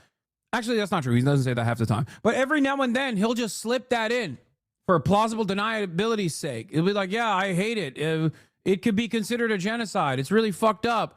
And then he spends 75% of the time talking about people who are also saying that and saying more than just that. You know what I mean? It's like his position is impossible. His position is one where, in order for anyone to abide by Ethan Klein's standards of how to protest against the state of Israel, you just literally can't protest against the state of Israel. If you ever do, you have to say, oh, I just only don't like Netanyahu. And I am not going to pay attention to the fact that he has gotten elected for the past 30 years. I'm not going to, because that would be anti-Semitic. If you were to make inferences off of why this evil, bloodthirsty monster, Netanyahu, has been consistently elected into positions of power for the past fucking 3 decades, that's anti-Semitic. Do not make any inferences. Do not make any inferences off of this. Okay? Sometimes you can call it a genocide if I'm feeling good. Other times you can't call it a genocide because my wife is there and she gets really mad at me. Do not call it a genocide around my wife. Sometimes, if you're getting real thirsty with it, I'll let you say from, maybe not the river to the sea, but from like from the sea to the Gaza boundary, you know, that we have placed, the green line, skipping over Israel proper, 1967 boundaries all the way to East Jerusalem. Sometimes I allow East Jerusalem to be mentioned. Other times I don't. And from that point to the Jordanian River, Palestine will be free. But I don't really like that you're saying Palestine. Maybe let's say Palestinians. That's probably an appropriate way to say it. Also, anyone and everyone that has ever said what Israel is doing is bad and wrong, and that, like, there's, of course, going to be militant resistance against endless child murder. Well, those guys are all terrorists. Resist against Israel militarily, you're a fucking terrorist. You're a terrorist. You hate Jews. You want to kill Jews. You want to rape them. You want to rape them and behead them. And then you want to rape the beheading. If you say that didn't happen, why are you saying that? Then, you know, you're also an anti-Semite. You're not supposed to say that. You're not supposed to say from the river to the sea, Palestine will be free. I got it. The only protest that I will allow is if you are a Palestinian in Gaza and you are saying that the real villain here is Hamas. That's the only time. If you're a Palestinian living in the Gaza Strip and you're like, yo, you know who's actually bombing me? Hamas is. That's when I will allow it. Like, that's what it is. It's just so ridiculous. This is so ridiculous. Like, why do you get to determine how people fucking protest? Like, who are you? Who made you the boss here, you know? One thing I will say that I can't take credit for, but one of my normie friends who doesn't usually pay a lot of attention to this shit, but like, he did actually pay attention to this Ethan Klein saga, turned around and said, it seems like Ethan's fans are not even Zionists, but they're only Zionists for Ethan Klein. Like they're saying like Ethan Klein has a right to defend himself. Like they don't really care. They'll be like, oh no, I'm pro-Palestinian. What the fuck are you talking about? Ethan Klein has a right to defend himself. Like it's very bizarre. They're just Kleinists, you know? Yeah. Foot sliders. No, really. They're just like, listen, this is my this is my favorite content creator and you've made him sad. And yes, on the one hand, I do believe that there is an unlimited amount of baby murder happening here and it's really fucked up. But have you considered how sad you've made my favorite content creator by saying there's an unlimited amount of baby murder there and that we should stop it? Because that made my favorite content creator very mad. They all love the idea of suing anyone who disagrees with you. Yeah, that too. Also, where are those fucking lawsuits at? What happened? That's the other thing. Like, it feels like it's like a multi-pronged approach. Yesterday, it's, I don't even know what the fuck is happening. Everyone's mean to Ethan because he's Jewish and not because he's defending Israel, right? He's never defended Israel, but also Israel's a beautiful multinational state, and everyone should get to see it. And people like Hassan, lefty loonies like Hassan, lefty losers like Hassan, keep disparaging the good name of the apartheid state doing a genocide. How fucking dare you? Okay? But then also simultaneously, we got to sue people. We got to sue people that call that out. We should sue them. We should sue random Redditors for frivolous reasons, try to get them to dox themselves and other people. That's how we got to do it. We got to do it. And then also simultaneously, I'm getting sent stuff to my home. We got CPS in his house, which is fucking ridiculous, by the way. Of course, I don't agree with that shit at all. You're a whole ass loser if you call fucking CPS on a YouTuber. What the fuck's wrong with you? Okay, unless they're like a one of those like family channels, because I feel like some of those family channels do some freaky shit. Okay, but then again, we don't know what happened. What's the conclusion? What happened? What's the fucking conclusion? No conclusion whatsoever. And and he fucking still to this day makes it seem like I did that. Like, he makes it seem like I fucking picked up the phone and was like, yo, do this. What a psychotic thing. What an insane thing. And then he got fucking skulls sent to his house or some shit. It's like, I have to find out about this a week after the fact, because half of my fucking replies are like, dude, why did you call CPS on Ethan and send skulls to his house? Why did you kill a Jewish child and send his skull to Ethan's house? I'm like, what do you mean? What are you fucking talking about? How the fuck did I do this? And then we moved on. We moved on from that to fucking swastika sword. You have a swastika sword. You're a real anti-Semite. Also, Sam Hyde, he might be kind of an anti-Semite, but he's really funny and was very informative in the beginning phases of my career, and also he really destroyed Ian Idub, so maybe he's not that bad. Who knows? Asmongold, obviously, maybe not as trumped up as you would think he is. I mean, I'm a liberal still, by the way. I'm a progressive still. I hate Hassan because he voted for Jill Stein. Again, never did. Never did. Not only did I never vote for Jill Stein, I actively told people over and over and over again, you didn't cover the Giardia clip, not your fault. What is the Giardia clip? I don't know what the fuck that is. I don't need to learn new things. I already know enough things. I don't need to learn new things that are happening in the minds of all of my fucking most rabid haters. Okay? He settled that Denims' community called CPS. He blames you for inventing Denims, though. Is there any proof necessary at any point? It's like, dude. Ethan Klein, Israel.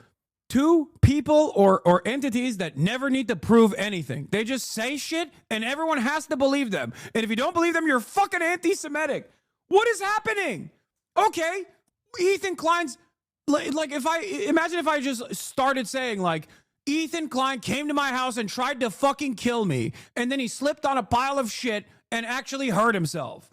And then every one of my fans literally went around spreading that information. Like, what are we talking about?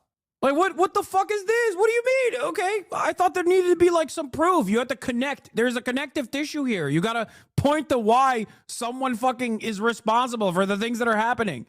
What the hell is this, bro? You need to be reading. You need to do brain push-ups for tomorrow. I feel like this is the opposite of a brain push-up. I feel like I'm fucking slamming my head into a wall. The more new things you bring up that Ethan has been saying.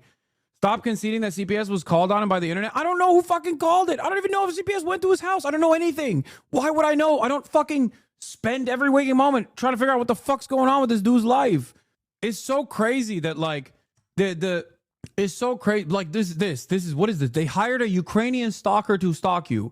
See, this is the type of information that I'm better off not knowing, okay? I don't want to know that. I don't want to know that. I don't want that to exist in my mind. So don't even bring that up to me, okay? He has repeated this pattern of villainizing and rallying an angry mob. His following is so conditioned for this behavior. This time it just happens to be about a genocide, and they're not politically inclined enough to investigate that or separate it from drama as usual.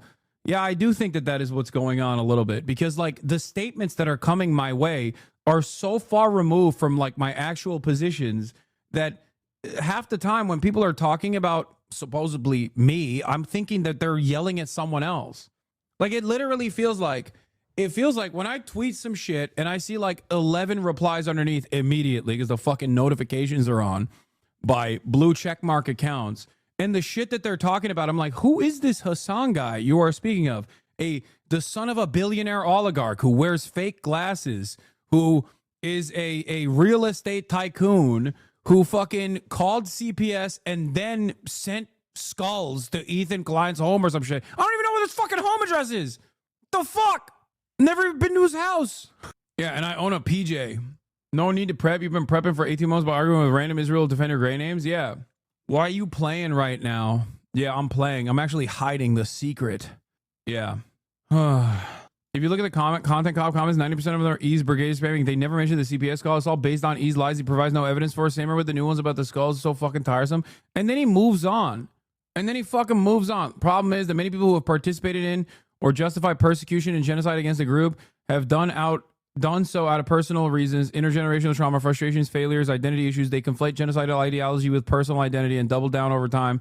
Stories become too insane to talk to them. No shared reality. Chat is too small format for topic, but that's one of the aspects. No, I get it. Yeah, my designer dog. Kaya, place. Him saying Mandela charged militants for crimes accountability is not true during the apartheid. The lie that they're trying to push here is the Truth and Reconciliation Commission, but TRC is after the apartheid, and many issues due to the agreement with Afrikaners to not prosecute their war crimes were revealed. You can read up on it in a new article as far as 1 day ago. South Africa sets up inquiry into apartheid prosecutions. Yeah, he's wrong, dude. Nelson Mandela has routinely said that violence when peaceful revolution is not possible, violence is permitted, okay? It's not the JFK quote, but I'm paraphrasing what Nelson Mandela has said. No, don't post shit like this, because he also freaks out. No, don't even joke about this shit, because we can't even joke. Remember, he'll use everything as a gotcha moment, okay? Some evidence of what I know he has literally talked with Dan Saltman. He put Dan Saltman in his fucking content nuke, man. Dan, do people know about you coordinating with H3 during the Twitch anti-Semitism stuff, that you traded emails with them, or is that new info? Am I leaking that they were huge Destiny fans? Hila and Ethan Klein unironically watched a lot of Destiny during October 7 Israel-Palestine arc. At Dan, are you denying this? Please answer. Dan, did Ethan not tell you that he and his wife are huge Destiny fans? Is he not going to answer? Ethan Klein and Hila Klein emailed Dan Saltman during the Twitch anti-Semitism stuff and said they watched Destiny's content together. I'm saying you emailed with Ethan multiple times. Where's Dan's response? Because I'm pretty sure he responded. I thought it was weird as fuck. By the way, I'll get into this later, but that's Hassan admitting that he's been to a Diddy party. The dude's been to a Diddy party after spending the last 2 years attacking Evil Dan for being the diddler, because he, I don't know, some random association with Diddy. Bro, Wait, random association with Diddy? His random association with Diddy was in 2011, Saltman's company Tiny Chat received high-profile funding from Diddy, something the company was quite proud of. Diddy used the platform to hit on young women, as evidenced in this video that is still up on Tiny Chat's YouTube page. Tiny Chat since then has been investigated by the FBI for facilitating sex trafficking of minors. Okay? The FBI found that sex traffickers of minors were using Tiny Chat to facilitate sex trafficking of minors.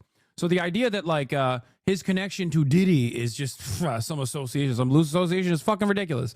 The app, which Dan later sold, is infamous for being a favorite organizing space of neo-Nazis and the alt-right, including Atomwaffen.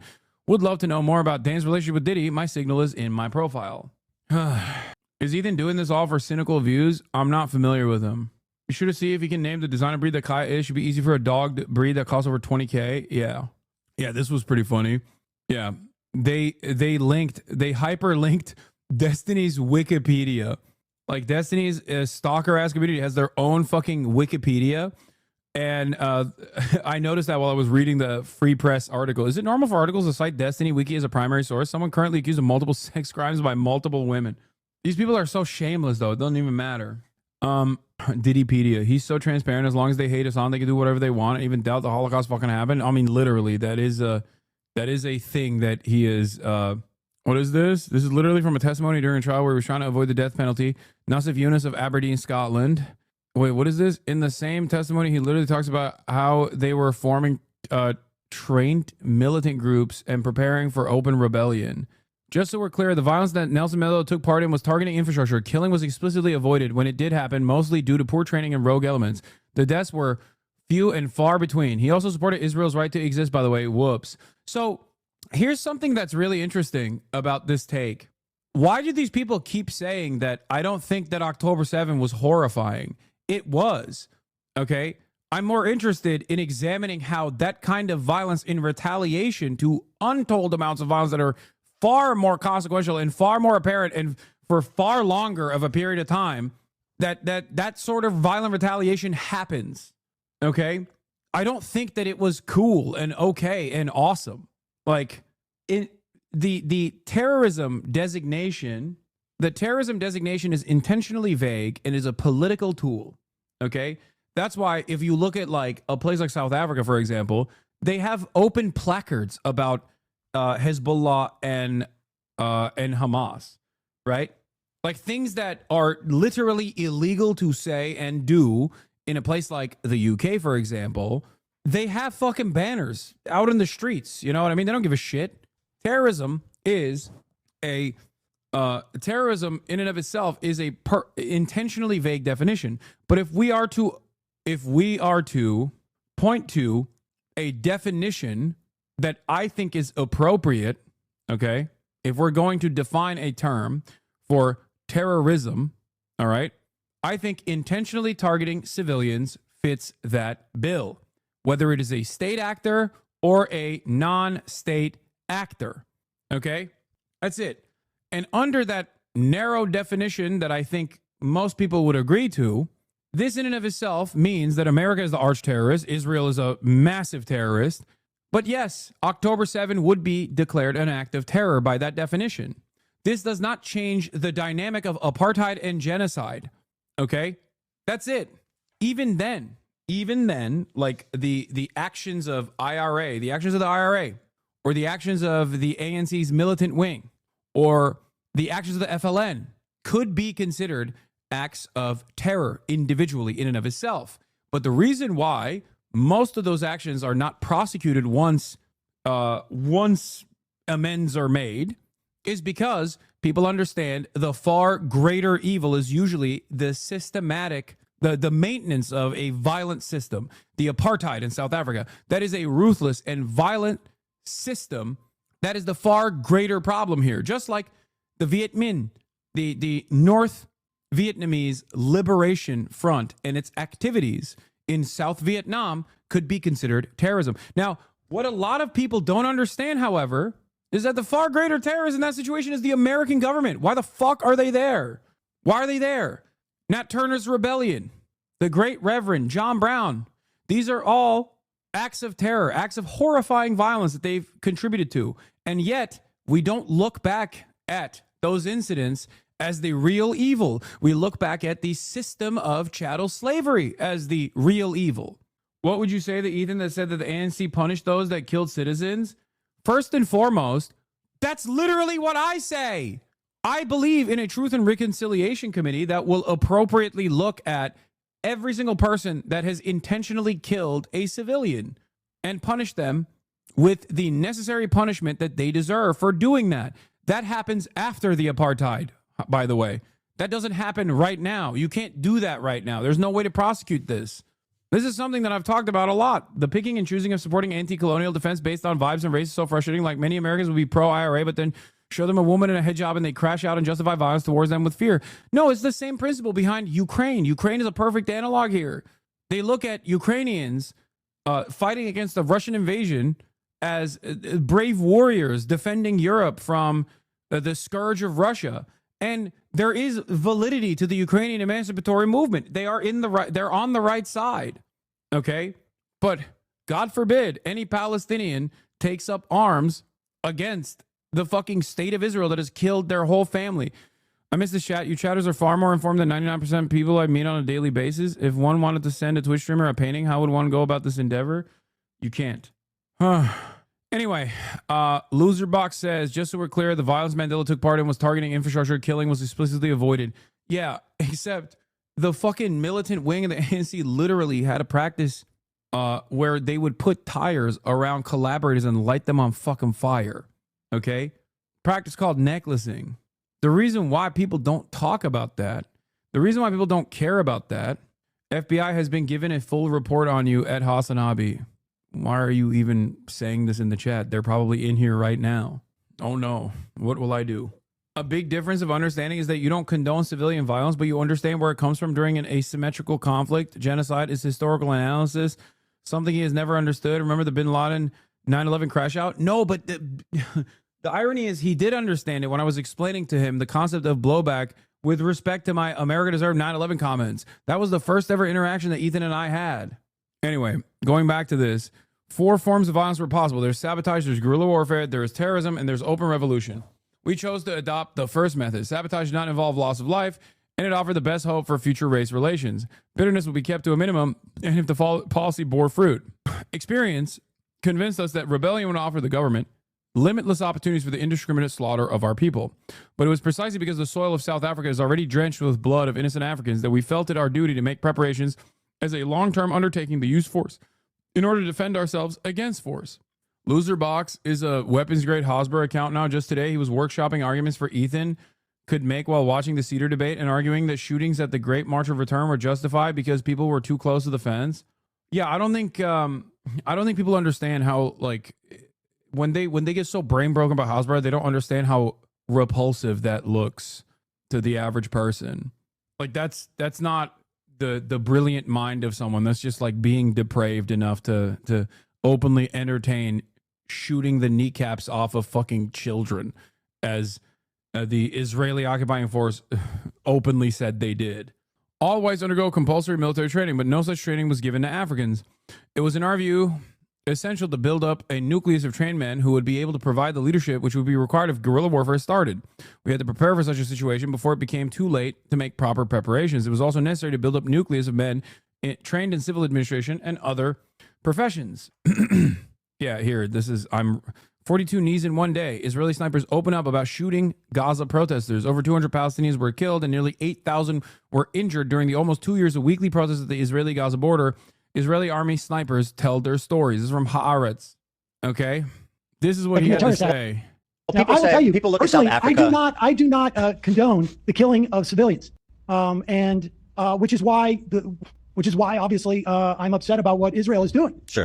The part that I don't like about people say, like, I feel like people sweep for Hamas by saying, like, what do you expect, right? But the truth is that people use South Africa as.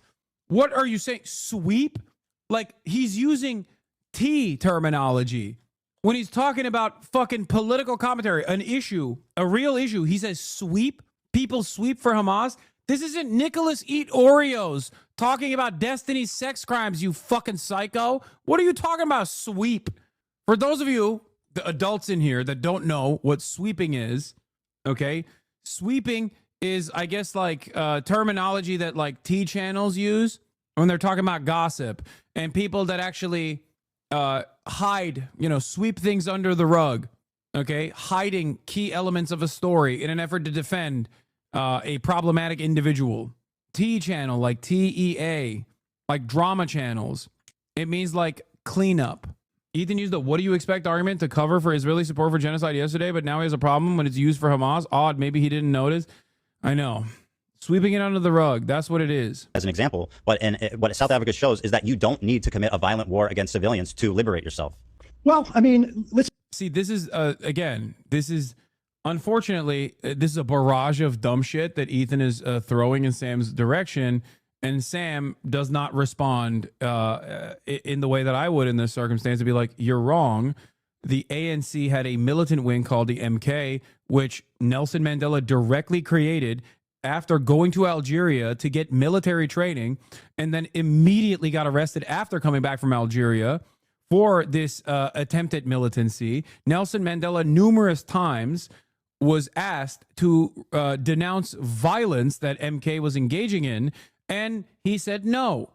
They extended his prison sentence instead of commuting it because of his refusal to denounce violence. Okay? The idea that like Nelson Mandela abhorred violence or whatever is so stupid. Yes, the South African liberation included a lot of violence all over the region. And yeah, Nelson Mandela himself has also said this in fucking Gaza in 1999. Interesting. Choose peace rather than confrontation. Choose peace rather than confrontation, except in cases where we cannot move forward. Except in cases where we cannot proceed, where we cannot move forward. Then, if the only alternative is violence, we will use violence. His comments won him applause from leader Yasser Arafat and the assembly. They clipped Chimp Nelson Mandela saying, I think Israel has the right to exist legally. Yeah, Nelson Mandela in 1999 also said Israel was a fucking apartheid state, okay? And in 1999, the settlement project had not escalated to the point that it has, making the two-state solution impossible. My position on this is very clear. I used to be a two-stater myself, and I have a similar attitude to Avi Shlaim, famed Israeli-Iraqi historian Avi Shlaim of the New Historians. And my position is that despite the fact that I initially thought that a two-state solution could be possible, okay, that the Israeli settlement project has created a one state. There is a de facto one state. How do you know all this stuff? Because I fucking read. Okay, sorry. I know I joke about being illiterate, but goddamn, dude. That was always an L take us on. Okay, shut the fuck up. Who cares? Okay, yeah, it's an L take. I know. Sorry. You were born with all the woke and based opinions. What do you want me to do? Okay? We all fucking learn from our mistakes. Anyway, right now, the reality of the matter is one that Israel defenders refuse to acknowledge, which is that there is one state. There is a de facto one singular state. It is an apartheid state with Bantustans. Okay? Israel as a settler colonial entity has created a de facto singular state. That's why they completely dominate the West Bank, and that's why they completely dominate Gaza. Okay? Allowing Gazans to have a crumb of autonomy while controlling all of the fucking trade that goes into the Gaza Strip, while mass surveilling the Gaza Strip every single moment, does not mean that you have given the Palestinians a state. I'll give you the greatest example of why it was never a real state.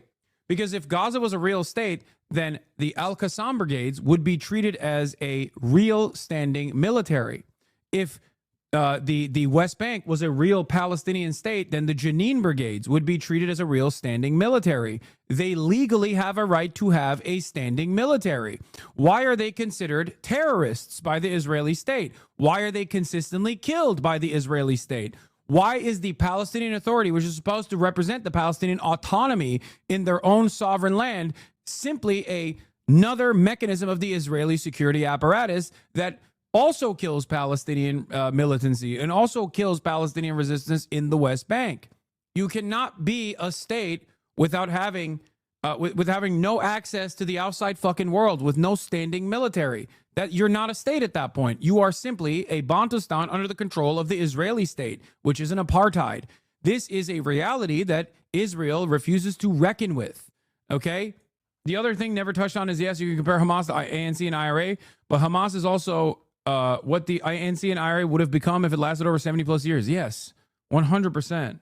It is such a ridiculous thing to be like, oh, how dare you compare that to a previous successful revolutionary movement against an apartheid regime right now. I mean, if I was there back then, I would be defending the apartheid regime in South Africa as well as I'm defending Israel.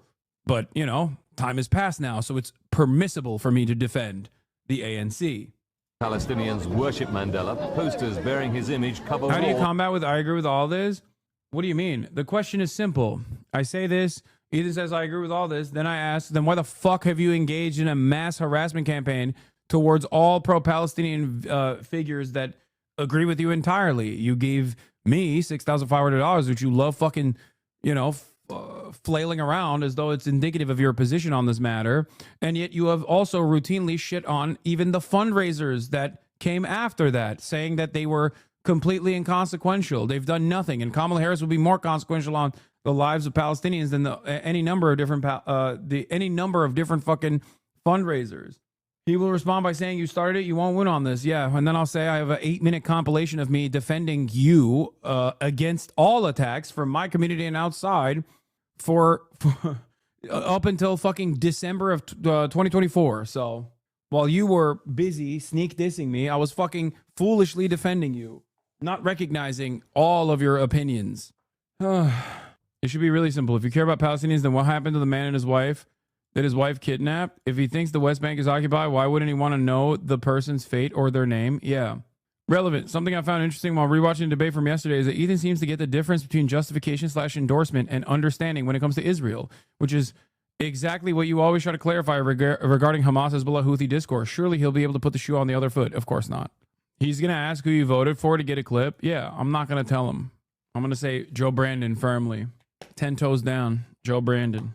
Listen, we had for a year, we had the Great March of Return, where, you know, Sinwar himself was involved in that. There was Palestinians marching on a regular basis over the course of the year. I don't know how many it was, or 50 or whatever, that were innocent people who went there, and snipers are shooting down unarmed civilians. And so, you know, time and time again, and over the course of the 20 years that I've been professionally, you know, covering this, my attitude towards Israel's willingness to have peace has changed, and my understanding of it has changed. And I can only imagine how more intense that feeling is to be living in a place that is, you know, functionally like, you know, the Warsaw Ghetto, insofar as, like, you don't have access to resources, you have 50% unemployment, the apartheid that is taking place in terms of the West Bank. I mean, I agree with those characterizations, by the way, Sam. Just to say. Okay, but I can't imagine that my response wouldn't be to pick up a weapon.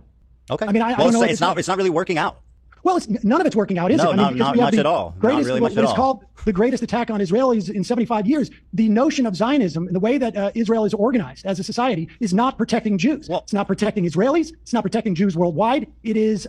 There may have been a time where Zionism had and there were certainly proponents of Zionism in the early 20th century, in the late, perhaps late 19th century, where there was a notion of a multi-ethnic democracy that fell by the wayside. You know, folks like Hannah Arendt and Einstein, you know, left the Zionist Congress, and what it has evolved into is, I think, a nightmare for everyone involved. And so, you know, I don't know how I would react in that type of miseration, frankly. Well, can I ask you? But again, Ehud Barak said that he would pick up a weapon were he one of them. And that's fine. He's far closer to the conflict than I am. I'm not saying I don't understand why people pick up weapons, right? So let me ask you this: what do you think about October 7th attack? Ethan said it is a genocide yesterday, and later was asking Sam what Israel was supposed to do after October 7. Does he say genocide, but it's justified? Yeah, maybe he has a Benny Morris style take on it. He will ask about the UN sexual assault on 10/7 report, and he alleges you deny sexual assaults on 10/7. When you bring up the rapes that the IOF does, when you mention how Ethan denied Palestinian women face systematic rape, Ethan will likely admit he's wrong and ask you to admit you are wrong. Yeah, except I'm not wrong, because there's only one instance. There's only one instance of sexual assault that took place, and it was a hostage, and the UN report actually shows that. The UN report in and of itself is so bad that the UN report on that issue is so bad that it does not meet the standard of the other UN report that came from the occupied occupied Palestinian territories, about the 49 pages that documents Israel's systematic rape, and it didn't happen on October 7. And I'm not even saying that there is no rapes that took place. We just don't know. And the reason why we don't know is because Israel never allowed there to be an actual thorough forensic examination, partially because they ruined the evidence. But the reason as to why there is no prosecutions that have been taken place since October 7, and that the Israeli prosecutors themselves have admitted this, is because there's no evidence. No one has come forward. No one has come forward, and there's no evidence. So what? What do we do? I want, no matter what their background, okay, Israeli, Palestinian, doesn't matter. I treat human beings as human beings. I want there to be justice served. Why the fuck would I defend rapes if there was clear-cut evidence of systematic rapes? And for the record, of course, even if there was clear-cut evidence of systematic rapes directed by Hamas, as implied by the New York Times reporting, as implied by the erroneous New York Times reporting that did not even clear its own editorial standards, as implied by Sheryl Sandberg, who has her own sexual harassment to deal with, obviously, but in that fucking documentary, that bullshit documentary that she put forward, that was just like atrocity propaganda. Even if all of that was real, 100%, which it's not, okay, that I will confidently say is fucking bullshit. But even if it was real, that still wouldn't justify genocide. Like, what are we talking about? The fuck is this? He always uses that lady that was debunked to not be raped, and Denim says his problem with E, and he was accused of the same thing. Yeah. Yes, I know. I already covered this before, and people said this was fake. Ex-hostage Mia Shem alleges she was raped by well-known personal trainer. Yeah. 23-year-old released in the first days of, says, 23-year-old released in the first day says Tel Aviv coach, whose name is under gag order, drugged and raped her in March. Suspect insists he's innocent. Anyway. Yes. Did you see that one of the key witnesses of the sexual assault on October 7 was outed as a fraud? His name is Rami Davidian, and he was cited on the UN report, which was not investigative, and on Sheryl Sandberg's documentary. Yes, I do know that. Mia Shem, an Israeli hostage, now officially confirmed that she was raped by an Israeli trainer, but it doesn't matter to Ethan and won't bring it up because it can't be used to justify genocide. Also, Hila Day, one day ago, donated to that Oreo dude who has a show called The Ultimate Rape Show or something like that. What the fuck? The Ultimate Rape Show? What the fuck is that? Ultimate Rape Review. Wait, wasn't that Sex Pestini's thing as well? He used to do that too. You don't belong to Turkey. You don't deserve to be Turk. Delete that on your biography.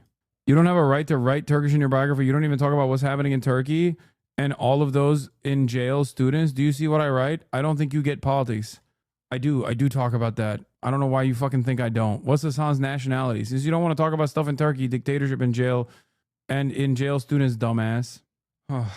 Their show is ranking rape accusations more or less. Is so fucking gross. Yeah, I say I enjoyed a chocolate baklava one time and the Turks fucking come in here and start talking about how I'm not a real Turk. At this stage, it was decided that I should attend the conference of the Pan-African Freedom Movement for Central, East, and Southern Africa, which was also to be held in early 1962 in Addis Ababa.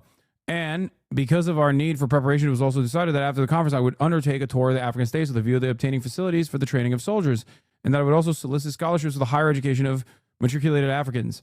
Training in both fields would be necessary, even if changes come about by peaceful means. Administrators would be necessary who would be willing and able to administer a non-racial state, and so would men be necessary to control the army and police force of such a state. I started to make a study of the art of war and revolution, and whilst abroad, underwent a course in military training. If there was to be guerrilla warfare, I wanted to be able to stand and fight with my people and to share the hazards of war with them. Notes of lectures, which I received in Algeria, by the way, this is his testimony. In his testimony as to why he was criminally charged, by the way, he's like admitting either might have kind of a terminal gamer brain where some people are truly cannot accept that there's no winning choice for a group in the real world. The notion that if Kamala was the president, situation would be better, or if Hamas didn't exist, the Palestinians would live a flourishing nation without attacks from Israel. These are the kinds of delusions people convince themselves was just one choice away. Yeah, if Palestinians would be living in a fucking better society before Hamas existed, they would have lived in a society that never actually created Hamas, ironically enough. So that is a silly notion. Hamas is born out of the lack of options that the Palestinians had. You can have purely idealistic notions of how peace would have actually been possible, but at the end of the day, you're talking about a country that assassinated the one guy who was also ruthless in and of himself, the prime minister that actually kickstarted the peace negotiations process. The guys that actually called for his assassination, Benjamin Netanyahu and Itamar Ben-Gvir, are now running the fucking country. What are we talking about? Not testimony, quote from autobiography, Long Walk to Freedom. Oh, he's talking about his testimony where he was avoiding the death penalty. No, I mean, I don't know if this is from his autobiography or if this is from the testimony in the court proceedings, but it doesn't matter because he did do this, okay? Anyone who says he did not do this, he didn't go to Algeria to specifically get guerrilla training is wrong about the history. But of course, it doesn't matter that this fucking dipshit is wrong about the history because all that matters is defending Israel, seemingly. Or not even defending Israel, but like defending Ethan Klein. South Africa's government today, which is run by Mandela's resistance, have backed Hamas since the morning of October 7, 2023. What exactly do you think this proves? Do you think the ANC is channeling Mandela from the grave? God, you guys are so fucking dense. No, Mandela himself has channeled militant resistance against the state of Israel that he declared an apartheid. The fuck is this guy talking about? Oh my God. This does not make any sense. This is so stupid because this guy is supposed to be the history understander. And it seems like he doesn't understand any history. You are the worst person and I'm pro-Palestine. Explain your position right now. Go ahead. Why? Let me guess. Let me explain it for you. You defend terror groups. Palestinians are supposed to just sit there and eat it for 76 fucking years and then slowly die away so we can do a land acknowledgement and feel bad about it. It's God forbid someone tries to resist militarily against the apartheid state that is doing mass rapes and ethnic cleansing campaigns for 76 fucking years and conducting an apartheid that has systematically destroyed all Palestinian livelihood in the West Bank against international law, but while simultaneously being armed and funded and defended by the most powerful nation on the planet, right? That's what you're going to say? Just like the Lebanese population is supposed to eat it as well. Because when Israel says, I want your territory, you just have to sit there and go, yes, sir, please kill me, kill my children, kill my whole family, destroy my infrastructure, do the Dahiyya doctrine on everything that I know. Otherwise, fighting against that sort of thing would be considered anti-Semitic. God forbid. Some fucking loser dipshit in Iowa is going to call me anti-Semitic 35 years later. Long after I've been killed. The fuck do you mean? Oh, this was another good part where Sam brought up that Ehud Barak said that he would be a part of Hamas. And it's not just Ehud Barak. The leader of the Shin Bet has said the same thing. Like many Israeli politicians have openly admitted that, yes, if they lived on the other side of the fucking Gaza boundary that Israel put there and militarily dominates the lives of Palestinians, they would be a part of the fucking whatever militancy that formed. Sort of feel, I guess, ultimately probably like Ehud Barak when he said that were I Palestinian and I was living in Gaza, that it would be likely that I would join Hamas. I sort of feel... Yeah. Lebanese have already dealt with enough from Israel in times past as well. The genocide of the Canaanites. Base Barak, base Sam Cedar. The irony is Hamas would throw him off a building for his lifestyle choices. That's ISIS you're thinking of, and Israel supports them. Oh, such a great way to neuter that argument. Lol, of course he hasn't watched the video Ethan made on him yet. Coward energy. I mean, people call CPS on him, so yeah, Ethan needs to defend himself. You seem scared for tomorrow, bro. Did you watch the video he made about you yet? Lol, of course he hasn't watched the video Ethan made about him yet. Coward energy. Dude, please, at least try to present yourself as someone. At least try to present yourself as someone who understands politics. Please. I have nothing to do with the CPS being called on Ethan. I don't know who the fuck called CPS on Ethan. I don't think it's an appropriate thing to do anyway. I very quickly was like, I don't fucking think this is appropriate at all. Okay? I don't know why you literally think that I am responsible for this. Okay? If Ethan slips and falls tomorrow and says Hassan is the reason he actually pissed in front of me, you're going to believe it. Like, this is insane. What the fuck? It's like everything in his life that's going wrong is me, according to him. And his fucking fan base are so delusional. They do not even want to entertain a political disagreement here. They just simply are like, why don't you watch the drama video by the guy who doesn't know anything? By the guy who did a fucking... You seem scared, Assad is so funny, I know. By the guy who literally was like, hey, I don't know anything about politics, but I would like to broach the subject matter. Can you please teach me? Let's do a fucking political podcast together. For 2 goddamn years, we did that. And then he turned around and was like, he was lying to me. He groomed me, a 40-year-old man. He actually secretly had radical associations. He was secretly red pilling. I said that because you said he only cares about defending himself. He has reason to. Then fucking defend yourself against that. What the fuck do I have to do with that, dumbass? See, notice how you haven't actually put 2 and 2 together? You're just simply fucking repeating what he said. God damn, his audience is so stupid to fucking deal with. And the video on you was about your politics, bro. Watch it. Triggered. Oh my God. Yes. Your stupidity is so offensive to me. Okay? You got me. You are behaving in such an idiotic manner that I get sad because I assume that normal adult human beings would be able to demonstrate basic competence in this situation instead of just behaving like fucking bots. Ethan, by the way, ironically, notice what I said about the chatters. The Ethan Kleinists. This is a very unique type of Ethan Klein Zionism. Ethan has a right to defend himself. Okay. It's like when Israel says Israel has a right to defend itself. Remember the Holocaust happened. It's like, why are you killing Palestinians? Ethan has a right to defend itself. Remember the CPS call happened. Why are you yelling at me over it? I didn't do it. I don't think it's appropriate. You're shaking in the fear of the incredible intellect of the Vape Nation guy. I know. So Hamas fighting back is inevitable, but it's terrorism because innocent people. I can kind of see how that would be misunderstood because you saying that they would fight back naturally is kind of a vague or easy to be understood. Wait, what do you mean? There's no misunderstanding here. Okay. And also, I don't think a lot of people have actually paid attention to my commentary on this because after October 7, every single act that the Palestinian militancy has engaged in is perfectly justifiable against the Israeli military that is illegally occupying and doing a genocide in Gaza. So I don't even have an issue with what Hamas or the Palestinian Islamic Jihad has done since. Okay?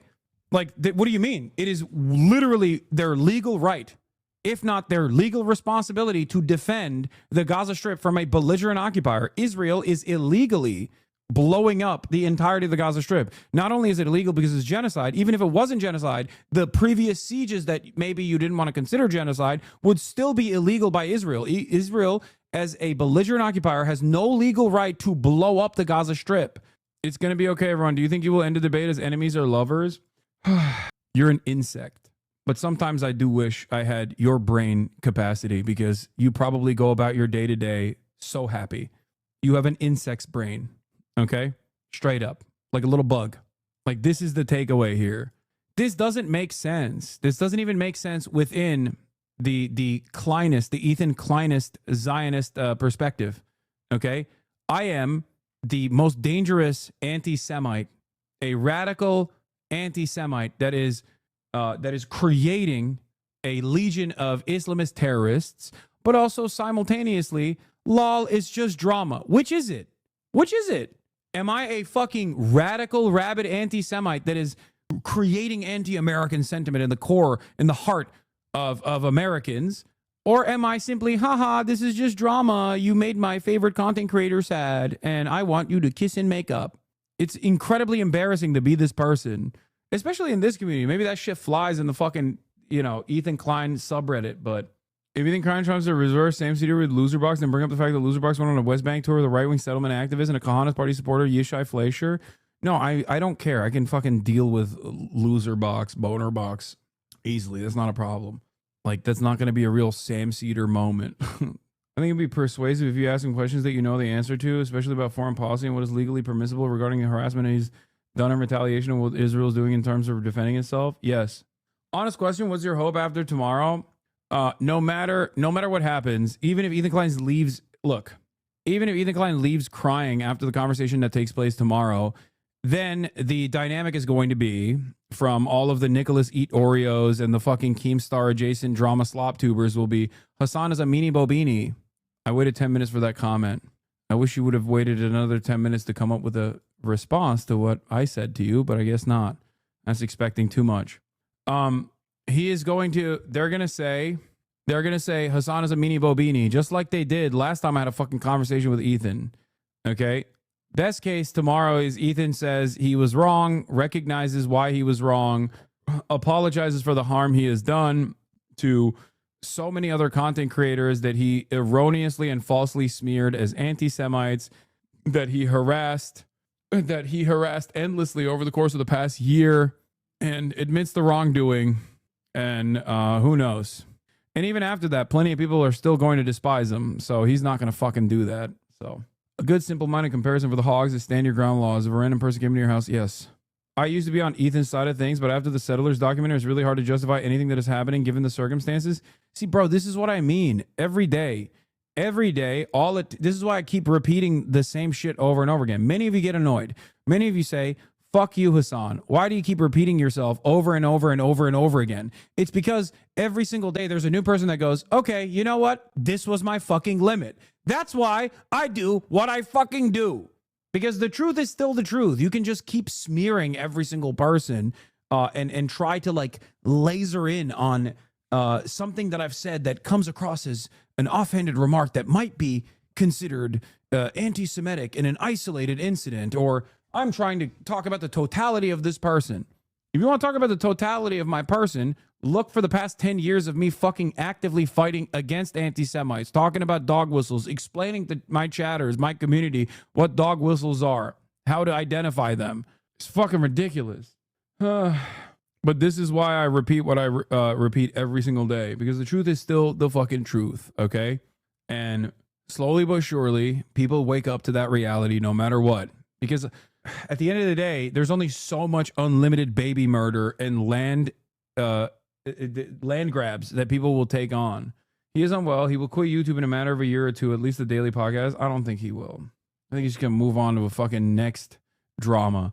But for those of you who are wondering what will most likely happen in the aftermath of all this, okay, he's not going to stop. He's just going to clip shit from that conversation that he thinks makes him look good, and he will continue doing drama over and over again, and he will continue trying to get me deplatformed until he moves on to the next thing. That's it. Tomorrow, Ethan will be ABC, and you will be in Trump's seat. I know, chatters. I know.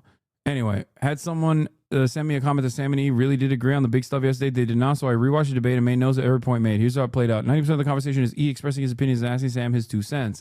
Points that E made that Sam disagreed with are follows. Disagreements. Israeli people are still victims of the victims in the context of the Palestinian genocide. American Jews are still victims in the context of the Palestinian genocide. Israeli people don't have emotional resources available to be able to realize the gravity of what's happening. It's definitely not that they're just races.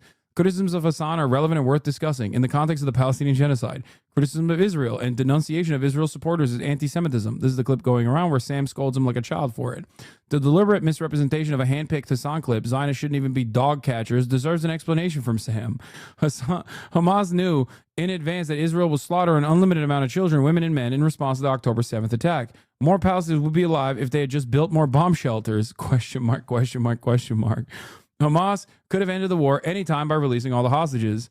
This is not only a fucking insane thing to say, but it's just like, it's so wrong. It's just like, dude, I'm going to show you something, okay?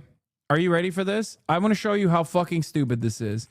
Hamas release hostages to end war, okay? Let's see. Let's go to the news tab. Hamas officials say group opened the freeing all hostages for 5-year truce in Gaza. Hamas is ready to release all remaining hostages for an end to the Gaza war 2 weeks ago. Hamas sets conditions to free hostages and ends war. 4 days ago, 5-year Gaza ceasefire deal not yet conveyed to Israel, source tells Post. And this is just from 1 week, okay? This is just 1 week. How do I change the fucking, is it tools? Sorted by date. Okay, hold on. Let's do past year. All right, can I do that? Sorted by date, sorted by relevance. Add before. Oh, this is how you do it? Okay. Hamas, no hostages for prisoner swap deal with Israel unless Gaza war ends. December 5th, Israeli official. Egypt has proposed hostage deal with extended truce not to end the war. Egypt proposes 2-day ceasefire in Israel, Hamas war with the release of 4 hostages. U.S. to start immediately fresh push for Gaza ceasefire. Hamas waiting for U.S. pressure on Israel to end war. Close hostage deal. Here's a non-exhaustive timeline. Israel-Hamas ceasefire talks, a timeline of obstruction. Oh, this is starting from the top. Okay. November 22nd, after more than 6 weeks of fighting, a brief breakthrough is achieved. But even before then, I think it was 3 days after, October 7, Hamas came out with a statement saying, we will release all hostages if Israel stops its bombing campaign. 3 days after, okay? Or 2 days after, October 9th, 2023, okay? That's when it started. They aren't going to trust that because it's Al Jazeera? Yeah, that's why I was going to fucking show. First of all, that's insanely racist. What the fuck? But even then, it doesn't matter. You know who else was covering that? Times of Israel. So if you only trust Times of Israel, they wrote about it plenty. Hamas says it will release all civilian hostages if IDF stops strikes. NBC and the Jerusalem Post. This is from October 17th, 2023.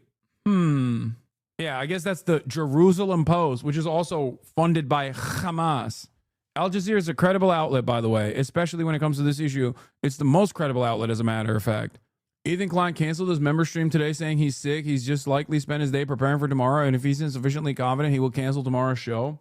No doubt, by the way, let's go back to 26th of April, 2024. No doubt, Netanyahu preventing hostage deal, charges ex-spokesman of Families Forum.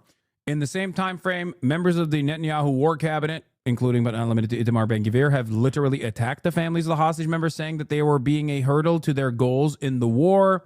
And as recently as yesterday, Benjamin Netanyahu has stated that they care more about finishing the job, whatever that might be. I think we know what that is, as opposed to releasing the hostages. Here's Barak Ravid, global affairs correspondent for Axios.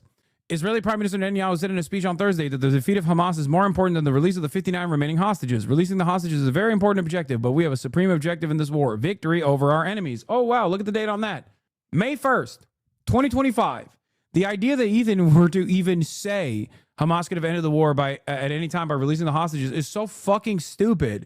And it's like, it's one of those things that's so stupid that immediately, as soon as those words come out of your mouth, everyone that is even remotely knowledgeable on the issue or has any semblance of critical thinking skills should go, oh, this is not a trustworthy source for this. He simply is too stupid to know the truth. That's it. You don't have to be like, oh, he's getting paid by Mossad or whatever. He's getting paid by the Israeli state. Like, I don't believe in any of that. I think he's just a fucking stupid guy who's floundering around and trying to defend his position that he is uniquely crafted that gives him no allegiances, as a matter of fact, because all of the like Eyal Yacobis and the fucking Hen Mazigs of the world despise him because he sometimes accidentally will say Israel is maybe doing a genocide, and they fucking hate that shit. So he can't even get play from the fucking Zionist Hasbara guys. But also simultaneously, he's understandably getting a lot of flack from every fucking pro-Palestinian voice because he just simply cannot let this go. He wants to be recognized as a pro-Palestinian figure while simultaneously using all of the available time he has online in front of a fucking camera to cry about pro-Palestinian activists being mean to him. It's ridiculous. The brutal and barbaric military actions of Israel during the Great March of Return were justified because Hamas was being violent. After October 7th, what happened to the Palestinian people was inevitable. Insane. Genocide is inevitable because, you know, Israel is, I guess, a natural disaster. It's a hurricane. It's a typhoon. It's uncontrollable. Nothing we can do about it. Okay? It's unreasonable and sick to suggest that a large portion of the Israeli people want to see Palestinian people dead. It is not unreasonable nor sick to suggest that. It's just the polling data. Yeah. This was the long effort post from my goat, Norm Finkelstein, after his debate with Bonarelli. Anyway, the things they did agree on. The U.S. should cease all military aid to Israel. Kamala was less evil than Trump. It sucks that so much violence is happening in Gaza. Sure does sound a lot like Israel apologia. You can't cover your ass from all this by saying the U.S. should cease military aid. Not good enough. Not even close. Like, good for you. You went up against the big scary boogeyman of the right, Sam Cedar. Wow, you're so brave. The trade-off was now there is this neatly packed hour-long video of Israel apologia. Not sure that's going to be worth it in the end. The bomb shelter one was so crazy. Genuinely asking, do you plan on just keeping the convo to Israel-Palestine? Do you plan to address him calling you a predator and shit? I assume you care more about the Israel convo? Yes. What do you think? Of course I'm going to only talk about the fucking Israel convo, dude. I don't give a shit. Oh, man, I can't believe the drama-obsessed former co-host of mine has called me every fucking freakish name under the sun. I don't give a fuck, okay? I don't care. And you shouldn't either.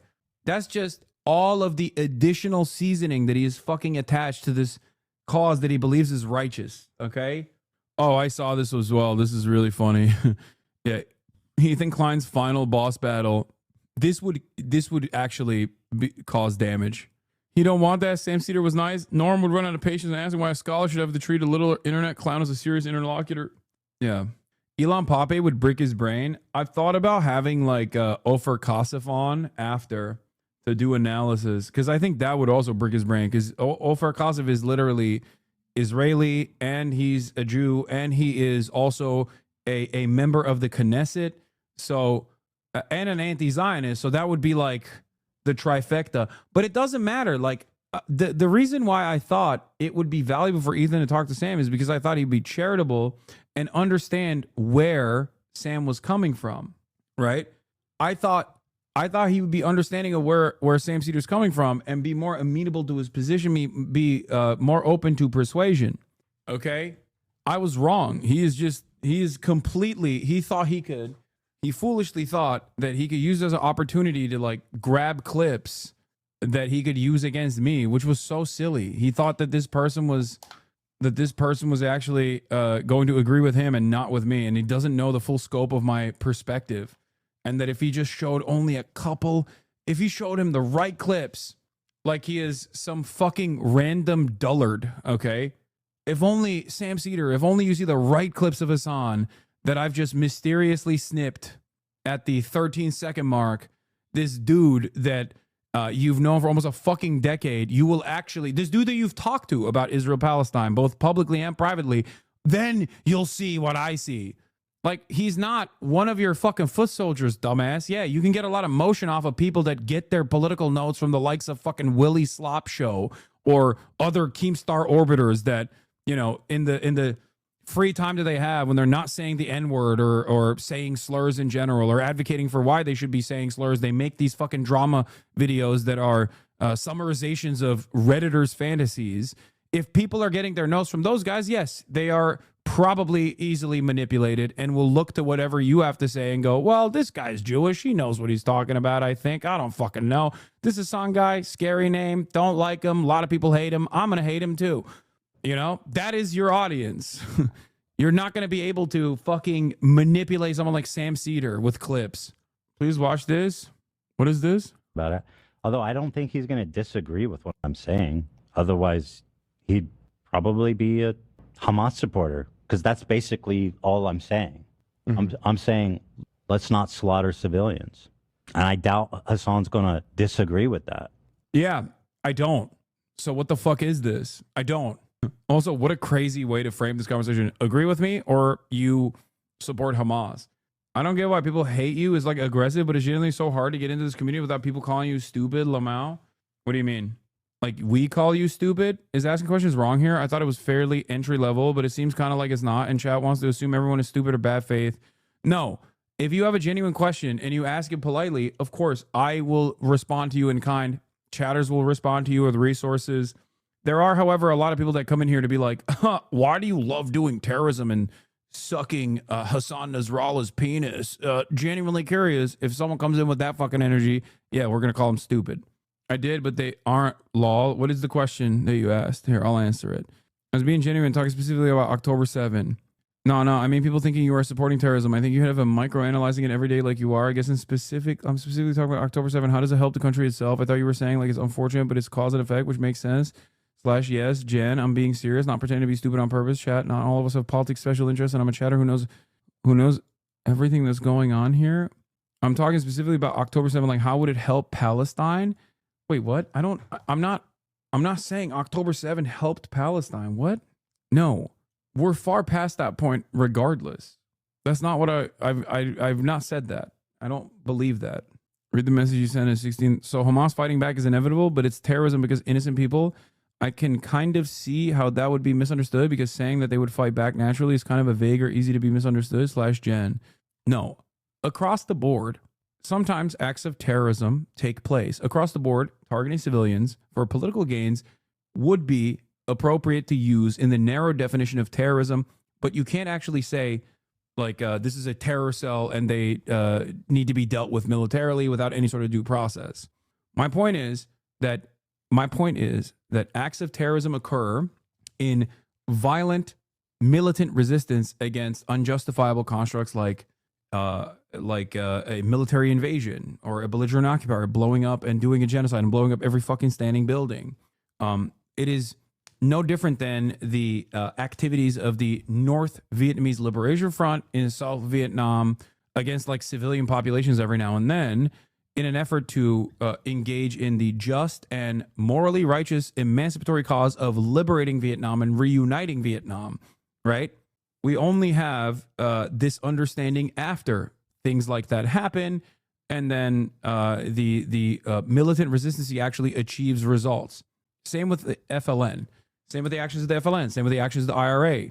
FLN in Algeria, IRA in Ireland. They've engaged in acts that could be considered acts of terror. Okay? Targeting oftentimes military, but civilians as well in the process. Sometimes even directly targeting civilian positions or directly targeting infrastructure. Having said that, we don't actually look back at those events and go, well, these were acts of terror. It's really fucked up. We actually look at how fucked up the larger picture was. The very fact that that became a necessity, the very fact that that violence became a necessity through the systematic cruelty enforced by states, whether they be a settler colonial enterprise like Israel that has an exterminationist policy, or whether it be a military invasion, like in the case of Vietnam, or a permanent occupation, also settler colonial, and it's in nature as the French occupation of Algeria. What? Hey, does it ever make you feel weird to realize that your entire life is predicated upon reacting to what other people think about you? What's it like under all of those layers of social performance? I'm pretty sure I can see you looking at the video preview of yourself as you dictate your thoughts, Lamau. What? This is a unique instance where I'm actually reacting to what? Doing exactly what I knew you would, Law, pointing to the dissenter and conditioning your hug box for the maximum possible approval level to you. Why is it that chatters that come in here and say something get offended that I treat them like address what you were saying? I was trying to understand what you were saying. It's not a real gotcha. Like, I don't think you understand. Is the expectation that I just fucking do this and move on? You know? Because that's what you normally would get for this level of fucking parasocial, this level of incredibly and unhealthy parasocial obsession that you have with a content creator that you seemingly don't even enjoy the content of. I unbanned you, by the way, so you can keep chirping if you want. This is the thing that is shocking, because like sometimes chatters will come in here and say some real weird shit. I read it out loud and they go, ha ha, you activated my trap card. And it's like, okay, well, I'm taking you seriously. Should I not take you seriously? Should I just frivolously discard you? You couldn't resist pressing the button still, Law. Okay. Under normal circumstances, I don't actually react to what people's opinions of me are. The only reason why we're doing this today is because tomorrow I'm going to be debating a person who has spent the last year making erroneous, ridiculous, slanderous claims about me. But I don't know if you've noticed that, but even then I try to use that as a teachable moment where the drama is what makes people pay attention. But in that process, what are we doing? There is probably more than 1,000, if not 3,000 people in here that encountered this piece of information for the first time. The fact that Hamas has, since October 17th, 2023, demanded that Israel cease its endless bombing campaign and that they would return all the hostages. This doesn't just directly contradict Ethan's ridiculous claims, but it also educates a lot of people. So in this process, I'm actually not only using this drama as a vehicle, but I'm also educating people on shit that they probably didn't know. This is not simply me reacting to what other people's positions of me are. You really aren't listening, though. You're acting like I'm insane to even point it out. No, I'm not acting like you're insane to even point it out. I actually did listen, and then I gave you an appropriate response. You just didn't like that appropriate response, and you don't like that there is actually something below the shallow analysis that you contributed into the chat, thinking that you were some fucking brilliant psychotherapist, psychoanalyzing a streamer that you don't know that's thousands of miles away at the behest of another streamer that will never know who the fuck you are. This is how little you care about yourself. I actually care about you a little bit more than whoever streamer that you are entertained by, that you are seemingly fighting a battle for. I at least have acknowledged you as a human being, and I'm responding to the exact same thing that you actually asked of me. You just didn't like that response, and that's precisely the reason why you're turning around and now trying to fucking hold on to any other thing to make yourself seem like you're Light Yagami. You know, ooh, I got the Death Note music playing in the background. I'm actually brilliant. This is one of the very few spaces online where you could just simply follow for 10 minutes and then chirp away. And instead of being appreciative of that, instead of being appreciative of the fact that I'm treating you like a fucking full-blown human being and not just some numbers and some letters that are passing by my screen, should actually cause you to second guess the initial resentment that you felt. But instead of second guessing yourself and the previous considerations that you afforded to me, you continue doubling down and tripling down. One must ask the question, why? Look at all the invented backstories of for me in the chat. What do you mean? Not a single reaction from here and anyone. Now you're replying to the chat, even though you're having a conversation with me directly. Is it because you realize that I already fucking gave you an answer and you didn't like that? So now you have to present yourself as a victim? You're the one who fucking chirped. No one writes something in the chat with the expectation that the streamer is not going to hear. I gave you exactly what you wanted to get out of this. I responded to you. I treated you like a fucking human being. And now you've moved on and are now complaining about what the chat is saying about you. Of course, if you were to go into a room with 32,558 people and then fart in a crowd and start shitting your pants and start crying belligerently, causing me to stop talking and pay attention to you, the people around you would go, dude, you fucking stink. Are you okay? But what your failure here was that you immediately resorted to chat is being mean to me. Why is chat being mean to me? You should have started by going, I was just pretending to be stupid to get your attention. I was just trolling, which I suspect you will eventually back down to and say, huh, triggered much? Let's see if he did say that. I'm going to delay, bro. I wrote that before you reopened the window. What was incorrect about the point I made? I don't think you can hear the things that I'm saying, so I don't know what the purpose of this is. I already explained to you that no, I am using this opportunity. I'm about to have a debate with the person that has been serially harassing me for the past year, smearing me, calling me anti-Semitic, and also simultaneously trying to get me deplatformed. I'm about to have a conversation with him, a person that I had a podcast with for 2 fucking years, a podcast that was literally me trying to educate him on political subject matters. And in the process of that quote unquote drama, because there's a lot of people that are in here to try to understand what this drama is really about, I'm trying to educate people on things that they probably didn't know about this process, while also simultaneously going over point by point all of the false information that was presented in the previous conversation that Ethan had with Sam Seder. A conversation that he had with Sam Seder that he thought was going to go about very differently than it actually did. A conversation that he thought he could use maliciously against me on Friday because he foolishly thought that Sam Seder and him would agree on a lot of things. He tried to present himself as pro-Palestinian and simply a victim of anti-Semitic smears that claimed that he wasn't actually pro-Palestinian only because he was Jewish. But Sam Seder very quickly dissected a lot of the pro-Israeli positions that he presented in the conversation, and that disagreement fell apart, or that supposed agreement that was going to take place fell apart very quickly, and now he can't use that tomorrow. But once again, I'm using that drama, as I always do, to explain certain things, to target misinformation. I'm completely fine. Y'all aren't going to convince me. The difference is that I'm not bothered by the perception of all the chatters. You are. That's what I'm pointing out. Yeah, okay. That's why you chose to use the limited time frame that you had to make note of how the chatters were actually making fun of you. That's what people do. I like that you actually ended up arriving at the position that I said you were going to, which is, oh, I was just pretending. I'm not bothered. I was just pretending to be bothered. That's why I brought up the chatter's response to me. I completely accomplished my goal. He's doing it. He's doing it. I completely accomplished my goal. I broke you out of your routine and you actually thought about what I said. I don't think he understands. I clocked you from the first statement and you are literally unironically using more words than you normally would, than this exact type of troll normally would, to be like, triggered much? I've actually destroyed you in the marketplace of ideas by behaving like a fucking moron. Remember the power dynamic here. I do not know who you are. I will never think about you ever again after this moment is over.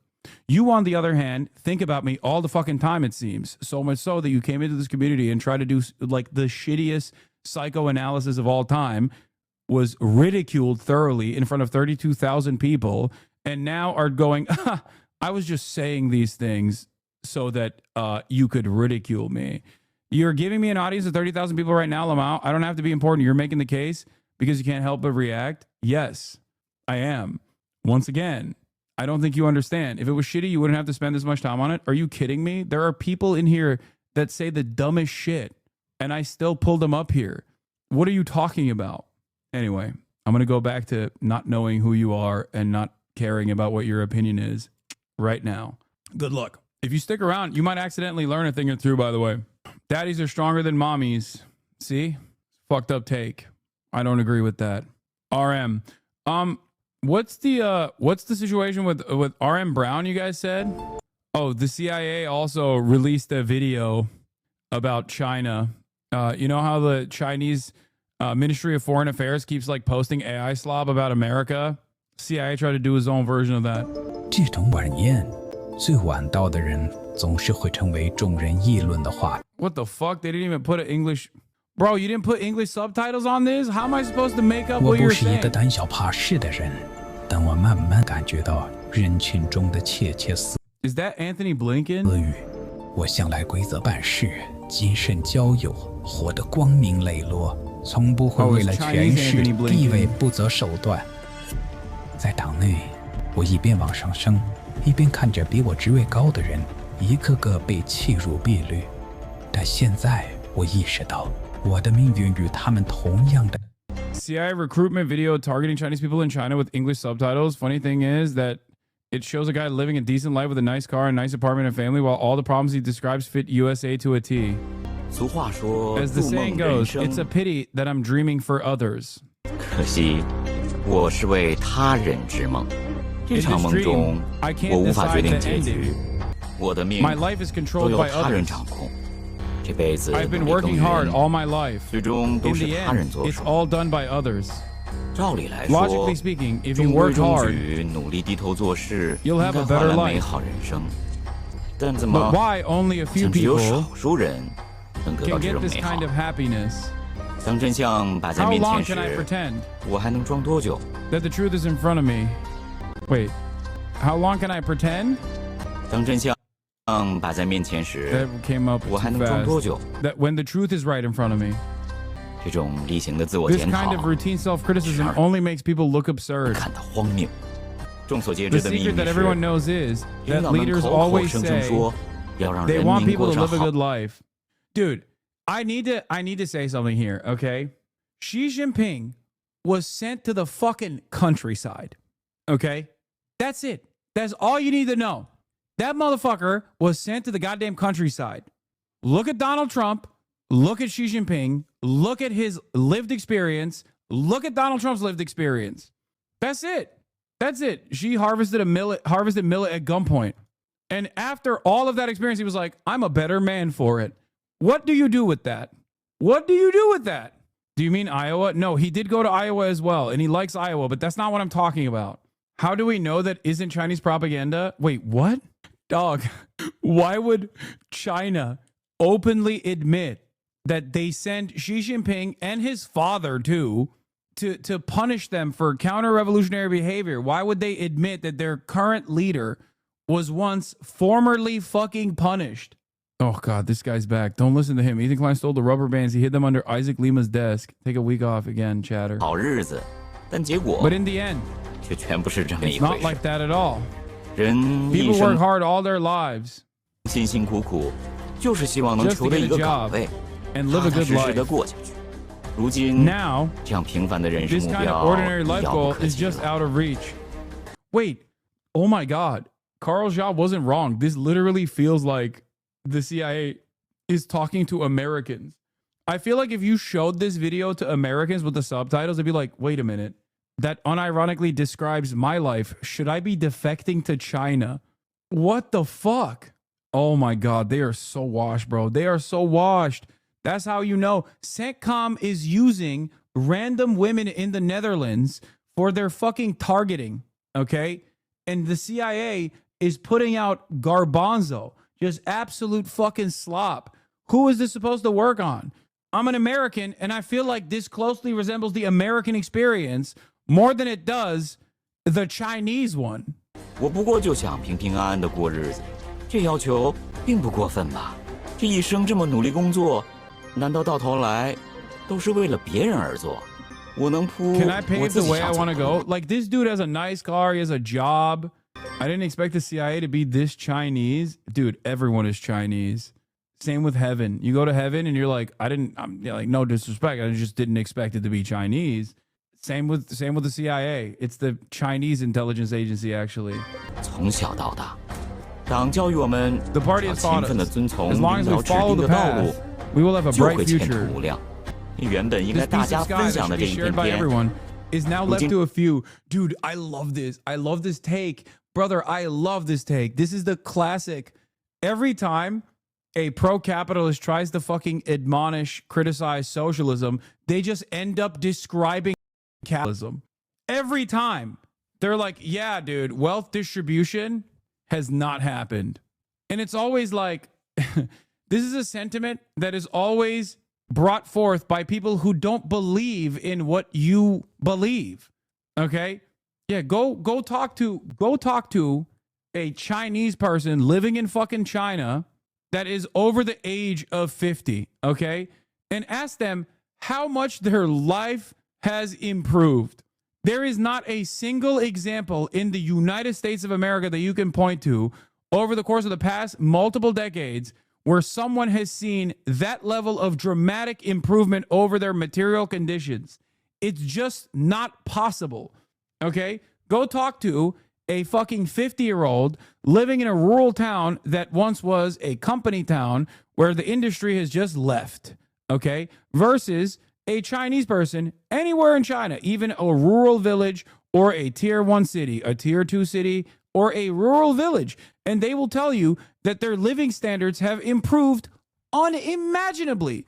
Even with all of the complications that still exist in China that deserve reform, they will tell you, no, shit is fucking sweet. What are you talking about?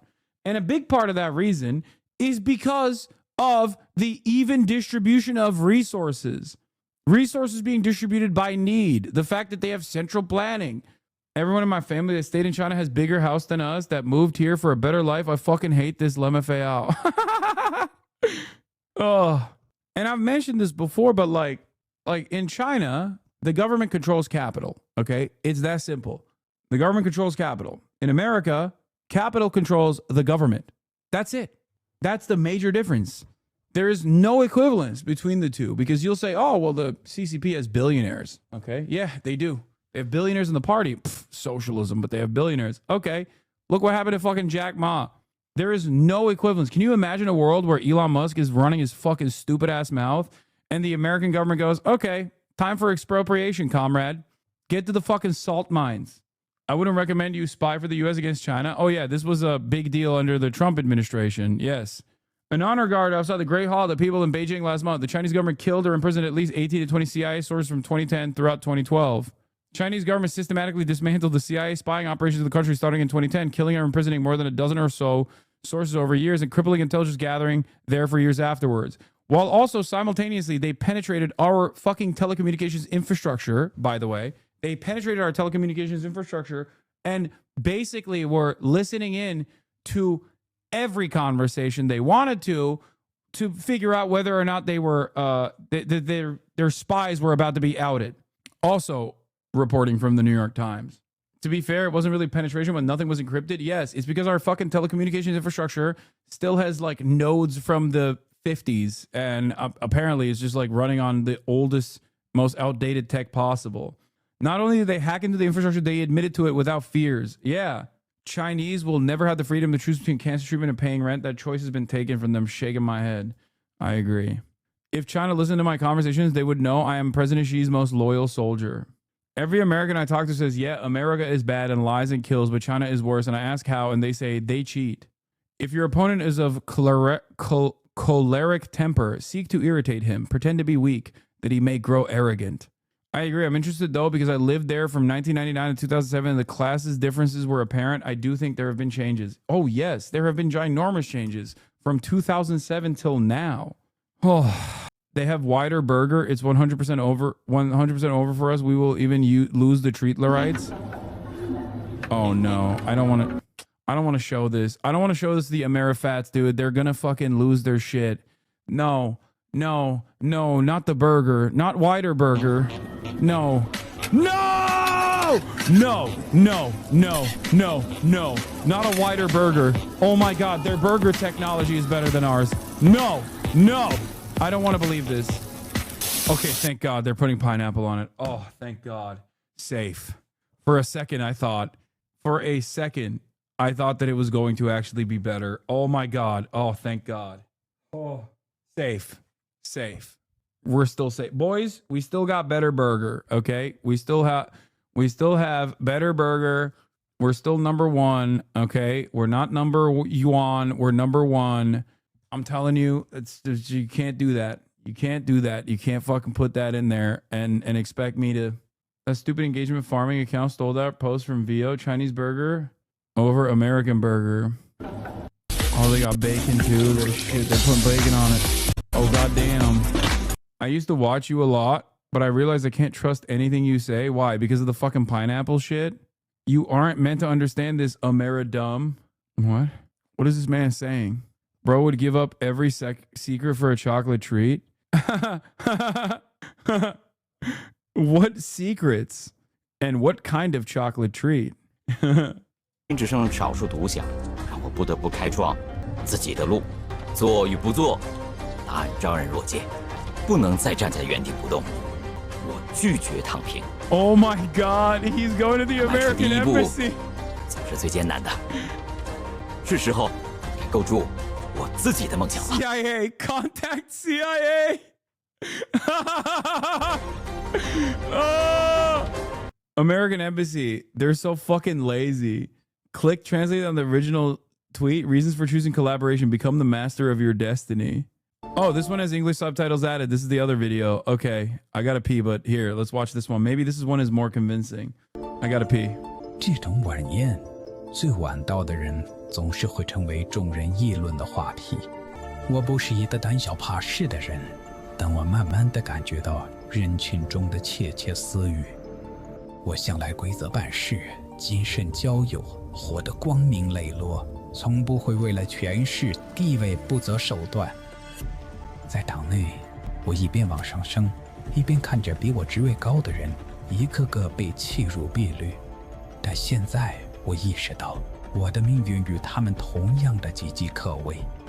我的同好，我的朋友们，还有我在党内的同志们，都希望取代我，把我踢开，爬上我的位置。现在太容易被遗忘，不被任何人记起。一个人忽然凭空消失，也是太常见的事。我最担心的是，我家人的命运与我的未来息息相关。我必须准备条后路。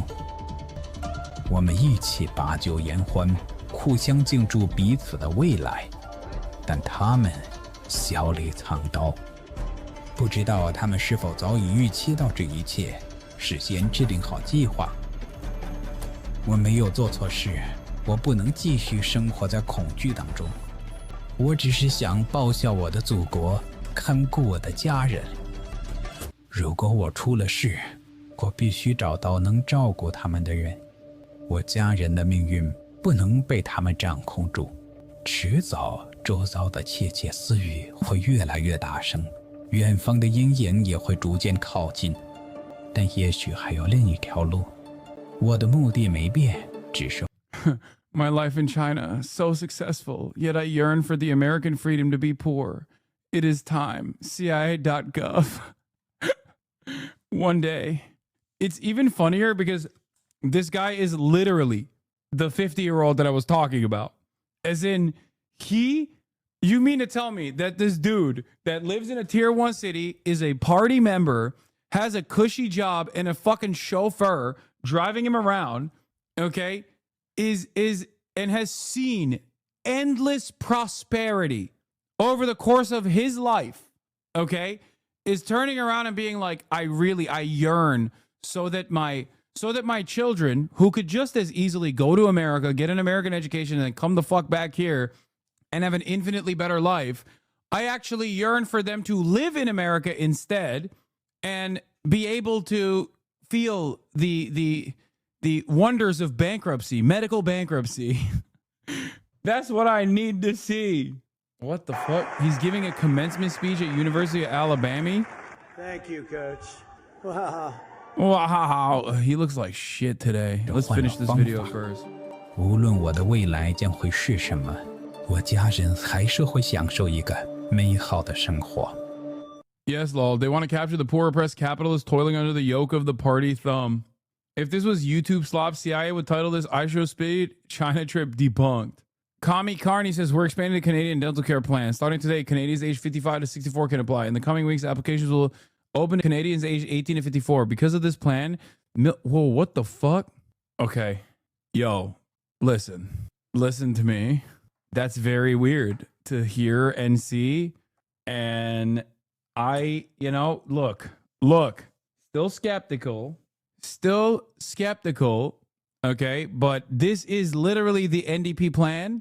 So the fact that his first announcement is unironically the NDP plan, that's pretty good. Disgusting. Quiet, wasting taxpayers' money. Who's paying for all of this? Does this guy live in Canada? It's already a thing? Relevant. Yeah. Mark Carney, values. Oh, I forgot. There's this really funny phenomena of like right-wing shitheads in Canada talking about how like we have to leave Canada. I've heard like people saying like the Jews are experiencing an exodus. I don't know why. Mark Carney is supposed to be like anti-Jew, but I've seen like there's a God Saad, who I fucking despise, one of these like annoying little shitheads, was talking about how if PP doesn't win, if PP doesn't win, I'm leaving Canada. So now all the Canadian politicians are like dunking on him, being like, when are you leaving? When are you leaving? And he's like crying about how he's crying about how people are dunking on him and demanding that he leave the country. What's the reason why Canadian Jews have to leave Canada now? Is that because he once accidentally admitted that it was a genocide or responded to a person saying it was a genocide? Is that why? Like, that's it? That's all it takes for Canadian Jews to be like, well, I guess we're going to the concentration camps. Like, that's what it is. Also, I don't even believe that like there's a serious amount of Canadian Jews that are saying this. I think that it's just like, it's one of those things that people are claiming Jews are saying or whatever, you know? You didn't know this? Israel named Canada the most anti-Semitic Western nation is basically Nazi Germany. Go to Mark Carney's X page and search for Israel or anti-Semitism. You'll find nothing, not a word, not a gesture. Mark Carney makes no efforts, none, to stand with Israel or condemn anti-Semitism. Silence speaks volumes, and his silence is deafening. Leadership demands courage, and on this front, he has shown none. That's right. Bro, I'm going to keep it $150. In the Western world, not saying a single thing about anti-Semitism, even as an aesthetic posturing, is unironically more courageous. Like, in the aftermath of October 7, this was what was demanded, okay? That means he didn't do what was expected, okay? It is surprising. What the fuck? This doesn't mean that, like, anti-Semitism isn't a problem. Make no mistake. It certainly is. But the very fact that if this is real, I still don't believe this is real, but if this motherfucker actually didn't post about anti-Semitism or solidarity to Israel at all. Oh, the screenshot is literally fake. He does have tweets. Okay, that makes sense. There's no way. There is no fucking way. That is impossible. Okay? Together we must confront and denounce the rising tide. Yep, there you go. It's impossible. That is not possible. That is not possible. It simply is like there's no shot. Check this one though. It has been more than 2 days of the supply of electricity to Gaza has been shut off. It must resume. Essentials including food, electricity, and medical supplies should never be used as political tools. Canada must work with our allies to stand up for international law. Oh, that's why he never says the word Israel. Oh, because he doesn't want to name who's doing it. That's why. Turns out he's not saying Israel, but that's because he's, trying to not say it really bad. Classic. I wonder who cut off humanitarian aid into the Gaza Strip for the past fucking 8 weeks. How did that happen? Yeah. Whoever is responsible, we must stop the person who is responsible. I will not say who is responsible, but whoever it is, you gotta cut it out. I do love that this account is indicative of how unimaginably stupid we have become. The R-word finder account. Like, he literally thinks like this is a threat. FYI, I've got your photo ready for an upcoming post. Oh no, dude. The most room temperature IQ guy is gonna call you a slur. What will you do? You're done for, bozo. Maybe you just don't understand what journalism is these days. It's true. I don't. He outwardly refused to call it genocide, but I'm gonna get my teeth cleaned this year, so I'm down. The very fact that this like is perceived as a threat and heavily liked by 8.8 thousand people is yet again indicative of how stupid everyone is. I can see this account being owned by Elon Musk, by the way. Like, people are saying that it's an Elon Musk alt. I could totally see that being the case. He is exactly the kind of moron that would do some shit like that. I love how submental this is. This is how those fucked up inbred stout pit bulls they sell on Instagram would post if they could speak English. Please call George Soros R-worded. I need to see that. Not gonna lie, that project has been kicking my ass, but it's coming. They should start taking commissions, set up a Ko-fi card page and Patreon. Could make a lot of money by posting some guy's ex-best friend or their boss. Okay, that's actually unironically way smarter than anything these fucking morons could come up with. Like, that's no, the whole point is they're too stupid to do something like that. Our Word Finder is my favorite dating app. Yeah, 2x Pimpy, Our Word Finder. I like to imagine a 2007 type environment where the economy is really bad and everyone solemnly claps when he finally posts Trump. Powerful. If the word R word is just their version of shitting ass munching fuck waffle, or do they think George Soros is just a stupid pundit with no idea of what's going on? If you ask most of these guys who he is and what he does, they just think he's like Brooklyn Dad Defiant, but older. At least 10 years ago, these guys recognized him as one of the world's wealthiest ever currency traders. Please leave Big Mac out of this. They posted Elon specifically to say he's not. Zero R-wordation detected. This triggered so many people who are using his platform. It's hilarious. Cry harder, tards. Dude, look, I'm no elitist by any measure. Okay? I'm a stupid guy. I love stupid guys. I myself am one. But sometimes I really think we should bring back lobotomies. Okay? The disdain I have in my heart for the Dunning-Kruger that is seeping through every orifice of the person who runs this account is making me so angry. It makes me so unreasonably angry. It's so, like, they just don't get it. They don't understand. They think that, like, oh, dude, I'm fucking triggering you by pissing and shitting in my pants. It's like, no, dude, you look so stupid. And it makes me so sad that we live in the bounty of endless technological improvements. We have access to unimaginable resources that would make us look like gods in comparison to someone from the, I don't know, 13th century. And yet we have the same mindset of a medieval peasant. Oh my God, how can you be this stupid? It feels like you literally purposely avoided information entering your fucking brain to get to this point. Be careful, he might post you next. Oh no, I shudder in fear at the thought of being called the R word by R word finder. Oh my God. Oh, what will I do? I guess I'll kill myself. Oh no. I tuned in an hour ago. Sorry you talked about it, but have you seen Dan Stalkman tagging Tisha Banning for making fun of E's disability? They think you made fun of his Tourette's when he said he's shaking. Probably wanted to point out that he was nervous debating Sam. I doubt you'd ever intentionally make fun of his Tourette's. Yeah, of course not. What the fuck? Dude, that's how you know. That's how you know these guys have a really smart and really just cause here. Yeah. Well, I guess I know what what new line of attack is going to open up tomorrow. Dan Stalkman is funny. I saw someone at Ethan's stream yesterday during the debate call you restarted. Yeah. Dan Diddy chat. New weekly story alert. Yeah, I don't think any of that is meaningful at this point. I think most people are just like, is it really that big of a deal to say the R word? No. But, I mean, people don't like it, and I try to be as accommodating as possible. Having said that, I refuse to say it specifically because it is the lamest fucking thing. I stopped using it to be accommodating. Okay. And I think it's fine. It has a great mouthfeel. It's fine. Whatever. I think a better substitute you could say is troglodyte.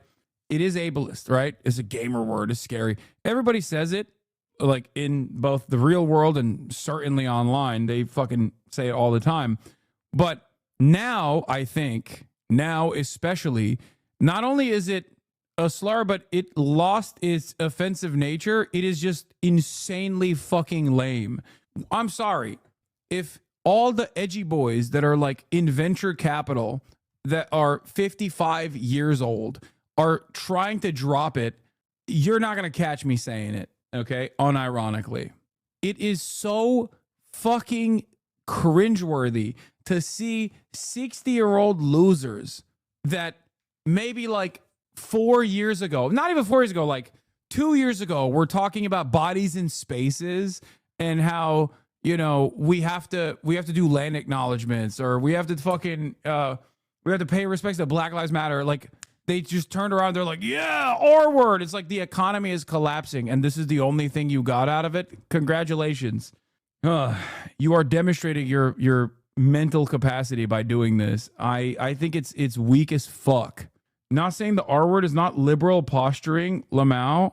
Wait, what? Not saying the R word is not liberal posturing. No, I think saying the R word is like this weird fucking anti-liberal posturing, and I think it's cringe as fuck. Do you not understand what I'm saying here? You're a loser. You're a whole ass loser. You're 60 years old. You shouldn't be saying that anyway. It went from normalized to demonized deservedly to now being a mating call for edgelords. Yeah. Gal Gadot is at it again doing some crazy shit. What? Gal Gadot has been cast in a World War II film titled Ruin. She will play a recently released camp prisoner who allies with a German soldier to take revenge on a squad of Nazis. I don't know why, like, this is gonna... Like, I love movies like this, for the record. And for that reason, I don't think Gal Gadot should be the person doing it. Like, you can't get fucking Natalie Portman or something. Like, what are we doing? She's so bad. She's so fucking bad at her job, dude. No, Khalil, no. Yeah, Hitler, no. Enough champagne to fill the Nile. Hitler, you are nowhere near as bad as Hamas. After schooling Ethan Klein, Sam Cedar must now officially be known as Sam Cedar, like the cedar tree of our Lebanese flag. Okay. You need to give me the stone. Oh. Khalil, no. Gal Gadot versus Nazis. King Von once said, and gun violence. Oh, my lordy. All right, I got to watch this video. I'm sorry. First quarter GDP numbers just out today. Core GDP. Now we're removing distortions from imports, inventories, and government spending was up plus 3%. But this is Biden's economy because we took over on January 20th. Yeah, if you take out all of the bad numbers, if you remove them, then it's actually up by a lot. If you take out all the negative numbers, GDP is up. Wow. But also, GDP is up. However, it's also Biden's GDP that's up. GDP is up, but that's also still that's Biden's responsibility. So thank you. Everybody say thank you, Joe Biden, for the GDP being up. Imams, who I got to know in Michigan, I loved them. They were great, by the way. They said, we don't want to die. I said, you want to die? They said, we don't want to die. I said, what about the 38 virgins? They say, that's nonsense. We don't know anything about it. And we won the state of Michigan, Speaker, by and we had tremendous support. But we have Imam. Amazing. This is unironically the brandization of Trump. Oh, this is funny. My mom says she hates that she knows about Ethan Klein against her will, and she wants me to stop posting about him because he clearly needs help. It's not funny. There's something so funny about Izzy knowing who Ethan Klein is. We talked about Trump announcing Waltz. The Wall Street Journal, Tesla's board began the process to replace Elon Musk as CEO. This is fake news, right? Oh, yeah, I saw this already. No, Bernie. It's not the 99% against the 1%, because nearly half the 99% are fascist. I love chairman. I love the great chairman, Bob. I love the RevComs. Always there, baby. All right, let's see. Wall Street Journal, Tesla's board began the process to replace Elon Musk as CEO. Or it's a headline that reads, Tesla board opens search for a CEO to succeed Elon Musk. When you read the story, sources are telling the Journal that Tesla's board members started reaching out to several executive search firms, initiating a formal process to Tonight is the Wall Street Journal's Emily Glazer, who just broke this reporting. And Emily, thanks for joining us on such breaking news. Can you just tell us what happened here and what the board of Tesla was thinking? Absolutely. So Tesla has been going through some pain lately. It just reported earnings last week and had profits decline about 70%. And our reporting shows. Nassau, why do you display so much Judeo-Masonic memorabilia behind you? Because I love Judeo-Bolshevism. Like, unironically. Are you new here? It is quite literally my favorite type of Judaism is Judeo-Bolshevism. That around like, a month. I'm not even joking. I'm being serious. So. I wish it was more real. I wish the shit that the Nazis were saying in terms of like Jewish mind control to basically make people communist was real. It would be so sick. So much of the problems would be solved. Board members were reaching out to executive recruiting firms to start a formal CEO succession search process. This is a formal kind of next chapter. Obviously, companies do succession planning all the time for their next leader, but we know that this is happening as there was concern from investors about Musk spending too much time in DC, given his government role, and concern about the company really struggling lately. We also know that board members prior to earnings had an update. They gathered with Elon Musk and they said to him that we really need you to refocus on Tesla and we need you to say it publicly. And he did not push back. That's pretty remarkable given we saw him come out and say he'd step away from the Doge effort. And part of your reporting that stood out to me is where you said that some Tesla employees said the first time they had heard from him in months was at an all-hands meeting that they had in March, where you report, if you read the news, he said, it, quote, "It feels like Armageddon. I can't walk past a TV without seeing a Tesla on fire. These are times when there are rocky moments, a little bit of stormy weather, but I'm here to tell you that the future is bright and exciting. What I'm saying is, quote, hang on." Bombshell. Per the New York Post, Mohsen Mahdawi allegedly told a gun shop owner, "I like to kill Jews," and claimed he used to do so in Palestine while trying to buy automatic weapons. He's been released, but is set to face an immigration judge in Louisiana. Oh, that's awesome. Yeah, definitely. No, that really happened, man. Dude, this is what I mean. Like, the CIA fucking fell off. Zionist Hasbara operations fell off. Like, how the fuck, like, why don't you just make it more manageable? If you're gonna make some shit up, like, why do you make this up? Like, say something that's closer to reality that other people could be like, well, I can see that maybe, you know what I mean? That's a pretty common thing to say at the gun shop though. Yeah, no, definitely.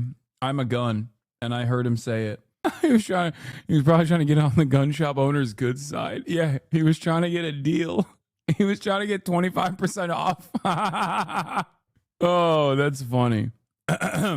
Incident in 2015 when a gun shop owner told Windsor, Vermont police officers that Mr. Mahdawi had visited the store twice, expressing an interest in learning more about the firearms and buying a sniper rifle and automatic weapon, that he had considerable firearm experience and used to build modified 9mm submachine guns to kill Jews while he was in Palestine. Store owner stated that Mr. Mahdawi took photos of the store and its merchandise. The store owner gave the police the name of a fellow gun enthusiast who stated that he had a similar conversation with Mr. Mahdawi at the Precision Museum in Windsor, where the enthusiast served as a volunteer tour leader. During that conversation, Mr. Mahdawi allegedly told the gun enthusiast, "I like to kill Jews." Isn't that crazy? He was just going around telling everyone how much he likes to kill Jews. That's so wild. Oh no, my reaction to this very obviously fake, nonsensical bullshit is now going to be clipped and used against me. And people are going to be like, Hassan is laughing at the mere thought of a very clear threat against all Jews by an automatic machine gun enthusiast. The government also points to an incident in January 2019 when Mr. Mahdawi was stopped at the border and found to be carrying drugs. Did he also tell the border patrol officer, "Don't worry, officer, I'm here to kill Jews with these drugs that I'm carrying"? Is that what happened? And then they let him go. Oh no. Breaking, per the New York Post, Mohsen walked into a police station and yelled out, "I am a terrorist and a danger to everyone you've ever loved." Yeah. No, he 420 clip compilation of receipts. What is this? Well, Sam, allow me to speak for all Jews, if I may, today. Please. No, but actually, I mean, that's a total mischaracterization. What is this? What the fuck? For Jews. I don't know why you, what is this? Lee Harvey Oswald went around yelling about how much he loved communists, so. That Stop Anti-Semitism account is so dangerous, unironically. Yeah, danger to herself, maybe. What is this? Sure thing, buddy. Mohsen Mahdawi, "I like to kill Jews." The New York Times, "He wanted peace." New York Times, "Someone needs to be fired. You publish Larry David's piece calling Trump a Nazi, but write about how someone who literally said, "I like to kill Jews," is a peace activist. Yeah, take him down, E.L. Jacoby. Wait, so they just immediately dismiss the prior reporting? Yes. One of the many strengths of China is their perspective. Mark Carney. Okay, stop. What? Sorry for not describing the clip, y'all. It's Ethan misrepresenting his previous statements and lying to Sam. Okay, maybe we'll watch it. How are you preparing for your interview with Ethan? Not really preparing at all. We're going to go clip for clip. Sam already covered the facts from the most persuasive vantage point as a Jewish man himself, and he was unreceptive. As principled as you are, I just can't see tomorrow not devolving in the drama. I mean, yeah, he'll try. I'm still going to talk about Israel-Palestine. That's all I care about. To gain something from the shit show, one, it should be you bringing up the clips he used and throw the full context in his face like the dude's doing charity clip. This is your one chance to defend yourself and show clearly he's a liar. Two, explain basic things like Zionism, ethno-supremacy, ghetto uprising. A lot of ignorant people will be watching. No, I know. This was posted on the Labor's official Instagram account. No. It's pretty horrific reading his live dono saying Sam should no longer be classed as a Jew for this and so on. Yeah. Where is this information coming from? The Mossad Madawi, I like to kill Jews stuff. I want to know what the fuck this is. Bro, it's so funny. Anytime there is like there's like a Hasbara network, okay? New York Post, Free Press, and like sometimes if it can hit hard enough, like Jewish Insider or whatever will maybe also give a note. And if they're really, really lucky, they'll get a Fox News hit. But it's always New York Post. New York Post will just like write whatever. Apparently they wrote an article about me after the New York Times piece as well. Happy Israel Independence Day? Yeah, suck my dick. Go clip that and say, wow, Hassan is so anti-Semitic for a very clear cut. It's coming from a Hasbara fanfic. Yeah. Here's the doc. Pages 3 and 4 literally disprove the allegations above it. Wait, what do you mean? In his reply, Mr. Mahdawi stated that in November 2015, FBI agent Mark Emmons interviewed him concerning the allegations. Mr. Mahdawi confirmed that he had visited the gun shop and the Precision Museum, but he had never discussed buying weapons or killing Jews. His purpose in visiting the gun shop was to learn whether he was required to register a shotgun his wife had given him as a present. There was no registration requirement for a gift. He went to the museum because it's located just a few blocks from where he lived, and he's interested in machines, previously studied engineering. Mr. Mahdawi states that the FBI agent was satisfied with his explanation and closed the investigation.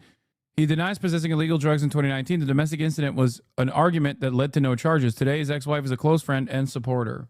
Wow. Seems like the FBI's in on it too. Yeah. I have it on good authority that the FBI he also told the FBI agent that he wanted to kill Jews, and the FBI agent was like, me too.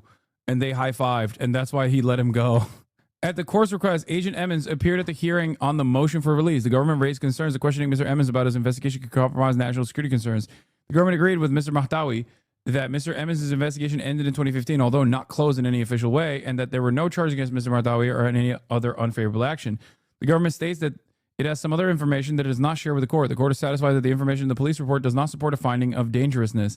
If the FBI had substantiated the information, some action would have resulted.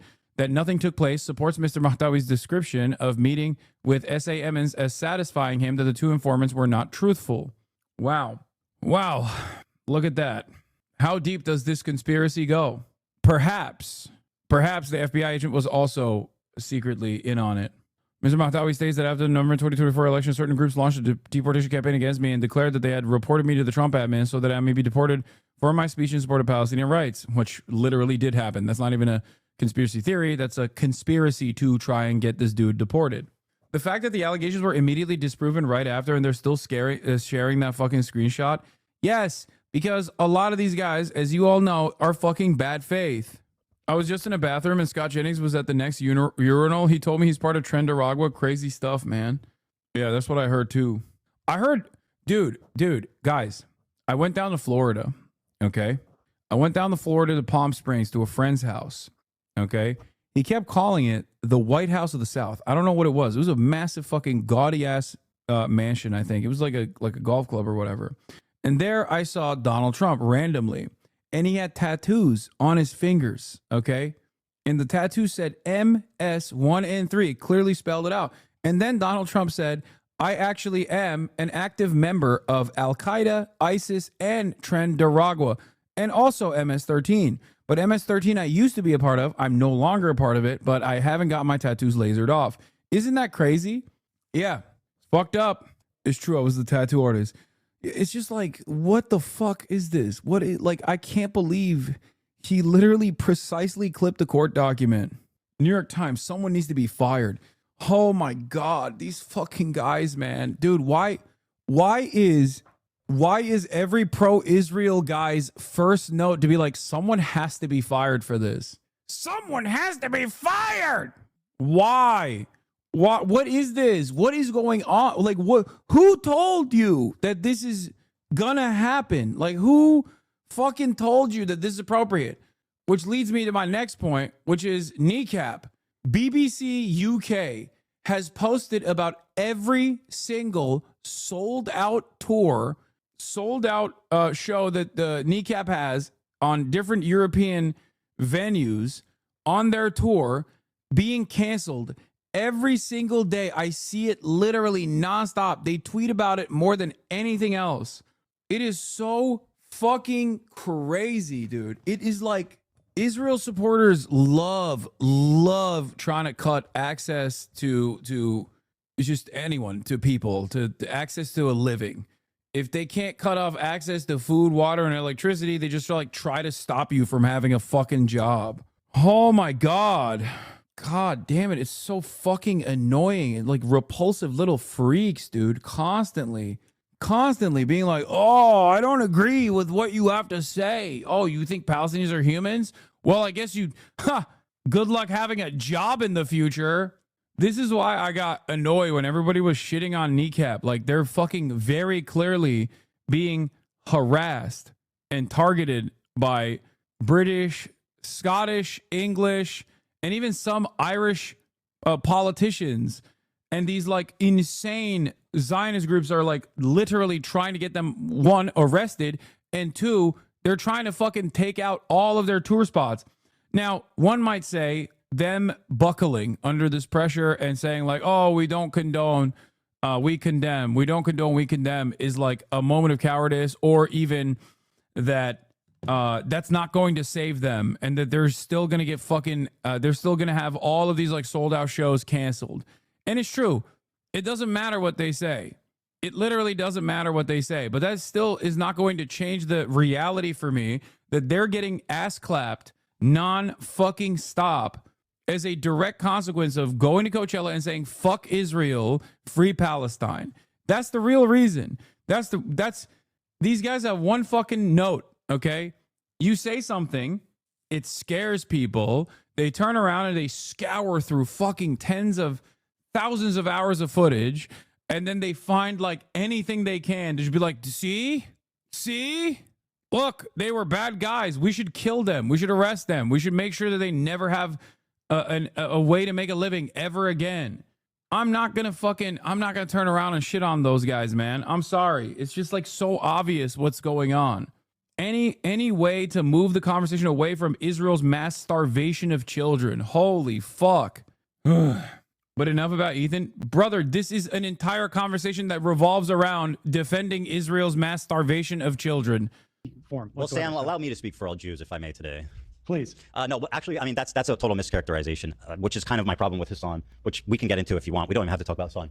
But basically, what I told him was that I was citing polling data that shows that about 70 to 80% of diaspora Jews have some kind of positive feelings towards the state of Israel. And he was disagreeing with me. And I mean, this is available by polls, readily available by Pew Research just last month, showing that, and I don't know if you agree with that or not, I can pull it up, but 72% of diaspora Jews have some type of at least positive feelings about the state of Israel. 90%. I was saying that fact to him, and he was saying that I was wrong. And I said, who are you to talk about this? I did not say that I only listen to Jewish people, which is a little bit of presumptuous and a little insane. To me, that seems like extremely dangerous, dehumanizing language about what could arguably be 70% of the Jewish diaspora. But it also describes 73% of Jews. That is not anti-Semitism. That is about I don't know. What do you call it when somebody's discriminating against the vast majority of a racial or religious group? What are we doing here? It's irresponsible language. What is this clipping, chatter? He's tokenizing Sam when he brings up like this fringe group of Jewish activists that represent like maybe 1% of the Jewish diaspora's opinion on things as like the mainstream opinion. I'm speaking for Jewish people when I say that explicitly, which he does not include, that I'm referring to actual polls, actual data that shows that like 80-90% of Jews consider this based on polling, based on data. That's what I'm talking about. You're just a fucking racist piece of shit. You're some white savior loser. If you look at polls, it says indisputably that 80-90% of Jewish diaspora support the state of Israel existing. Okay, which technically would make them all Zionists. Right. That is objective truth. It's available in data and polls everywhere. When 80 to 90% are. So it's like a clever little game they play to be openly anti-Semitic. Like, no, we hate Zionists. 90% of Jews, by the way. It's just so fucked, dude. It's just so fucked. They have this clever game where they hate Zionists, not Jewish people. But very few Jews are Zionists. Don't worry. Even though again it's 90%. Easy to look up, easy to verify. People continually always lie about that without ever showing any evidence to support it. I don't think you'll ever understand that this makes Judaism look bad, okay? This makes Jewish people look bad. It's a false interpretation of data that ends up associating all Jews with the actions of Israel, which is an apartheid state that is doing a genocide. That's precisely the reason why Nick Fuentes and Ethan Klein are literally one in the same on this issue, okay? I don't know why he can't comprehend this. This is unironically the same fucking shit that Nick Fuentes says. This is the same shit that Ian Carroll says. This is the same shit that Candace Owens says. It doesn't make any fucking sense. And always ignoring the data that says otherwise. It's just sad, man. It's sad. Unless they're the most like fringe Jewish voices for peace type of activists, then they're fucking Zionist scum. Like their area of like acceptable Jewishness is like probably maybe like 0.25% of the Jews in the world. And then they, whatever, man. For one, Ethan Klein claims that 90% of Jews are Zionists. True. Factually, provably. One of the fucking... No, it's not 90% now. Now he's backed away. He says 70% now. Consistent lies you'll hear people like Hassan saying. They have to convince themselves that 50% of Jews are anti-Zionist because if they knew that... No, I don't have to convince myself of that. I've also never said that, okay? I don't know why he's just like arguing against a made-up version of me. I don't care what percentage of Jews are anti-Zionist. It's fucking ridiculous. It doesn't matter. Even if 100% of Jews were pro-Zionist, they were like, oh, I want Israel to do everything. I think Israel needs to continue doing what it's doing. I still would be an anti-Zionist.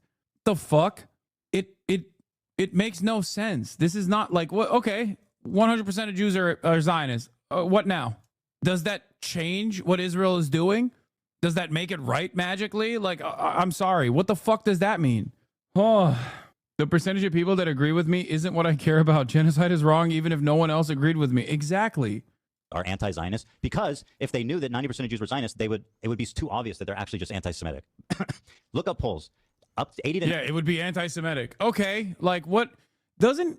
Bro, don't you understand that you are associating anti-Semitism with a positive value here? Like being anti-Israel is not a bad thing, okay? It's a bad thing to you because you're pro-Israel, but being anti-Israel is the correct position. Israel is an apartheid state that is doing a genocide. So, of course, being anti-Israel is being against those things, okay?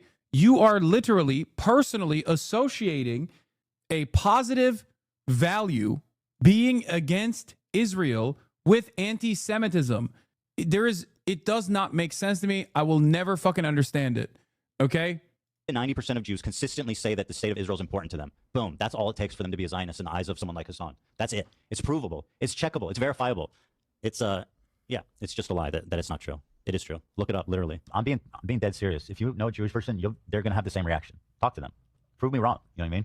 Who's not like a radical leftist Jewish person, by the way, which is probably like 1% of them. But online, they make it seem like that's all the Jews. It's not. I encourage you guys to talk to your Jewish friends. Oh my God. Remember during the hashtag Stop Asian Hate campaign during COVID, how the left backed them up and everyone rallied around them? Similar happening to the Jews right now. And the same people are telling us to shut the fuck up. This is 100% of the Jews I know. We all feel it. Yeah, last year being Jewish. Nikot777, thank you for the 20 gifted subs. Oh my God, he did this? He did this shit too? God damn. God damn, this shit is such weak sauce, dude. Holy fuck. October 16th, 2024. God damn. Being a Jew has been harder than I've ever experienced this year, not just in this community, but in general. I've lost lifelong friends simply because I'm Jewish. Ethan, I hope you guys know that there are so many people who love and support you, who look up to you both, standing up for the insane amount of anti-Semitism we're all facing. We look up to you guys to feel less alone. And we do, but it's so hard to watch. It's so hard to feel. A portion of this community has gone complete shit, and it's scary to see, specifically with the crossover between us and Hassan's community. Seeing Ethan's Instagram stories right now literally made my stomach drop. Nobody who isn't Jewish understands or even cares. At least that is what it feels like. Bro, the solution to this is so simple. It's just like, take the anti-Zionism pill and you will realize that a lot of this is just like personally brought about hysteria. Not to say that anti-Semitism isn't a real problem, but this isn't about anti-Semitism. A lot of the animosity that you're experiencing is because people are fucking shitting on Israel and you are associating yourself with the state of Israel for no reason. You are, I don't know if this person themselves are actually Israeli, but even if they were, a lot of people shat on the United States of America in the aftermath of 9/11, and that was perfectly warranted. That was perfectly deserved. And as an American citizen, I also have shat on the United States of America. So even if you are an Israeli Jew living inside of Israel, as Israeli Jews in this chat are perfectly aware of, it is perfectly justifiable to shit on Israel. None of that is actually anti-Semitism. While there are some people who claim that they hate the state of Israel, but actually what they hate is Jews, you can make up that You can make up your own mind on people such as that. You should not be automatically assuming that every single person that despises the state of Israel, which is an apartheid state that is doing a genocide, a state where there was a literal January 6th style rebellion for rapists to be freed from prison because they had raped Palestinians to death in the concentration camp of Sde Tayman. This country is no longer operating in the way that you would understand liberal democracies to operate. And the quicker you recognize that and the quicker you remove this association, the easier your life will be. You will otherwise forever be in this bind where you think everyone else is unjustifiably getting upset at this one singular Jewish nation state. It must be because they hate Jews. Oh my God. A year ago, his subreddit, I saw a post from a Jewish person saying beautiful words which are pro-Palestine, that Ethan should listen to his point of view on why people are mad at him. The post was removed within hours. Oh my Lord. Do you have a video of when you had Simone Zimmerman and Noah Cohen? It was a good break. It was a good stream breaking down Zionism. Yes. It's on my YouTube page. It's not like Ethan is going to watch Israelism. It's not like Ethan is going to talk to Simone Zimmerman. He is going to probably react to Simone Zimmerman in the same way that he has reacted to Sam Cedar, in the same way that he's reacted to Felix Biederman. Well, he just refuses to acknowledge my Felix, but he's going to react to the same way that he has reacted to a number of different Jews who are committed anti-Zionists. He does not care. It makes me feel like I'm losing my mind when I see stuff like this. When people go, I'm being personally victimized because of my Jewish background, and no one seems to believe me. And there is validity to these claims, of course, because anti-Semitism is a real problem. Anti-Semitism also ends up exploding in times of Israel's activity in the region. Okay, because Israel itself considers itself to be the Jewish nation state, the nation state for the Jews. Israel also has dedicated a healthy, well, I guess rather an unhealthy amount of money into doing propaganda to convince people that it is for the Jews, and that if Israel did not exist as the Jewish nation state, that is an apartheid state, by the way, that is a state that is currently doing genocide, that they claim they're doing genocide in a way to advance Judaism, for the record. Again, totally fucking ridiculous, no different than ISIS. Okay, if Israel wasn't able to do all those things, a Holocaust would happen immediately everywhere in real time, all around in the Western world and also in Israel. It's fucking crazy. It's so hard. Yeah. Nobody who isn't Jewish understands or even cares at least what it feels like. I'm not speaking about Zionism, Israel, Palestine, or anything related to that. I'm speaking about being Jewish. Every time I see a TikTok, someone saying they're Jewish or wearing a Star of David necklace, or people who know they're Jewish, but the video has nothing to do with, every comment says Zionist or Free Palestine or genocide supporter or terrorist.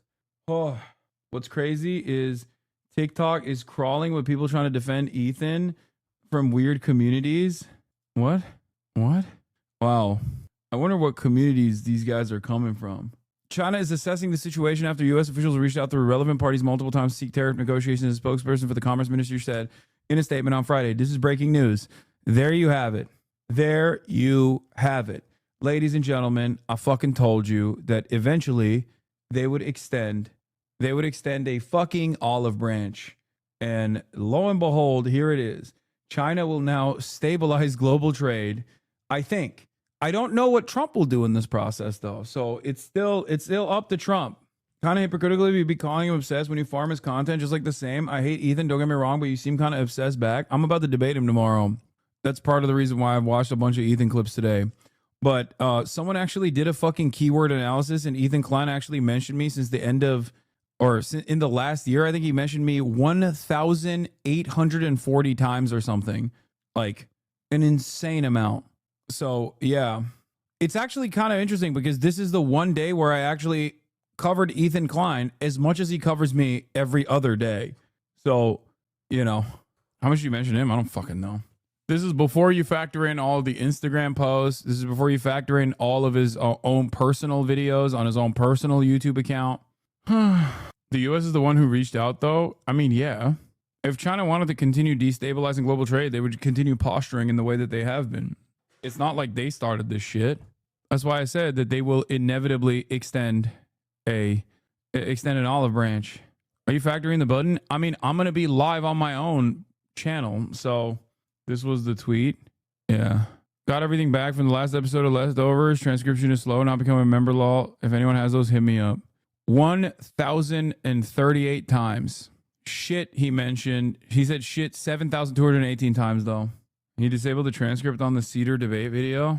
That's a song with 2 S's? No, that's just how the tool scrapes for my name. In any case, tomorrow the debate will be at 12:30. I'll be live at my regular time as I always am. But yeah, it's the debate will be at 12:30. I am going to start at the normal time that I normally start at. No, they didn't disable transcript. I just checked. Chatter is lying and spreading misinfo. Yeah, I don't fucking care about the transcript. Who cares? Anyway, love you guys. I will see you tomorrow.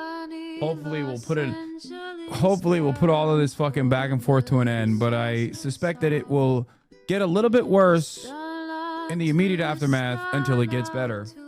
Love you all and see you tomorrow. Peace. Her sun is streaming. There is again. Her sun is streaming. Her sun is streaming. Review in the P.O. box. Uncle Uger's face. Sudden discord agitprop. Great names take on break.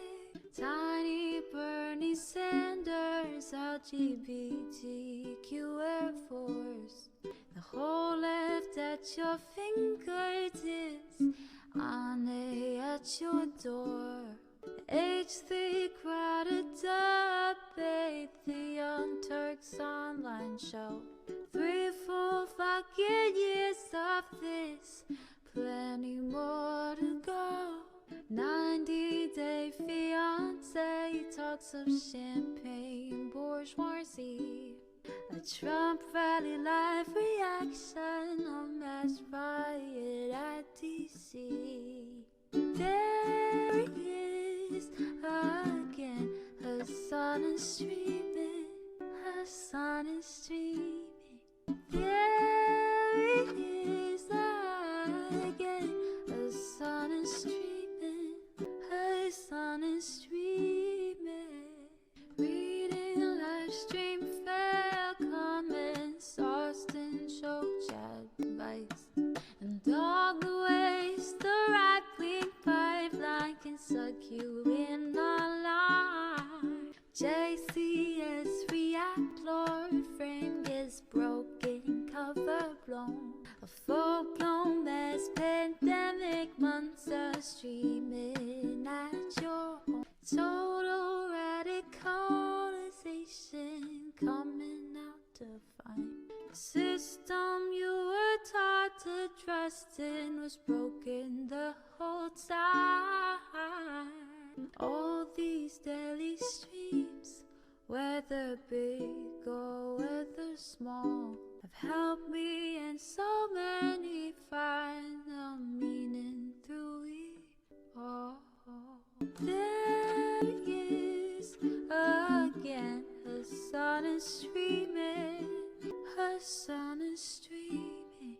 There he is again. Her sun is streaming. Her sun is streaming.